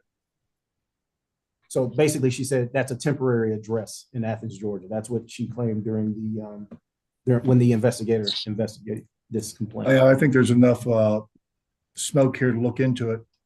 I mean, it wasn't so temporary that she got her driver's license there. Sure. Okay. I mean, if you're living someplace for 3 months, we need your driver's license there. So I think there's enough smoke there to request an investigation into this. So Member Gazal, the chairman, will be requesting a investigation on her actual address. So my motion then is that we issue a letter of instruction with regard to what is necessary under Georgia statute related to absentee ballot applications. We have a motion to issue a letter of instruction on this making of application. Is there a second? We have a motion and a second. Any discussion? the discussion I'd like to make, Mr. Chairman, is when a registrar or absentee ballot clerk receives an application for an absentee ballot, they are tasked with verification of the voter, that the voter is an eligible voter. And residency is one of those requirements to be eligible to vote in a particular jurisdiction. So at this time, I don't think I can support the motion.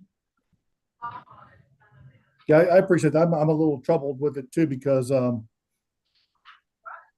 without knowing the answers behind this individual's address. But we have a motion and a second to issue a letter of instruction. Any further discussion? Only that Georgia law does not require re-verification of addresses. Whatever verification was provided upon the registration of the voter should have been available to the county at the time. And providing the ID number is sufficient for proving the identity. And that is what the statute provides for. Photo ID proves who the voter is. It does not where the voter lives. Where the voter lives is within the registration system itself. And that is where that's where the inquiry needs to be. Investigator has a comment. So in further looking at the report, obviously we didn't focus on her residency because that wasn't the nature of the complaint. However, in looking at the issue here, Investigator Blanchard spoke with, so Dorset Hurley is the listed owner of the residence in McIntosh County. That's the husband of Diane Cronin. So they own two houses. So it's on page 3 of the ROI at the bottom paragraph. I understand that, but you're supposed to be registered where your homestead is, correct? Yeah, she doesn't have a homestead at that address. She doesn't? No. So it's possible she has a homestead in Athens or in Oconee County? Yes, the home with her husband. Which means that she would be voting in the wrong place, the wrong location. If her homestead was in Oconee County, but she was registered in McIntosh County. We don't have that. Pardon me? If you look at page 3, let me look at it. Hold on. So she owns a home in Athens, Georgia, because he checked the tax assessor's website. She's been the owner of that home since June 2nd, 2005. She is currently not claiming homestead exemption at that home. And then he also ran an individual voter report on Dorset Hurley, showed he's registered at 4703 Cox Road, Townsend, Georgia. He checked the McIntosh County Tax Assessor's website, which showed Dorset Hurley owns same location, 4703. He purchased a home April 5th, 2004. He then spoke with Mr. Hurley to verify if he knew of any other individuals who were registered to vote using his residential address. The only other individual Mr. Hurley knew who was registered to vote as his address was his wife, who he later identified as Diane Cronin. So in other words, the only violation secondary address for his wife in Athens, Oconee County, Georgia, where an absentee ballot had been forwarded. Mr. Hurley explained how he and his wife had two homes, one being in Athens, Georgia. And then he said he recalled his wife having issues trying to vote absentee. Member Gazal. It seems to me that the only violation that the voter is committing is her address on her driver's license. If that is not where she is considers a homestead, and that is not under Title 21. So we have her homestead is in Townsend, Georgia. Right, and which is where she's registered, which is. I'm sorry. No, her homestead is not in Townsend, Georgia. I believe Mr. Brunson just said it is. That is where they have.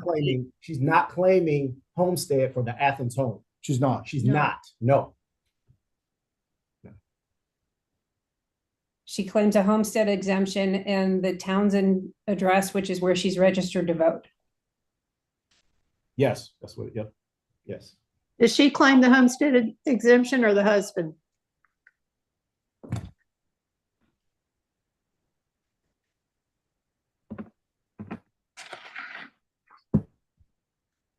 Yeah, it looks like the husband, but I mean, if. Does it matter? Yeah. Yes, it does. Are you suggesting that she does? I mean, we are getting deeply into Barfield. It is we'll look into that part of it. So we have a motion on the table and a second to issue a letter of instruction on this particular case. And the other case we'll look into. And this is any further discussion? All those in favor of issuing a letter of instruction signify by saying aye. Aye. Aye. Member King, Aye. Member Johnson, Nay. motion carries 3-1. For a letter of instruction. Mr. Chairman, if we can just verify that SCB 2022-189, that's been continued off of this meeting? Yes, it has. Yes, it has. I would ask that we be excused then. Thank you, sir. You're excused. Thank you very much for attending.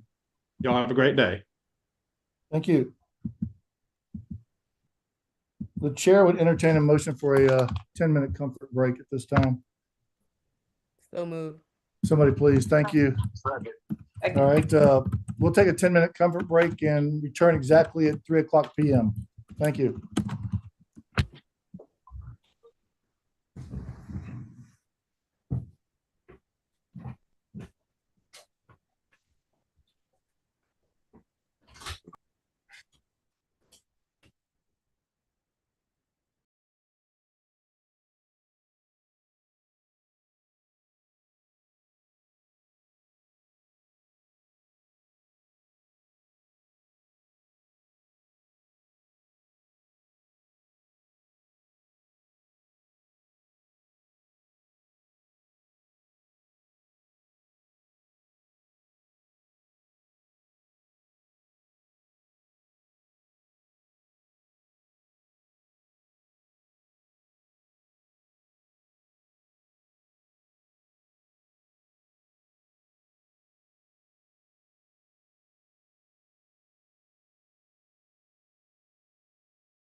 We're back now. We'll call the meeting back into order. Next case on the agenda is let me just state before we get started that the plan is for us to adjourn at 5 o'clock today. And then it doesn't look like we'll make it through the day, so we will begin tomorrow morning again at 9 o'clock. But we will power through as many as we can between now and 5 o'clock. The next item on the agenda is SEB 2022-285 Ware County double voting. Investigators. This case was opened up after we got a complaint from Carlos Nelson, the Ware County election supervisor, involving a double voter. The investigator spoke with Carlos and stated there were two voting locations for advance voting for the November 8th, 2022 general special election. One was located at the main election office and the other was in a separate location. Ms. Gant came to the main election office and cast her vote. A few days later, she voted again at the secondary location. The assistant manager, Kim Stevens, started putting the applications into eNet when she returned from lunch and noticed there was a double vote. Mr. Nelson advised that Ms. Gant is possibly mentally challenged and does not believe that she intentionally voted twice. The elections poll manager, Barbara King, provided a written statement addressing this complaint. Ms. King stated that she verified identification information for Ms. Gant with what was in the Easy Vote system. She clicked on the prompt to indicate what type of identification was provided, and at the same time, a malfunction appeared on the screen. Ms. King noticed the printer light was on, indicating it was out of paper. She filled the printer with paper and then pressed yes on the notification, which had appeared on the screen, thinking it was asking her to print the document, when in fact it was asking to override the previous voting information. Mrs. King indicated that this was a mistake on her part, and she does not believe that Ms. Gant intentionally voted twice. Ms. King has spoken with Ms. Gant on several occasions and believes that Ms. Gant has a learning disability. Ms. Stevens was interviewed and she advised she received the prompt alerting her the second attempt to enter Ms. Gant's application. She also stated that Ms. Gant has the investigator called Ms. Gant numerous times and was unable to get her on the phone, and he got in touch with a caretaker named Mrs. Porter. Mrs. Porter advised the investigator that Ms. Gant is always out walking and she could not locate her at this time. She also stated that Ms. Gant has memory issues and does not remember voting twice. She said that she would have Ms. Gant call the investigator when she returned home. As of June 1st, 2023, Ms. Gant had not reached out to the investigator. The potential violations are for Ms. Gant, Barbara King, the poll manager, Ware County Board of Election Registration. There's evidence to suggest that Ms. Gant violated OCGA 21-572, repeat voting in same primary or election. And there's evidence to suggest that Ms. King violated SEB Rule 183-112.11, subsection 2A, by permitting a person to vote twice. Is Ms. King who's today? Mr. Chairman, this is Carlos Nelson, Supervisor of Elections. Ms. King could not be here today, and also I have on the call is our attorney, Jennifer Herzog. I think she's on. Yes, I'm here. Yep.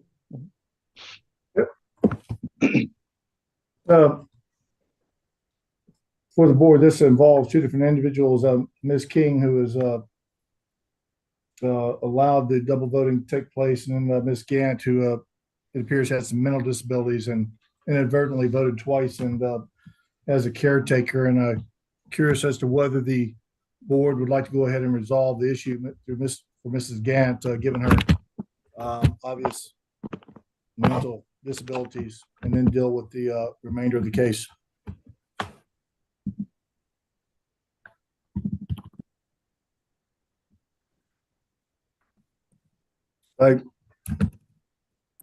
There's any board member would like to make a comment, or chair would entertain a motion on any of that. Is there any representative of Mrs. Gant here, or Ms. Gant? It does not appear to be, no. Was the notice sent to Ms. Gant or to the caretaker, or to both? I believe I only have the information for Ms. Gant, and she was notified via mail and email. Given the circumstances, I think that a letter of reprimand would be appropriate. I don't think that any anything would come of submitting this to the Attorney General's office.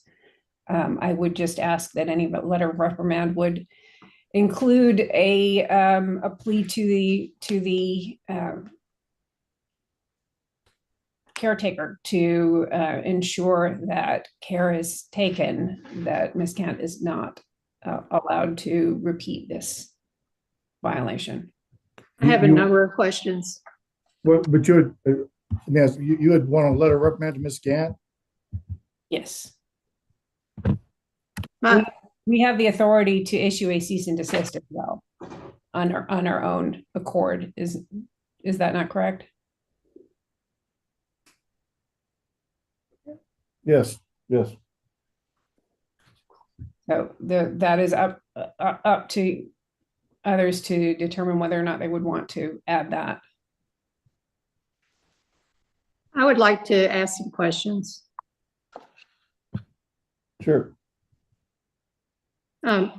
If Ms. Gant, I asked the investigators if she was assisted in voting, and the answer was no. If you would check that, please, Ms. Cobb or Mr. Brunson. And She was voting. was she assisted in voting? No, not that we were advised. Did she present to the polling place alone? If I may add, this is Carlos Nelson. She was not assisted. She has her faculties where she walks around and she always votes. And we have two different for large elections. We have two locations for early voting, and she voted at the primary location, the Board of Elections office, a week prior to her going back to vote. So when she saw the voting sign, I assumed that she just, there's an election going on, let me go vote. And normally it would have been caught if she'd have come back in the same office, it would have been caught. But since it was a secondary location, she went in and doing her civic duty, she just voted. Her disabilities does not keep her from functioning. It's just a mental disability. So she's competent to vote. Yes, correct. So she's competent to understand what's on the ballot. I assume yes. Okay, then I would assume that she's competent to know that she can only vote once for an election.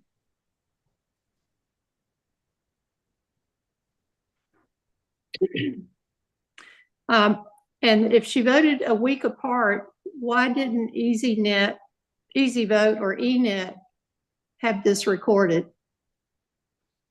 Well, it was recorded.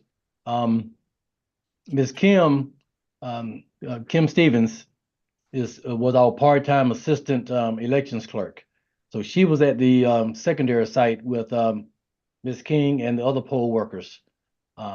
So she went to lunch. Normally she would double check, through EasyVote, you can go ahead and do your, registration and do your application through the EasyVote system. She would at that time then turn around and just check ENet at that time. So she went to lunch, like Ms. King said that when she looked away, the warning came up, it was out of paper. She thought it was just out of paper. It didn't include her, she wasn't aware that, hey, it was a double vote. She thought it was just out of paper, need to be reprinted. And so when she reprinted it, and that's when Ms. Gant was allowed to vote. It was noticed 30 minutes later after Ms. Stevens returned from lunch, and then it was reported immediately after that. Okay. I think double voting is a serious problem. I think there are many reasons why people that I've heard that people get confused and maybe aren't as aware of their actions, I guess is what I oftentimes hear. But I think the prosecutorial discretion of double voting needs to be left to the Attorney General's office. And I would recommend this referral from Ms. Gant to the Attorney General's office.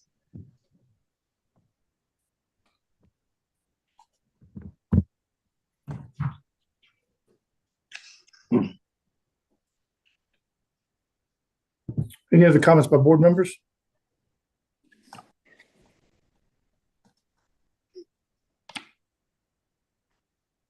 Mr. Nelson, with regard to the use of EasyNet, are you continuing that now that we have updated the system with online poll pads and Jarvis as opposed to ENET?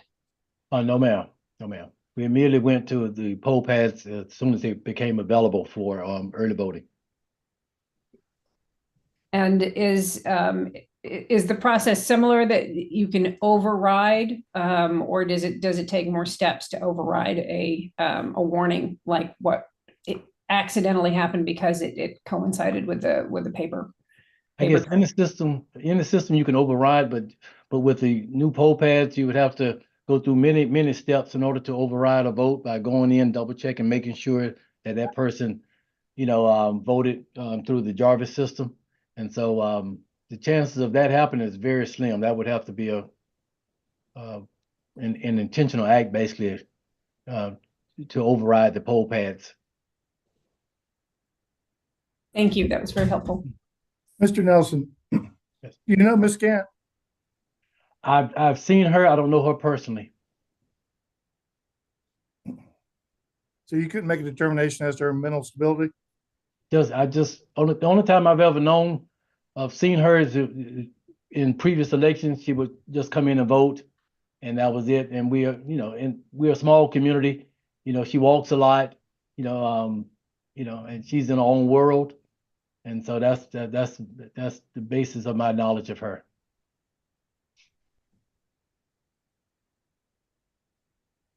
Who is on the phone with you today? Our county attorney, Ms. Jennifer. Good afternoon, Jennifer Herzog here on behalf of the Ware County Board of Elections. Also, I know a lot of the conversation at this point has been concentrated on the voter, and certainly, the election supervisor can give his personal experience as to what he knows about her. We are not in a position certainly to advocate for or against her intellectual capacity. As far as we can say, it is not our belief that she had intent to double vote. I think everyone that I've spoken to would confidently say that. Now, certainly as to what the board wishes to do with that is up to you all. As far as, the Board of Elections and more specifically Ms. King, in my mind, this was one of those perfect storms that had the printer issue not happened at the exact same time, had Ms. Stevens not been at lunch, and the error would have been caught immediately, not 30 minutes later. But I do just note that the county immediately self-reported, immediately did catch the issue, and certainly since that time has continued the important training and then also, addressed with the new procedures and equipment that are now in place.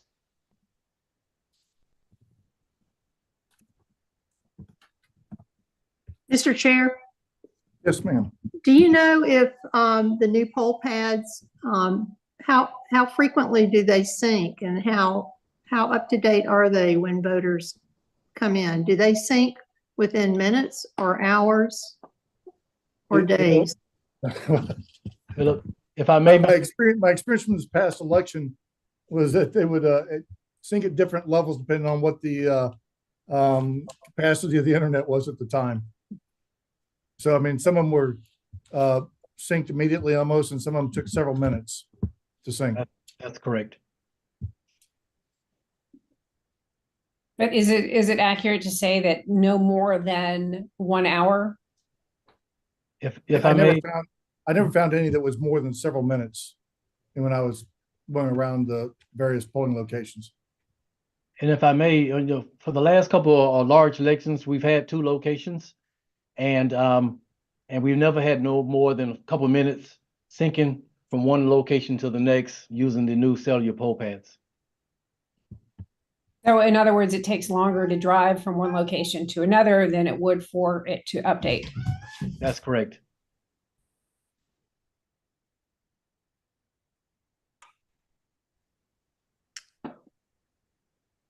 I don't know, I have, the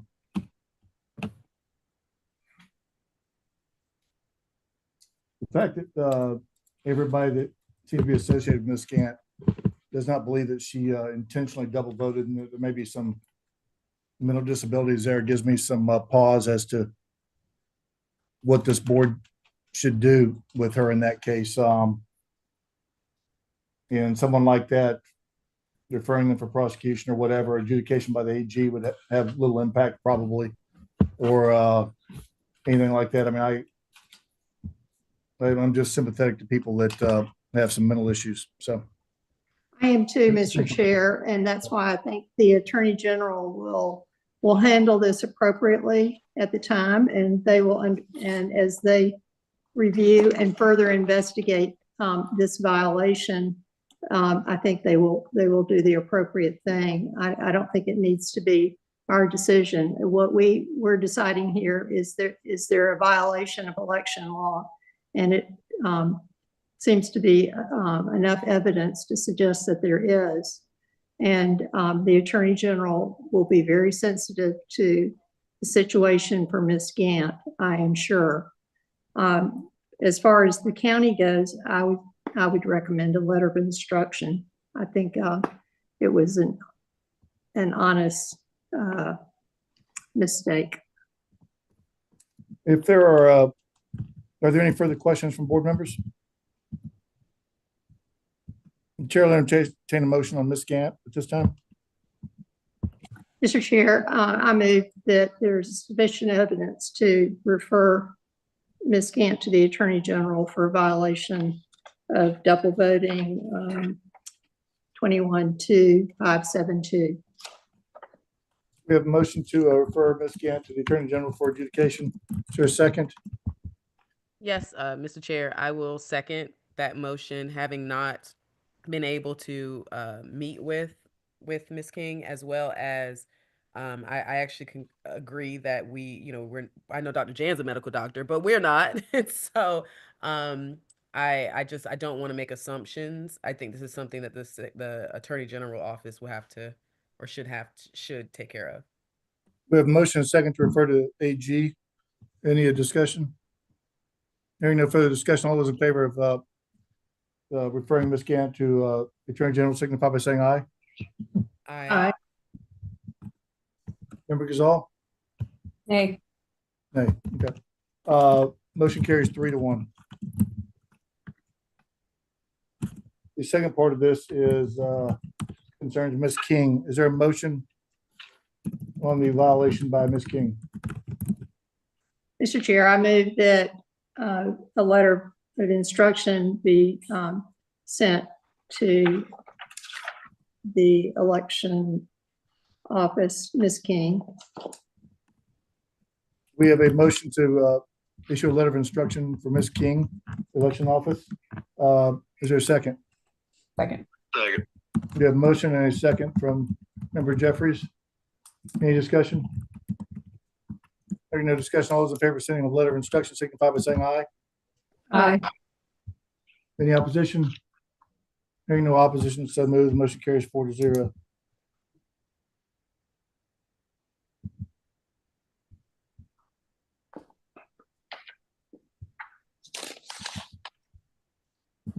Next item on the agenda is SCB 2023-083, Ware County, City of Waycross districting issue, stab number 34. Investigators. The Georgia Secretary of State's office opened this investigation following a complaint received from Burke County Election Supervisor Carlos Nelson, or actually a report from him. Mr. Nelson reported that they used the wrong district map during the November 7th, 2023 general election, affecting 32 voters. Apparently this race was decided by 18 votes.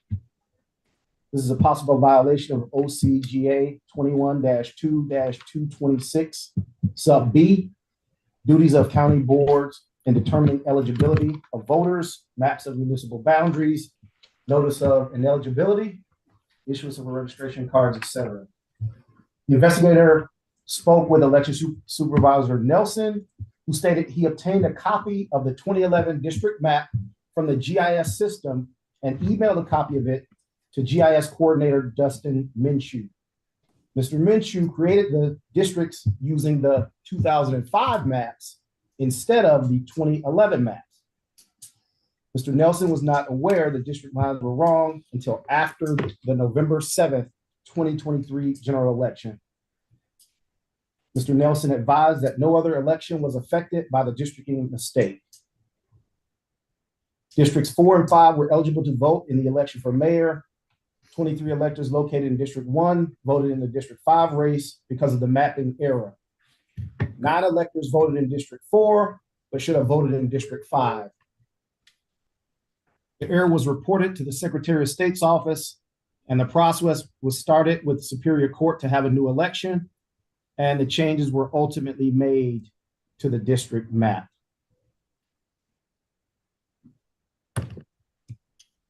Mr. Nelson.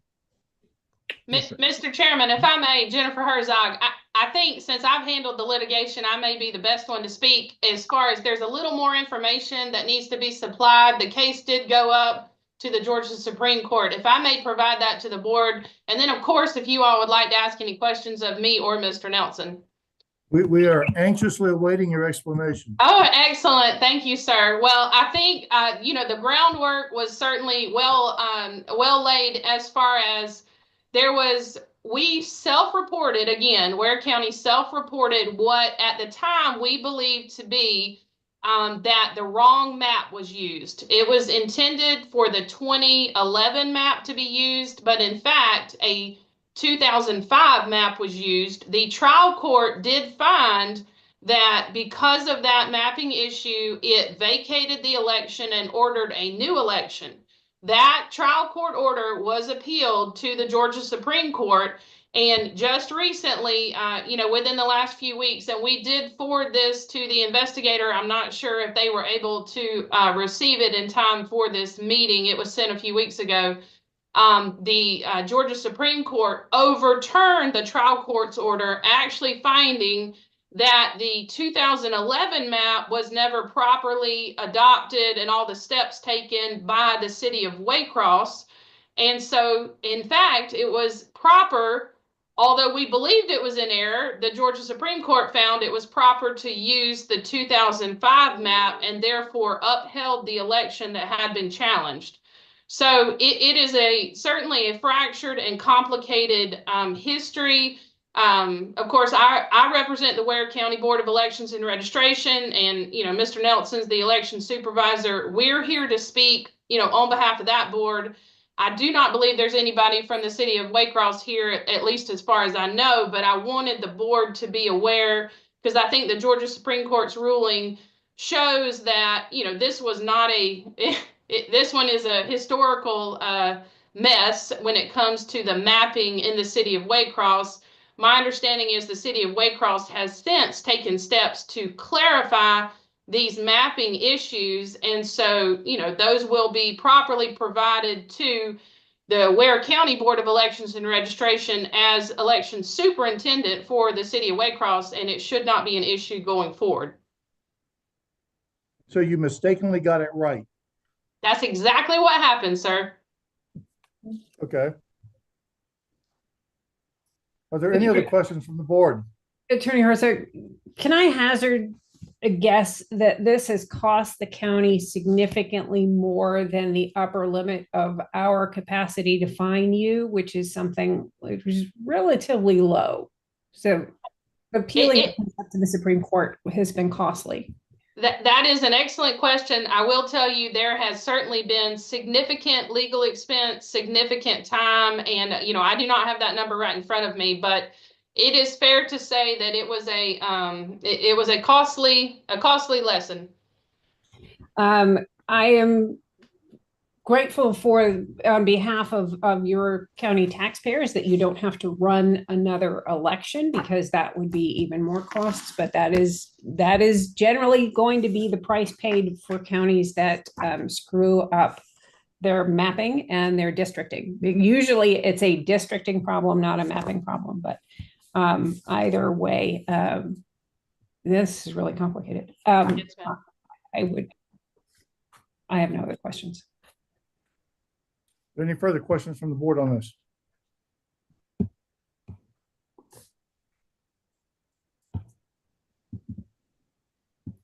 Well, it appears that the Supreme Court has spoken on this issue.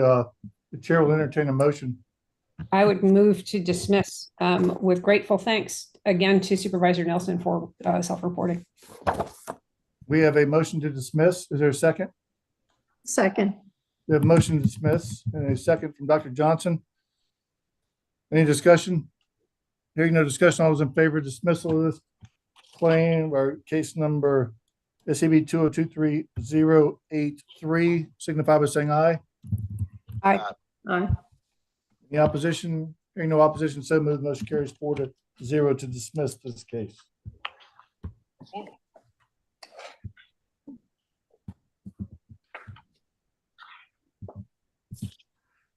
Ware County is up again. SCB 2024-067 Ware County use of cell phone at a polling place, tab number 35 in the board book. Investigators. Yes, Mr. Nelson reported that voter Thomas Tapley Jr. answered the phone while voting at the advanced voting polling. I cannot hear. Located at 305 Oak Street. While voting, Mr. Tapley answered a phone call who he later said was from his doctor. He became agitated after Ms. King promptly informed him that his phone needed to be off. Ms. King observed Mr. Tapley starting to walk away from the voting booth and informed him he needed to complete the voting process first. Mr. Tapley responded by grabbing a stylist and voter access card and throwing them on the table before saying "F you" and exiting the polling location.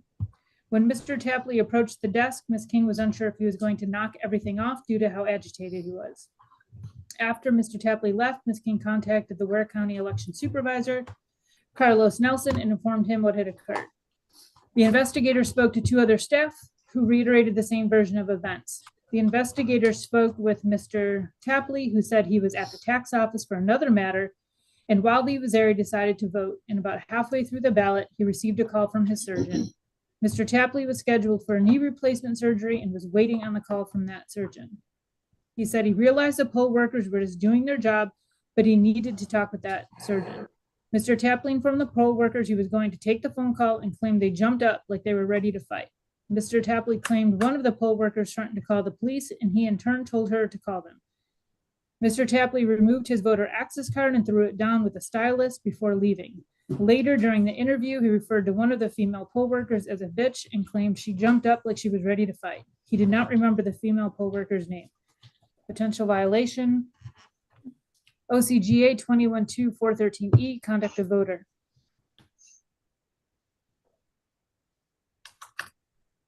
So Mr. Tapley is responding on this, and we don't have any evidence of being online with us today.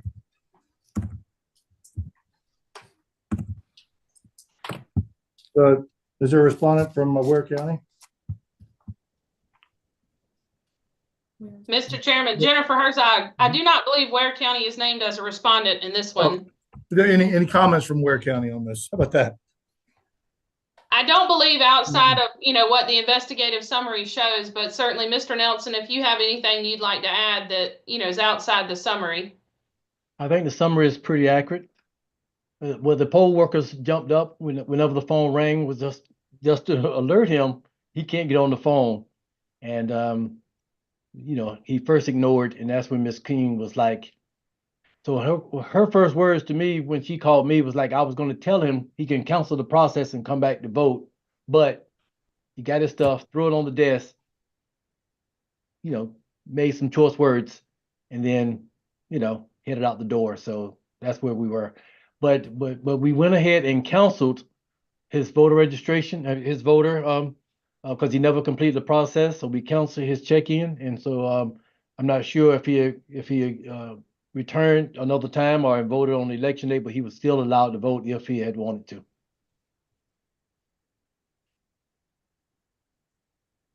Any questions from the board? It seems to me that the county did exactly what they should have done.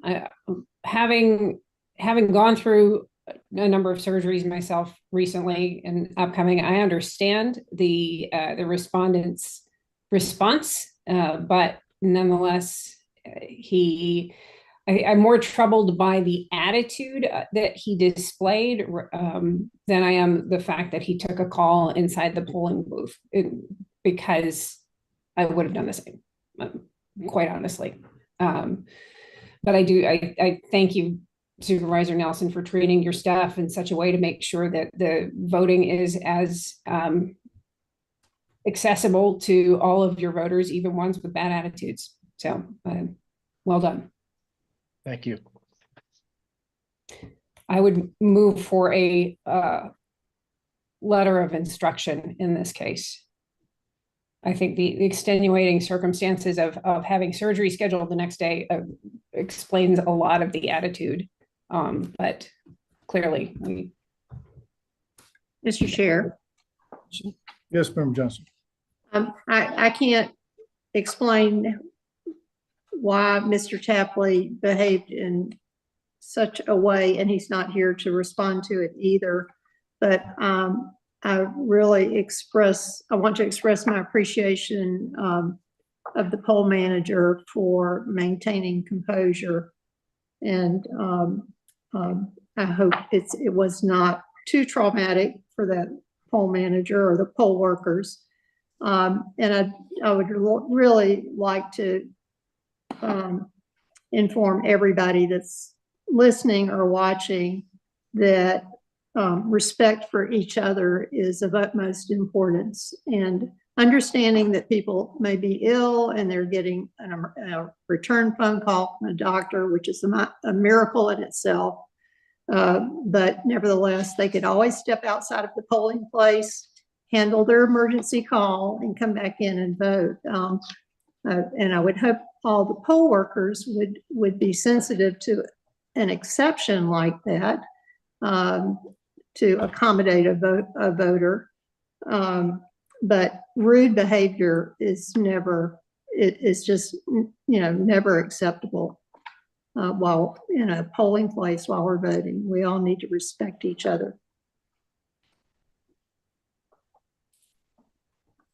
Having dealt with rude people for a long time now, I fully support your comments. Any further comments from the board? The chair will entertain a motion on this case. I had moved for a letter of instruction. We have a motion to issue a letter of instruction on SEB 2024067. Is there a second? Second. We have a motion and a second. Any discussion? Hearing no discussion, all those in favor of issuing a letter of instruction on SEB 2024067 signify by saying aye. Aye. Aye. Any opposition? Hearing no opposition, so moved. Motion carries 4-0. Thank you, Ware County. You're dismissed.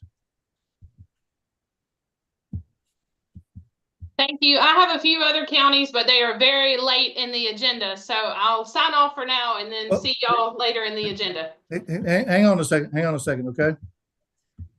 I want to ask the board real quick. We have 3 cases for Glenn County and 7 for Chatham County, which I am estimating will probably, this 10 cases total, take us up to 5 o'clock. Would the board be opposed to dismissing the rest of the counties today and convening with them tomorrow? I'm not opposed to that. Dr. Johnson? I'm sorry, what would you like to do? We have 3 cases from Glenn County and 7 from Chatham County, Right. which I think will probably take the rest of today. Okay. And so I'd like to go ahead and dismiss the rest of the counties and invite them back tomorrow.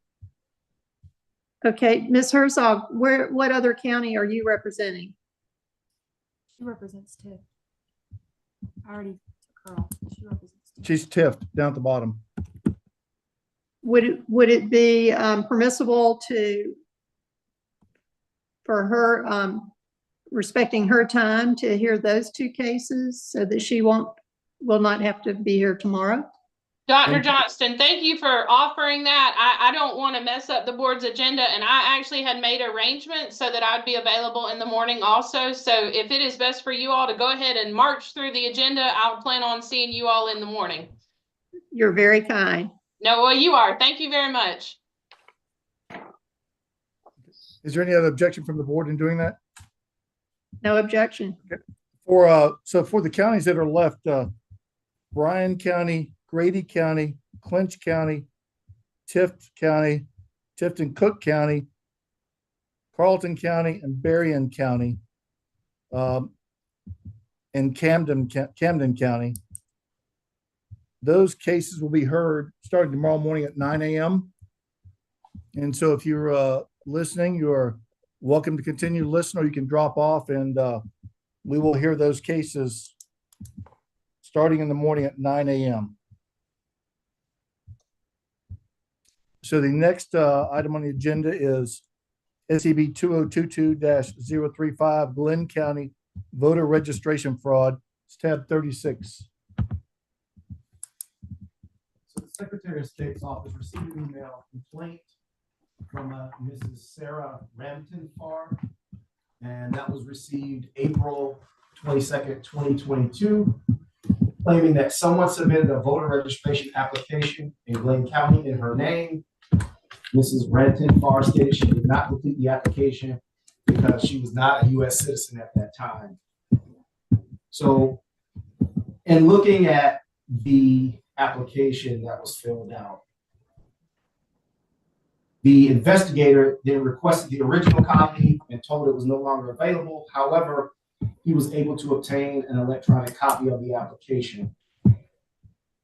Ultimately, he interviewed Mrs. Ramtenfar and asked a number of questions, asked her about, did she fill out any forms as she went to the bank, as she went to the immigration office. She denied that, says she's very careful, that she did not fill this out, and claimed that someone must have filled it out for her. Upon reviewing other signed documents that Mrs. Ramtenfar signed, including her naturalization card, her application for voting, she became a citizen actually in 2022.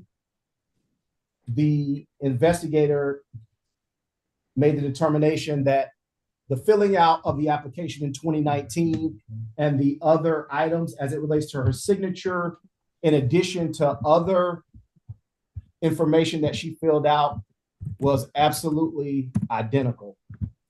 And looking at the documents also, and I can share those documents with the board, it's obviously the handwriting of Mrs. Ramtenfar that filled out this card from 2019. All the information on the card is absolutely correct. And it, like I said, even the way she writes numbers, etc., is identical to some of the other documents that were submitted that she signed off on.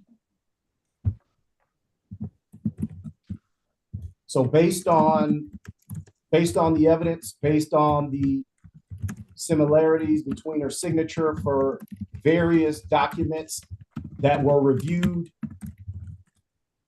there's a high probability that Mrs. Ramtenfar filled out this application in 2019 before she was actually a U.S. citizen and submitted it.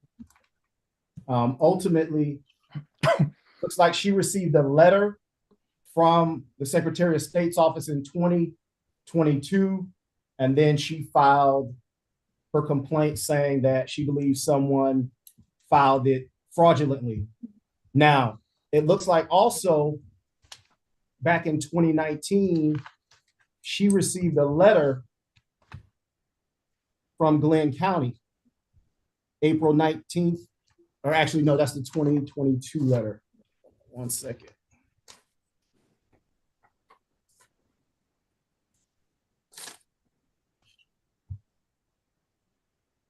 September 25th, 2019, Mrs. Ramtin Farr received a letter from Glenn County basically saying that they received her voter registration application and that she needed to verify that she was a citizen at that time.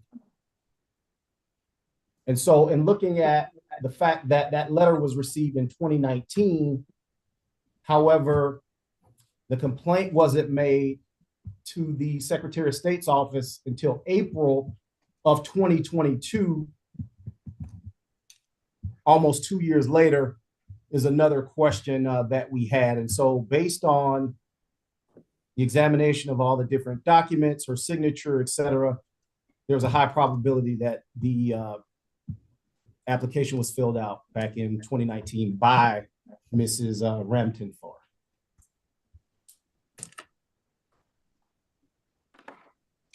I believe that Mrs. Ramtin Farr is available online today. Mr. Hi, this is, can you hear me? Sure. This is Don Forsyth. I'm an attorney, and I'm actually Miss Ramtin Farr's husband. And we had spoken with the investigator ourselves back in 2022. And I don't have the evidence that the investigator was just mentioning. The investigator that we dealt with was Mr. Kelly Monroe. And I'm not familiar with the 2019 letter that that we supposedly ignored. However, when during election seasons, of course, where our mailbox and our text messages and our emails and everything are inundated with correspondence about registering to vote. So it's very possible that that could have gone unignored. Or excuse me, ignored. My wife is very meticulous. She's a medical doctor, and she came to the U.S. on as a research scholar, and currently she's studying for the USMLE exam to get a residency. She's decided to start practicing medicine again, and she naturally relies on me as an attorney to look over any legal documents that she has, and that goes back to her immigration paperwork and everything. And so it's highly unlikely that my wife would have ever filled out this voter registration card knowingly without having me looked at it. I mean, my wife is very aware that while she was a green card holder, she was not able to register to vote or participate in elections, and she never once tried to. My wife has never so much as received a traffic violation in her entire time in the United States. And just as the investigator said, back in June of 2022, she received her citizenship. And one of the proudest days of her life was when she registered to vote in U.S. elections. And she and I filled out the voter registration together. And we went to the voting booth together, and she casted her first vote in 2022 in the midterms. And then once again last November. And then also in a special election in Glenn County back in May of 2024. And my wife, she's a very intelligent person, and she's highly meticulous. She's published in her previous country for some of the medical research she's done. And she's very meticulous with any documents that she fills out.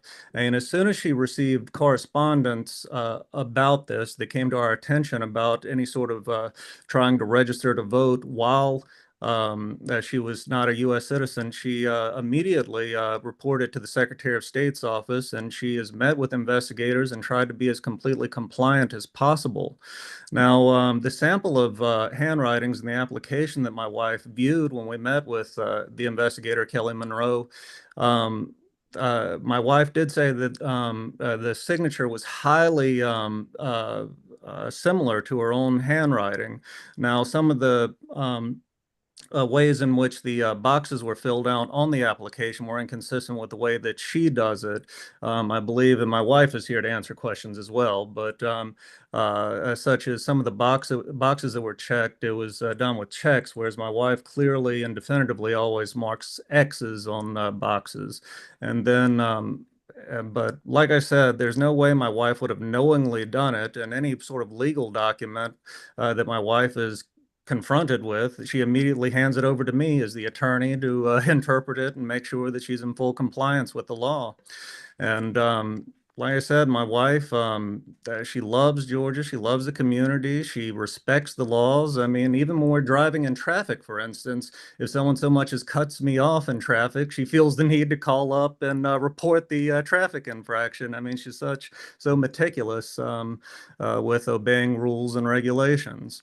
And I'm sorry to ramble on like I am. Of course, I'm a criminal defense attorney, and I'm used to defending people all day. But when it's my wife that I'm dealing with, especially with such severe, such a felony charge, I mean, this has probably taken years off my life. This has been a huge source of stress for us ever since we have been involved with this. And I mean, we're here to certainly answer any questions and to be as forthcoming as possible. But like I said, we're adamant that my wife did not knowingly fill out registration or ever try to participate in an election prior to her receiving her citizenship.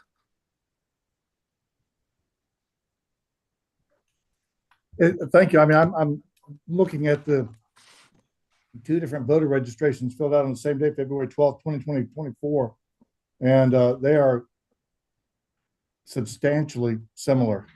Yeah, I do affirm that. This is my wife. Sorry. My name is Sarah Ramtinfar, and once we met with investigator Kelly Monroe, I was just shocked of the similarity of the handwriting and the signature. But obviously there was this question on the form that was asking, I swear or affirm, are you a citizen of the United States of America? Check yes or no. And it was obviously checked yes. I mean, this is something that I will never do. And I have never done. And because of the physician mentality, I'm a very obsessive person. I never sign anything without fully reading it. If I have any questions, any doubts about it, I definitely consult with my husband, who's a lawyer. So this is, I mean, I really don't know what to say more than this. It's a source of extreme stress for us since this happened for me. And I immediately reported it.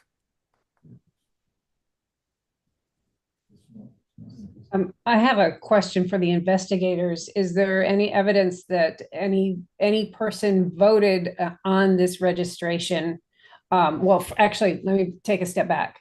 I understand that Glenn County sent a request for citizenship verification. Was the registration ever perfected at that point? And if it was, did anybody ever vote against it or on that basis? No, we don't have any evidence of that was verified or anything of that nature. No, that anybody voted either. Yeah, for the board's information, I mean, I've got a application from 2019, September 7th of 2019. I have two from February 12th of 2024, and they're distinct applications because one of them includes a zip code, one of them does not include a zip code. On the 2019 application, it does, are you a citizen of the United States? It's checked yes. Are you 17 years old? It's checked yes. On the two applications that were filled out on February 12th, 2024, none of those boxes are checked. So it wasn't checked in 2024. I can tell you that in all likelihood, it was the same person that filled out all three of these applications because the signatures are very similar and the lettering and numbering is extremely similar. You know, I'm not credentialed in handwriting, but I've looked at a lot of my life and what I do, and I would it looks substantially similar to me. So. Sure. I mean, and that goes back to our position that I mean, we can't think of a situation in which Sarah would knowingly fill this out. I mean, this is the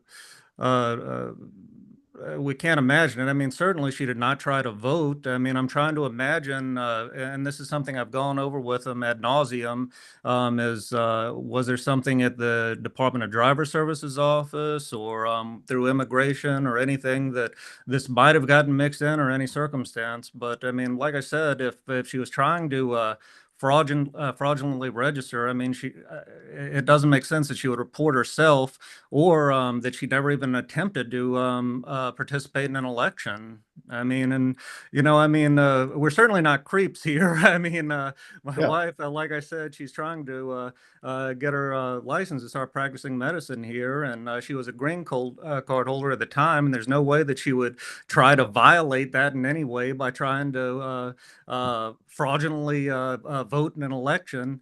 And the reason that and like I said, during these elections or around election season, we're inundated with these voter registration things in the mail, and I think every 5 minutes we're getting a text message saying register, register, and so I'm trying to.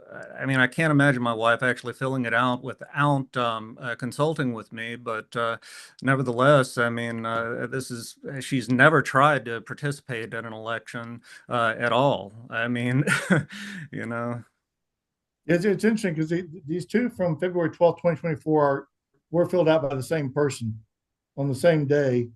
And the only difference in them really is one includes a zip code, the other one does not include a zip code. But when you look at the applications, I mean, to me, it's clear that it was the same person that filled out both of them on the same day. I'm sorry. Yeah. I mean, when we sat with investigator Monroe, I mean, I personally was shocked because of the similarity of handwritings. But I'm telling you, it was not me who filled that out. I mean, if it was anything else, I would have said it now. I mean, I immediately reported it myself. And then I'm sitting here since 9 a.m. telling you, testifying that it was not me who filled that out. I mean, I'm telling you, I'm excessively obsessive about filling out anything, signing anything. I mean, you know, the mentality of a physician, you go over any page, you look at the name of the patient, you look at the date, you check everything twice, 3 times. I mean, just look at the question here. On this form, it says, I swear or affirm. Are you a citizen of the United States of America? I mean, why should I sign that? To jeopardize my citizenship? That was the one from 2019. Yeah, the question was not answered from the 2024 forms, either one of them. So the 2019, it was answered yes. The 2024 forms, the 2 forms from 2024, the question was not answered.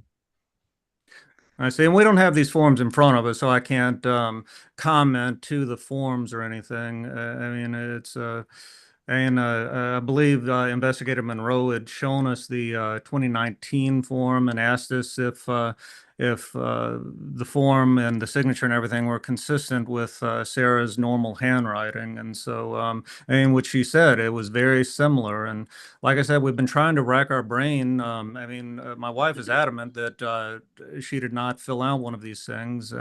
And because she was well aware. I mean, I hold that, and she wouldn't have knowingly done it. I mean, and she certainly never tried to participate in an election. I mean, like I said, she's never even so much as committed a traffic violation in her life. And you know, this is I mean, this is the wife of an attorney, you know, and just this morning I was sitting next to the district attorney, elected district attorney of the Brunswick Judicial Circuit. And now I'm here with my wife with with an accusation of a felony. So, I mean, this is certainly, and I've listened to some of my colleagues that I know well over these hearings this morning. So, I mean, this is certainly a huge source of embarrassment, this whole thing. If I may add something, Oh. I mean, we went through every line with Investigator Monroe. It was shockingly similar to my handwriting and signature as well, but there was some inconsistencies. I mean, like the way I mark a box, I never do it like that. If you look at it, the one that's from 2019, that's what I remember. If you see that, there's a check mark near the box. Am I right? Well, there's one that's in the box, one that's near the box. Yeah, I never do that. I'm very meticulous with whatever I'm filling out. That's one of the things I pointed out. And I remember that there were other small little inconsistencies as well. But most of the handwriting was so similar that I was shocked. I just wanted to add this, that if the handwriting is so similar, it doesn't necessarily mean that I did it. USCIS has my handwriting. Driver license, Department of Drivers Services has my handwriting.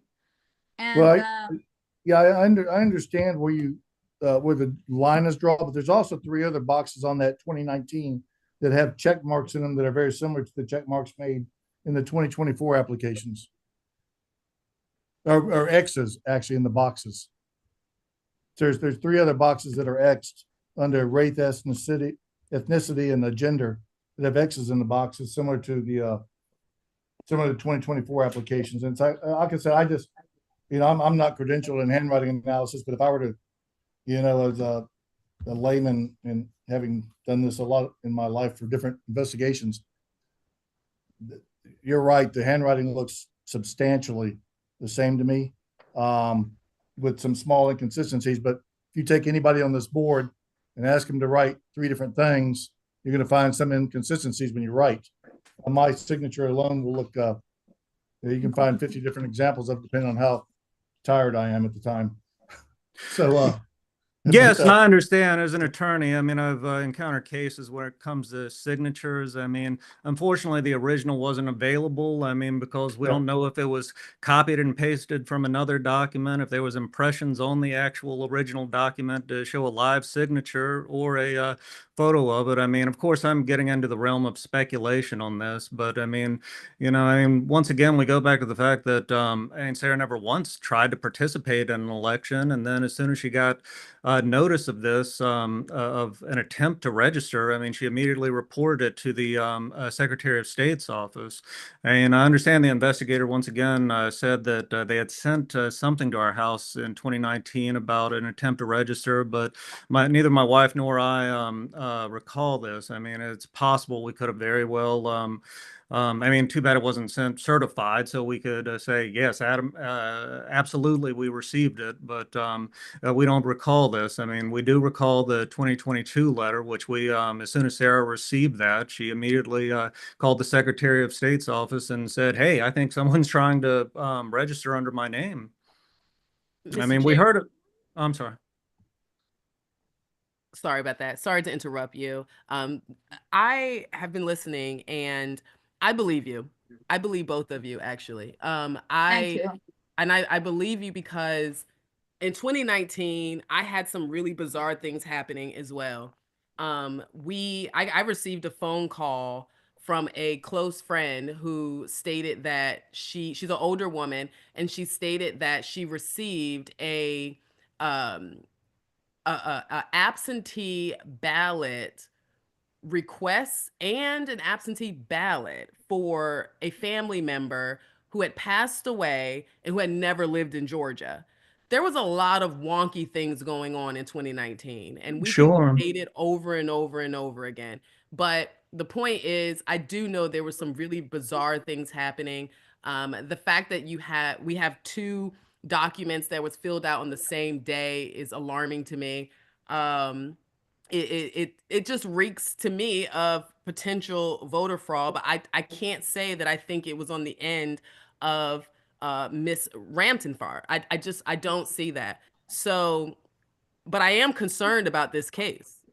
And I think where I'm conflicted is, how do I release these individuals of this burden? Because I do believe them. But then at the same time, how do we find out what happened? Because I want to know if this happened several times over. And I'm wondering if there was no need to check the box in 2024 regarding citizenship, because citizenship was all over the place in these last 2 years.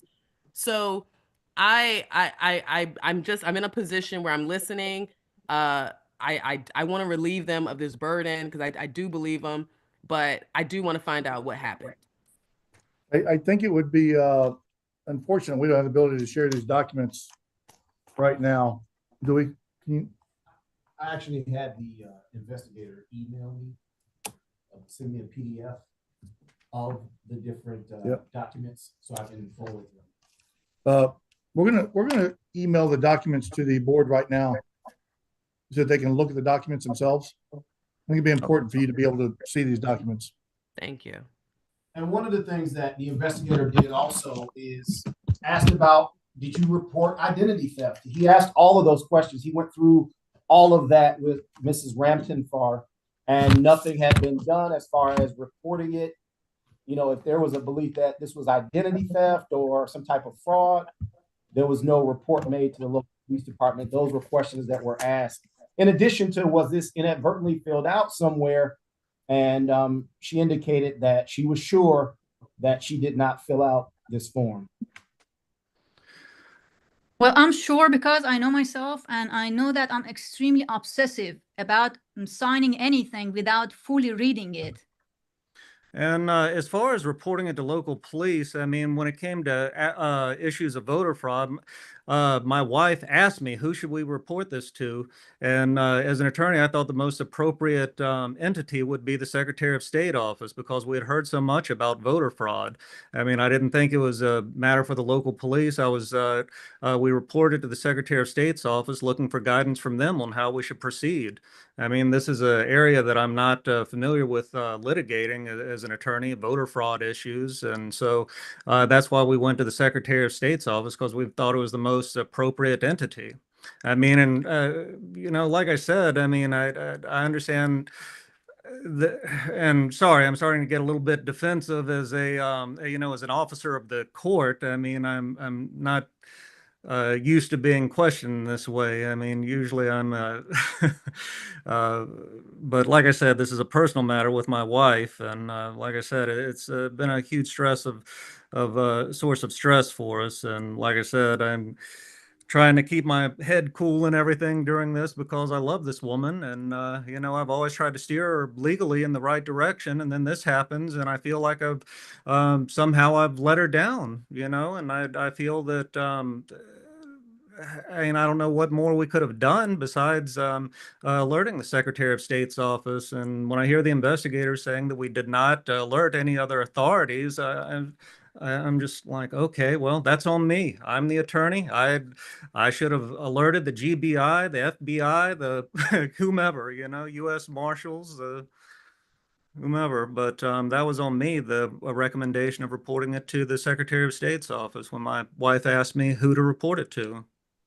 Did you obtain any handwriting samples outside of these documents besides that? Her, I think it might have been a couple of other items that he looked at. Let me just, So, Ms. Ramtenfar, your contention is you didn't sign any of these documents, correct? Or you didn't fill out any of these applications? No. Okay. Yeah. To the best of her knowledge, she does not recall ever filling these things out prior to when she got her citizenship. And like I said, I'm a sworn officer of the court, and I've been married to this woman for the past 8 years. And, you know, it's not like she's a stranger to me. I mean, I've taken an oath as an attorney, as an officer of the court, you know, to uphold the Constitution of both the state and the U.S. I mean, and this is something I'm, you know, like I said, I'm not taking lightly. I'd like to clarify, Ms. Ramtenfar, you did complete the 2024 applications, but you're testifying here that you did not complete the 2019 application. Is that correct? Oh, we're talking about 2019, right? Right. Yes. I just want to clarify that the 2024 exemplars are demonstrably your handwriting, correct? To be honest, Sarah was just asking me, as far as the 2024 goes, we don't recall. I mean, we may have done it online. I can't remember the process, to be completely honest. Well, there were two of them on the same day in 2024. Okay. They were filled out, in my belief, by the same person. And they weren't done in person. They couldn't have been because there's handwriting on them. So. Yeah, no, I mean, and I mean, this gets back to the whole thing. I mean, Sarah, do you remember if you filled it out in person or right now, unfortunately, I don't remember if I did it online or what, but 2024. I mean, 2022, I was already a citizen. So Yeah, I don't think she would have filled it out once again in 2024. I remember after she got her citizenship, and prior to that next election for the midterms in November of 2022, we did a voter registration, but I don't recall us doing one in 2024, to be completely honest. I mean, why register over and over again? And there's no indication that you voted in 2019, correct? Or is it, or did this registration vote in 2019? no, I didn't vote. She wasn't asking you, honey. Oh, okay. I'm sorry. This is to the investigators. Yeah. Do we show that? Do we just have a voter registration form that was completed, or do we have her voting in No, 2019? voter registration form. Just the form. Application. Okay. That was my first question, and they confirmed that. Oh, that's right. Okay. Okay. There are 3 different voter registration forms here, one from 2019, 2 from the same date in 2024. And those are separate registration forms. One of them included a zip code. One of them did not include a zip code. So you can tell they're different. And they are, I think when you look at them, you'll see that they were filled out by the same person, because it's there's very, very little difference in those 2 forms. And they're substantially similar, it looks like, to the one filled out in 2019. Where is the voter registration for 2022? This is all that I have, is those 3. Well, I know that we that Sarah voted in 2022. We registered. I mean, and like I said, I don't recall Sarah. I mean, why would she need to register? Twice in 2024. I mean, something's definitely going on in this system, and it's concerning. I mean, like I said, Sarah wouldn't have. I mean, she brought it to the attention of the Secretary of State's office because of this. We hear about voter fraud all the time. And so, I mean, this is something, I mean, and then in a twist of fate, she's the one that ends up getting accused after reporting it.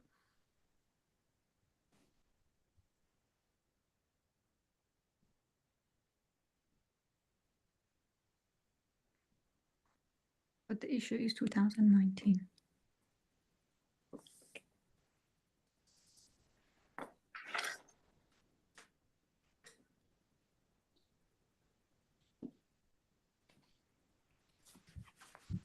Just a couple of process issues.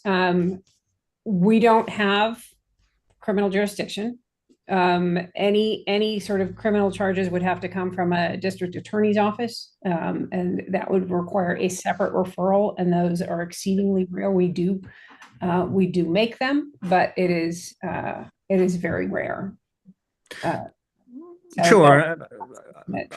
And I certainly thank you for the clarification on that one. And then the letter that we got, I mean, it was, of course, I'm used to getting letters from the court, but this one, of course, was very menacing in the way that it was worded. And of course, the way it says to suggest that she violated OCGA 21-2-561 of false registration, which carries up to a 10-year prison sentence on it. I mean, of course, as a criminal defense attorney, that gets my attention immediately, and especially when it's involving my wife.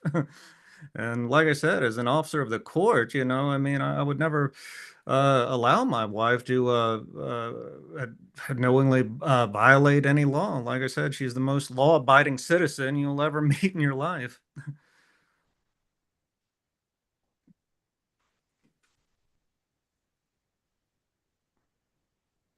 I'm sorry, I'm being lazy. Can you give me the citation once again? 21-2 dash.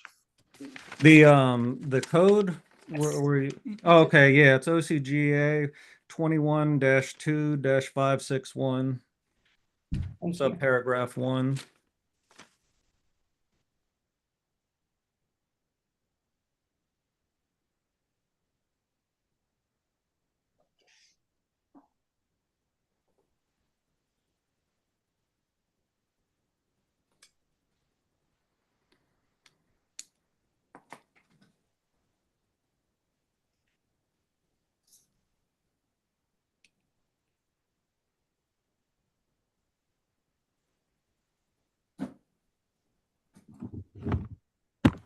Okay, just to clarify, the voter registration applications that were filled out were handwriting samples that the investigator had Mrs. Rampton for fill out when he met with her.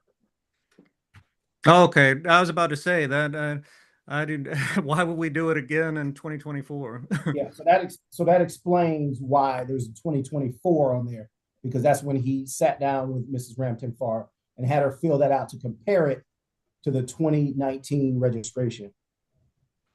Oh, that's why I was not remembering. Mm.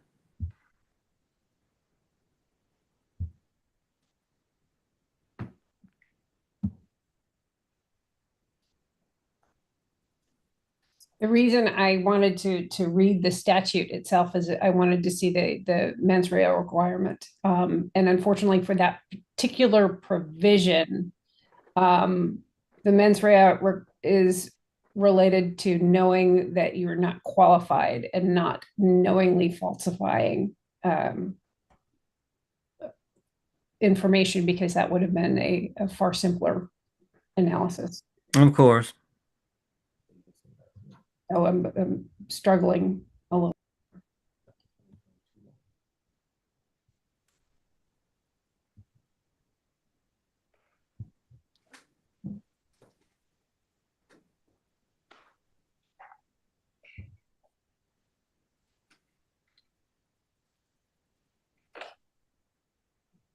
Yeah, 2023 registration came in via DDS. And I haven't researched the case law on it to define the statute, and that's and like I said, it certainly gets my attention when my wife is being accused. I mean, especially when she tries to do everything properly in life. I mean, it's Mr. Chair, do you have the voter registration for 2022? Yes. Yeah. Where is it? No, that was the. No, I don't have that. No, it came in her, it says her 2023 registration came in via DDS. This is the elections. So there wouldn't be a form to go with that since it was via DDS. Well, she voted in 2022, right? in November of 2022. Yes. Okay, so there should have been a voter registration.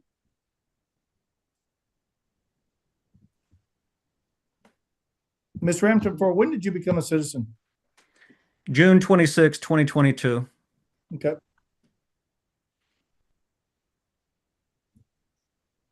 I want to go back to Dr. Jan's question. Do we have a copy of her actual voter registration? We're checking Jarvis right now. Okay.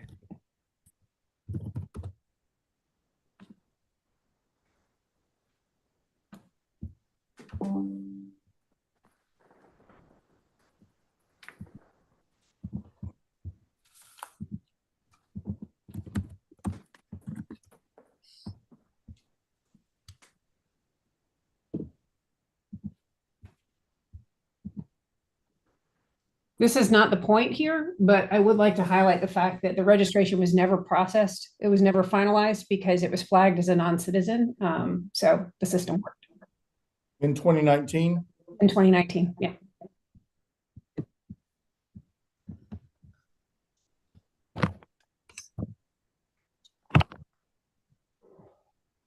Can you show that to the board?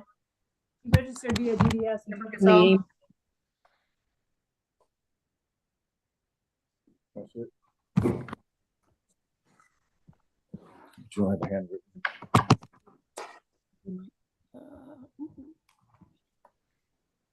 I have her application from 2023. I think we'll have this one. No.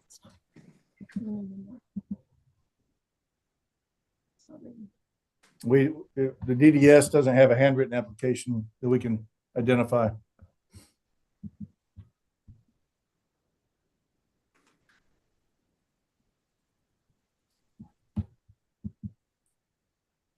So I guess the question is for the board is whether she attempted to illegally vote in 2020 election by registering in 2019?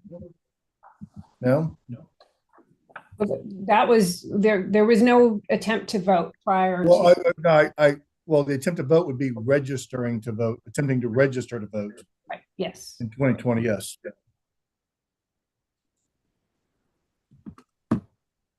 And she's a DDS entry in July of 2022 prior to. Page 18 of the file is the 2022 signature on the DDS registration. So it was in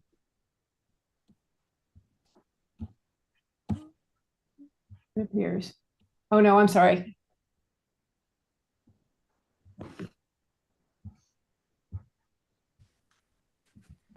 No, this is.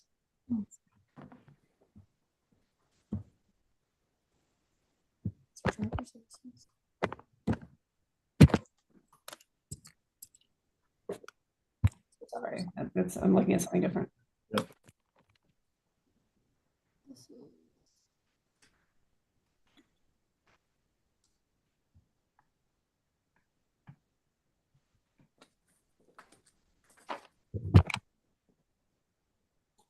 Does the board have any further questions?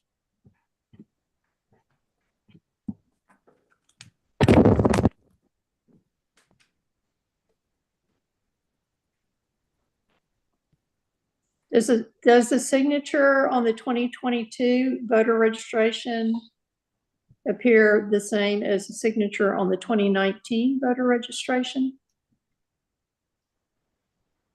And the right samples? 22. I was mistaken. I was looking at something different. So sorry, what were you looking at? I was looking at a request for information. There's a social security card attached to that, a driver's license attached to that with signatures on them.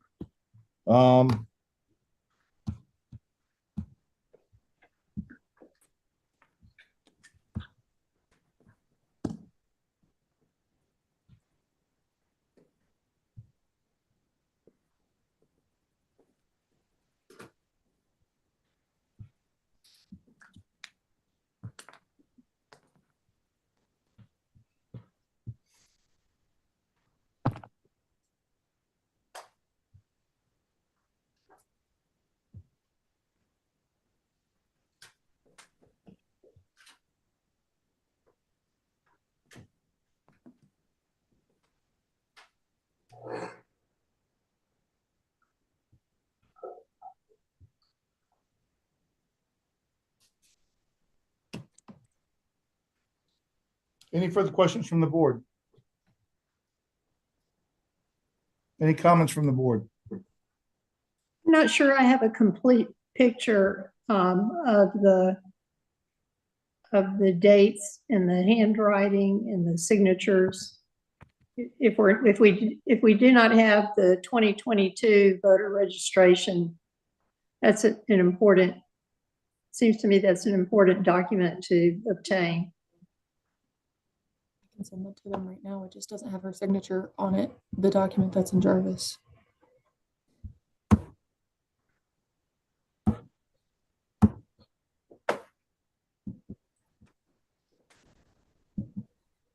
Did you said the document you have doesn't have her signature on it? Is that because she did it online? She did it through DDS, and for whatever reason, her signature is not on it. According to Glenn Clowney, there's a signature on file on DDS for July 25th, 2022. I'm just gonna see if you can send that. Yeah, you asked him to send it. I don't see it on my copy in Jarvis. They might just see something different. He might have more access than me. This is taking a long time. Should we continue this to?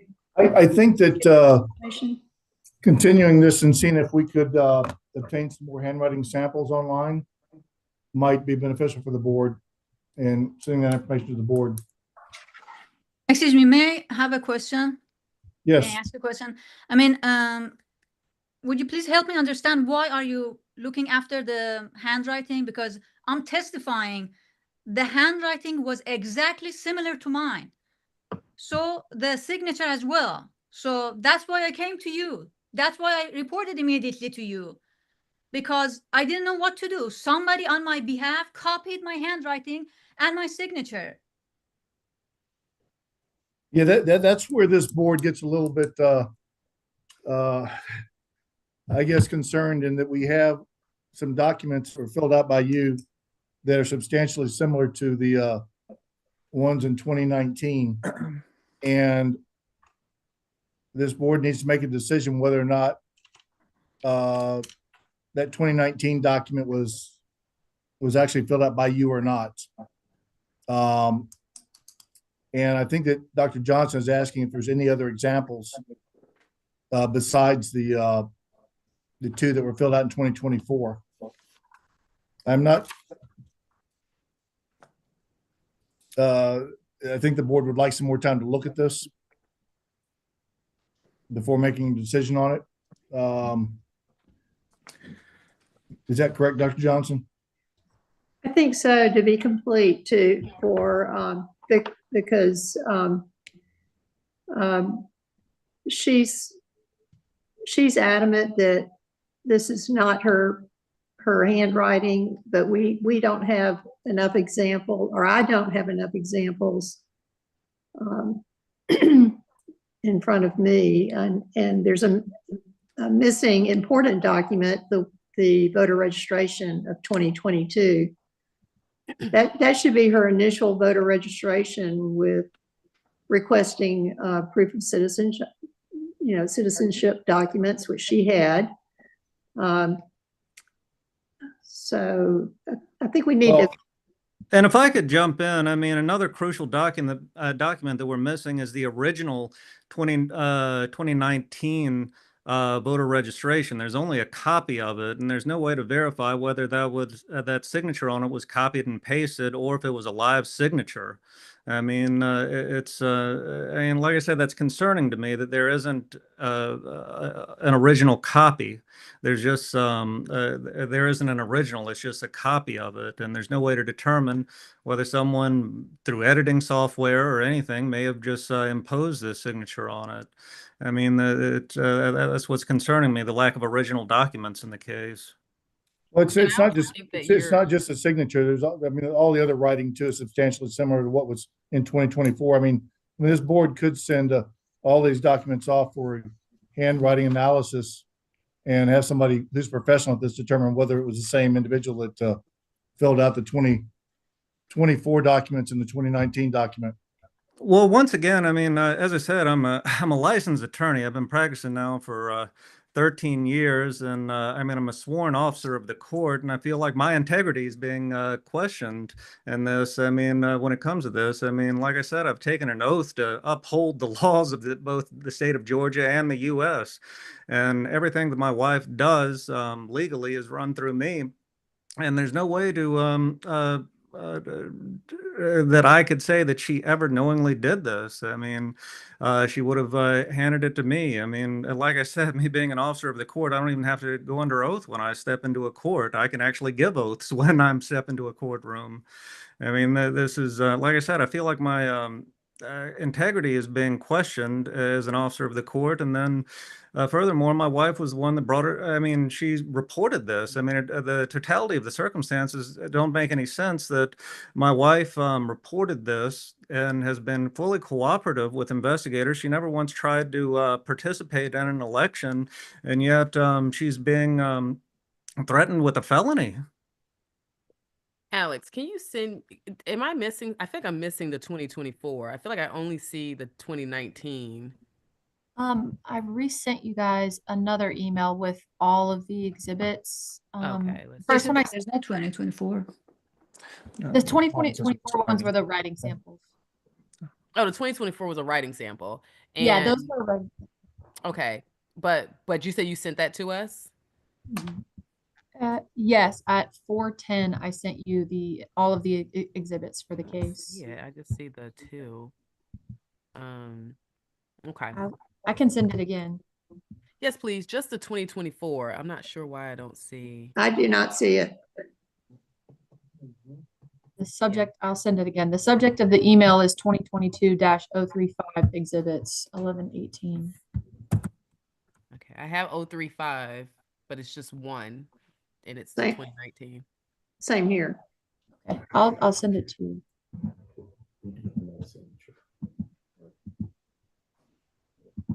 You may need to download the full document. You might just be getting a screen cap of the first page because my attachment is 42 pages.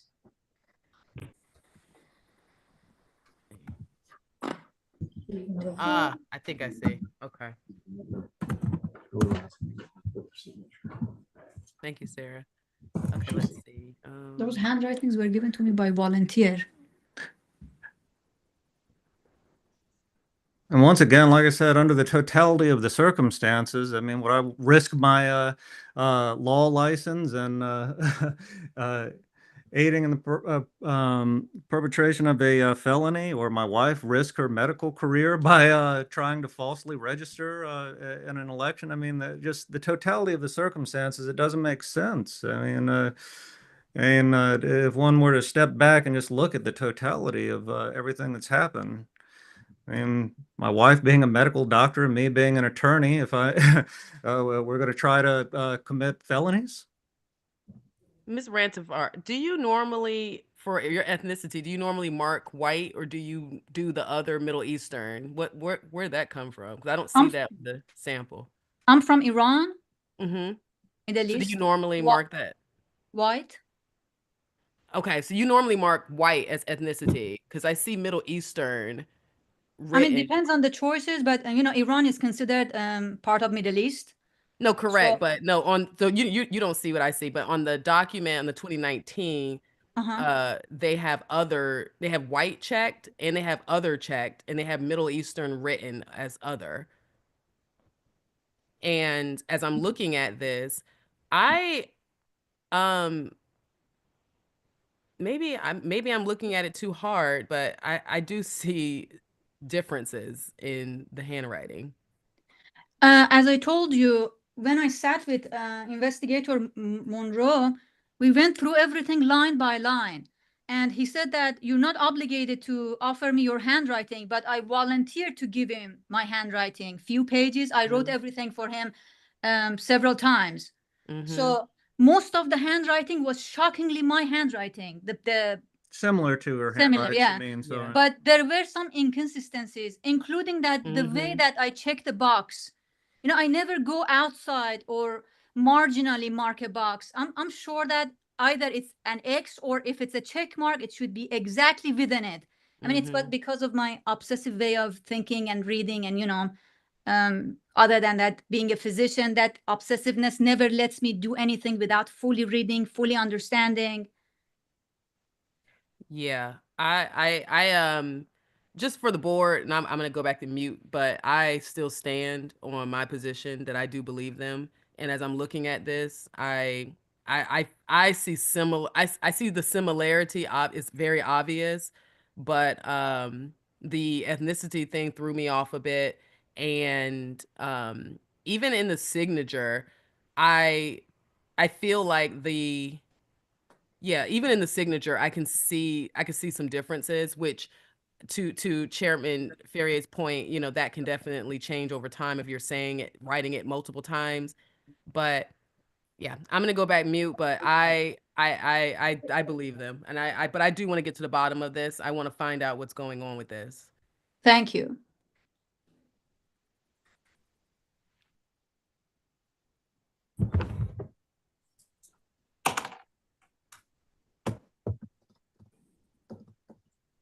Dr. Johnson, did you want to continue this, or what did you want to do with this?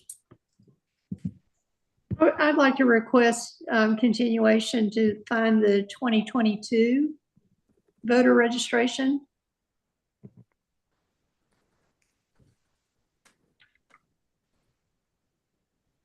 We have a motion. Is that a motion, Dr. Johnson? I move that we continue the case to complete the document production. We have a motion to continue this case to complete document production on this case. Is there a second? If we're continuing it to the next meeting, right? So we're not Yes. dragging this. Okay. Yep. Yeah. Okay. I will support that so we can see the other document. But I think we know that, I mean, we have writing samples, and at Miss Rampton First admission, the signatures do look similar. So I do think once we get the document, we're going to probably be in the same situation. But again, I'm very concerned about, I'm just very concerned about escalating this, and we have someone in front of us who self-reported. When we just listened to several cases where we praise people for taking the initiative to self-report. And I know that there are some concerns about as far as timing and mailers and all these things, but like I said, I stand on how I feel. I'm okay with, I will second continuing it to the next meeting, but I'm hoping we can get to some resolve then. We have a motion and a second to continue to the next meeting. Yes. Any further discussion?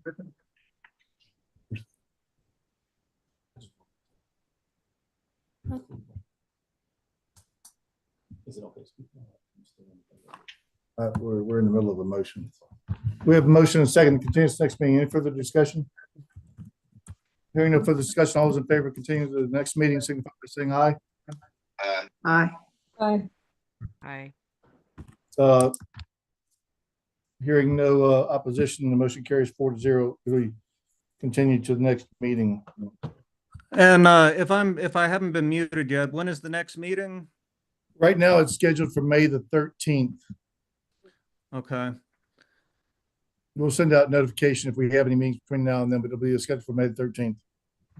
Okay. And Mr. very Chairman, well. I want to add something, speak something, or share something with the board.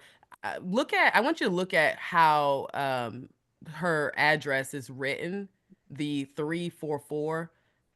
I want you to look at that and compare that to that first writing, like from her sample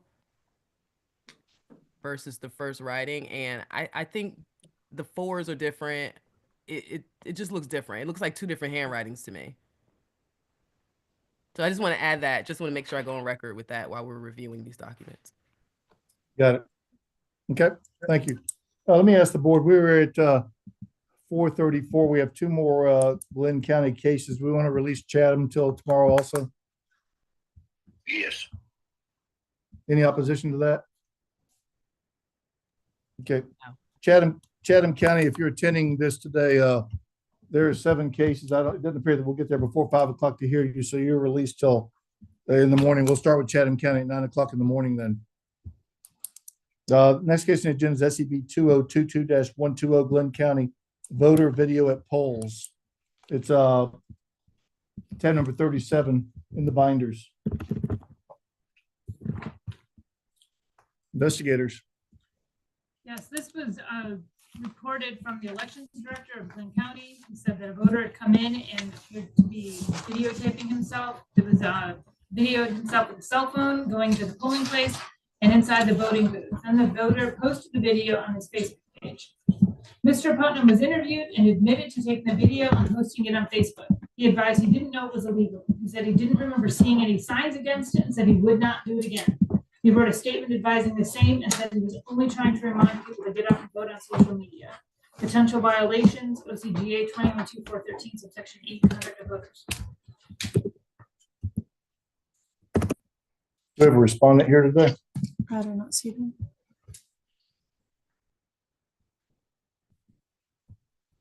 Here's, we don't have a respondent here. Do we have somebody from Glenn County? I think he might be watching the live stream, but he's not on the Zoom. No, No? he's not on the Zoom. We do not have a respondent from or a person from Glenn County here. Does the board have any questions on this case for the investigators? Can somebody remind me how long the video was up on Facebook?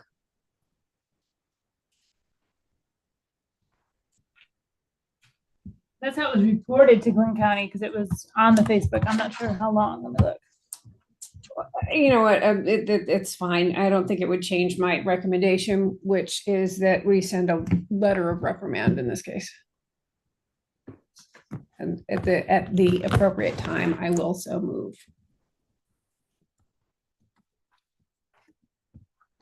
Any other questions or comments from the board on this case?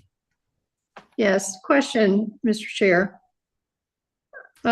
Were other voters, there were voters, but were signs posted in the polling place? No camera, no recording equipment? The investigators know that Yes. question? Yes, they were. Okay. Did any poll workers or superintendent give Mr. Putnam permission to video? No. No. Did the poll workers address Mr. Putnam while he was in the polling place videoing his, whatever he was videoing? I don't think they knew at the time because they found out when someone sent them the video on Facebook. Okay. Was it a video of his ballot?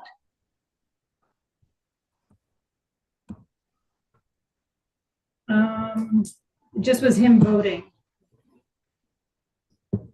Okay.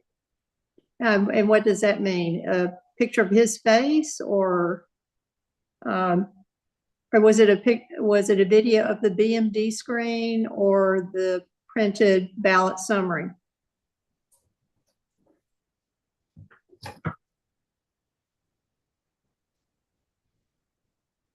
Dr. Johnson, if you don't He mind, filmed himself voting. He just filmed himself. Dr. Johnson, for my own education, I'm curious what difference that would make for you.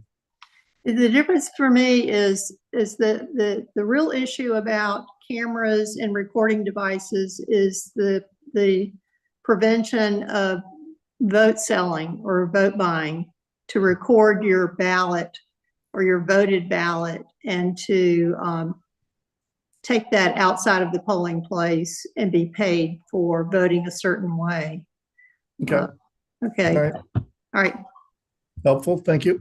Okay. The other issue is voting during our recording during voting hours. The statute says while voting is taking place. So there's not a prohibition in the statute from using a camera when voting is not taking place. But Correct. apparently this was while voting was taking place. Correct. Okay. Right.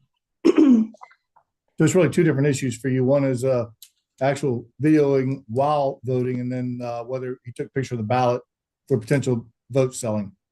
Exactly. That's the main reason why we don't want people Right. to photo their ballots. Right. Okay. And then the secondary issue is disruption to other people that are voting And privacy issues. Yes. and privacy. Yep. Are there any other questions?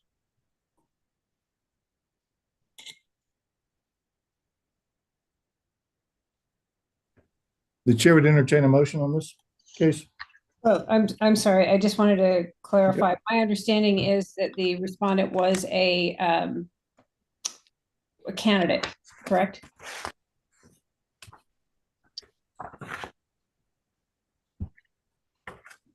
He was on the ballot.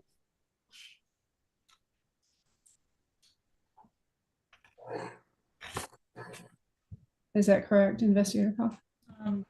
I don't recall that. I'm sorry. I could have misread that when candidate Bob Duncan entered the polling location, so I believe he was. That's the next one, 142. This is Otis Putnam. Yes, that's the next one. Yeah, the next one. I'm looking at the wrong one. Okay. Sorry about that, guys. Right. So my recommendation would be if you could look at the video of whatever was posted. If it's a video of the ballot, I would like to refer it to the Attorney General. If it's simply a video of his hand, I don't know, his face or his body or something, but it does not reveal that information, then I would issue a letter of instruction or reprimand. Is there a way to verify that? Let's get a call. I'm looking.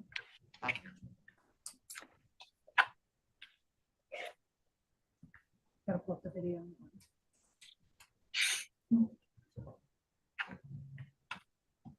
I didn't think his ballot was in there, but let me double check real quick. The investigative officer is trying to pull up the video now so she can confirm.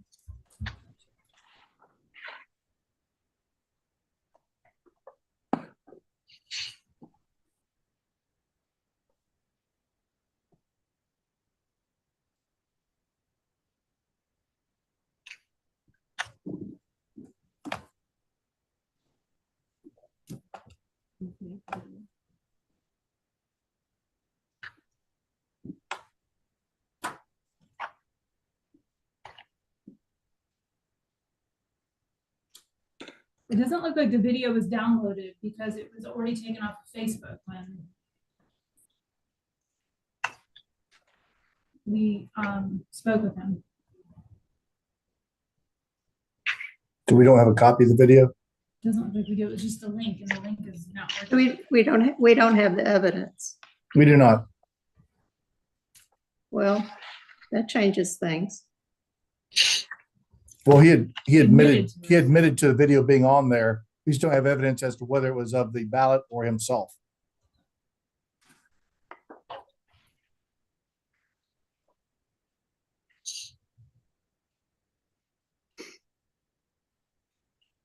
I see the description is it was a video of approaching the polling place and exiting the building. It says it does not show the face of the ballot, but it did show the two races in the back of the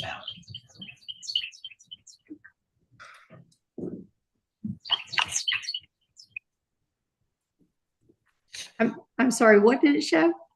It does not show the face of the ballot, but does show the two races in the back of the ballot. In the back of the ballot. Was he voting on a paper ballot? So it does not show the face of the ballot, but does show the two races in the back of the ballot. That's what. It must be a paper ballot then, because it or a printed ballot.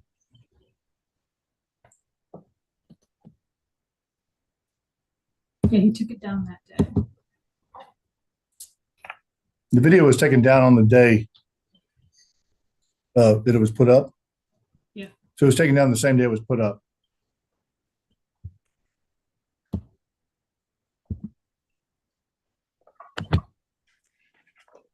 He just said that he didn't know it was illegal. The respondent claimed he did not know it was illegal.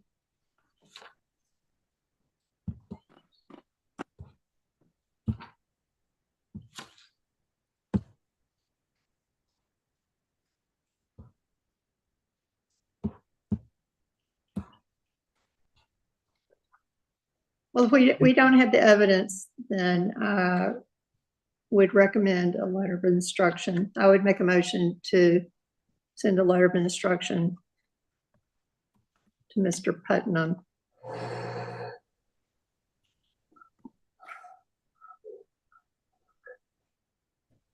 We had a member Gazal had recommended a letter of reprimand. You're recommending a letter of instruction. Did you say reprimand? She did say reprimand, yes. I'm sorry, I withdraw my motion. I did not know she had actually made the motion. She said when think the time came, she would. and it's because it was, the video was made, the video was posted. So it was a technical violation of the law. But letter of reprimand will not have any further repercussions. Well, I'm not clear. It says the description says it was a video of going to the building and exiting the building. There's at some point, the description also says of him in the voting, in the booth casting his ballot. And a portion of the ballot was seen, correct? Yes. And a portion of the ballot was seen also. You can see the two races in the back. He voted on BMD. I'm sorry, I cannot hear. He voted on a BMD. So how would the choices be on the back? I think it was his ballot that was in the video. It was the back of it. You can see the races when he printed it. It was the printed ballot that was in the video.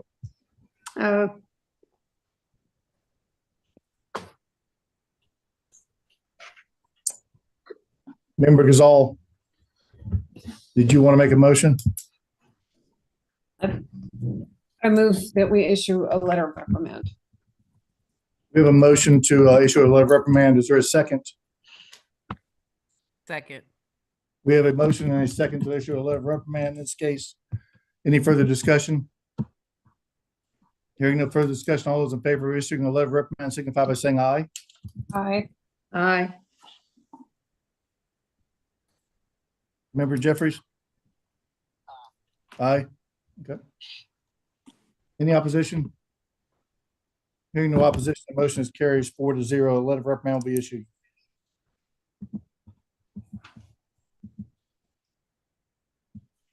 Our last case that we will hear today is SEB 2022-142 Glenn County candidate entered poll place during voting. That's tab number 38 in your board book. Investigators? This is regarding the Glenn County, June 21st, 2022 general primary runoff election. The Secretary of State's office received a complaint from Glenn County reporting from the poll manager of the St. William polling location alleging that Robert, quote unquote, Bob Donovan, the candidate for House District 179, entered the polling location and walked into the secured area to look at the scanner count. After the incident, the Glenn County election supervisor called Mr. Duncan and advised him that he violated a state election code that restricted candidates from entering a polling location. The investigator interviewed the poll manager, Fred Leaf, by phone. He reported that he observed Mr. Duncan walk into the polling location and look at a ballot scanner vote number. He told Mr. Duncan that as a candidate, he was not supposed to be there. Mr. Duncan subsequently left. Investigator later interviewed Mr. Duncan, who told the investigator that he was a candidate for House District 179. He indicated that he went into the polling location to use the restroom. He approached the scanner and looked at it to get a vote count when the poll manager asked him what he was doing there. He indicated that he did not know that he could not go into a polling location. The polling location where the incident occurred is precinct number 202, St. William Catholic Church, located at 2300 Frederica Road, St. Simon's Island. The Jarvis voter registration system reports that he voted in person on June 13th, 2022 during the advanced early voting period. And his assigned polling place is at a different location, Christian Renewal Church. So based on the investigation, there is evidence to suggest that Robert Duncan violated PA 21-2-414 sub D, restrictions on campaign activities when he entered the polling location that was not his assigned location to look at the vote count. So it does not appear that Mr. Duncan is online as a respondent, and we don't have anybody from Glenn County either. Are there any questions from the board for the investigators?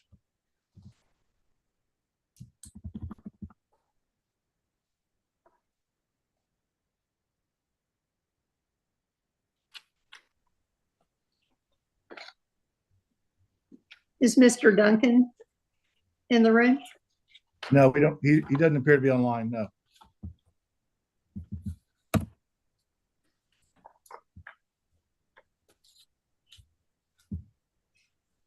I will say that I had recalled a candidate in the previous case, which was not correct, because I hold candidates to a higher standard of knowledge around elections if they're going to be on the ballot than just a general member of the public. Candidates for office who are running to write the laws need to understand the laws that exist and uphold them.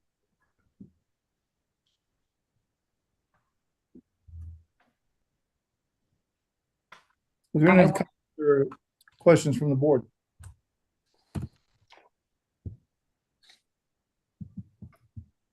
If there are no other comments, the chair will entertain a motion at this point. I move we issue a letter of reprimand. We have a motion from Member Gazal to issue a letter of reprimand to Robert Jean Duncan on this case. Is there a second? Second. We have a motion and a second from Member King to issue a letter of reprimand. Any discussion? Hearing no discussion, all those in favor of issuing a letter of reprimand signify by saying aye. Aye. Dr. Johnson, did I? Aye. Aye. Hearing any opposition? Hearing no opposition, so moved. The letter of reprimand will be issued.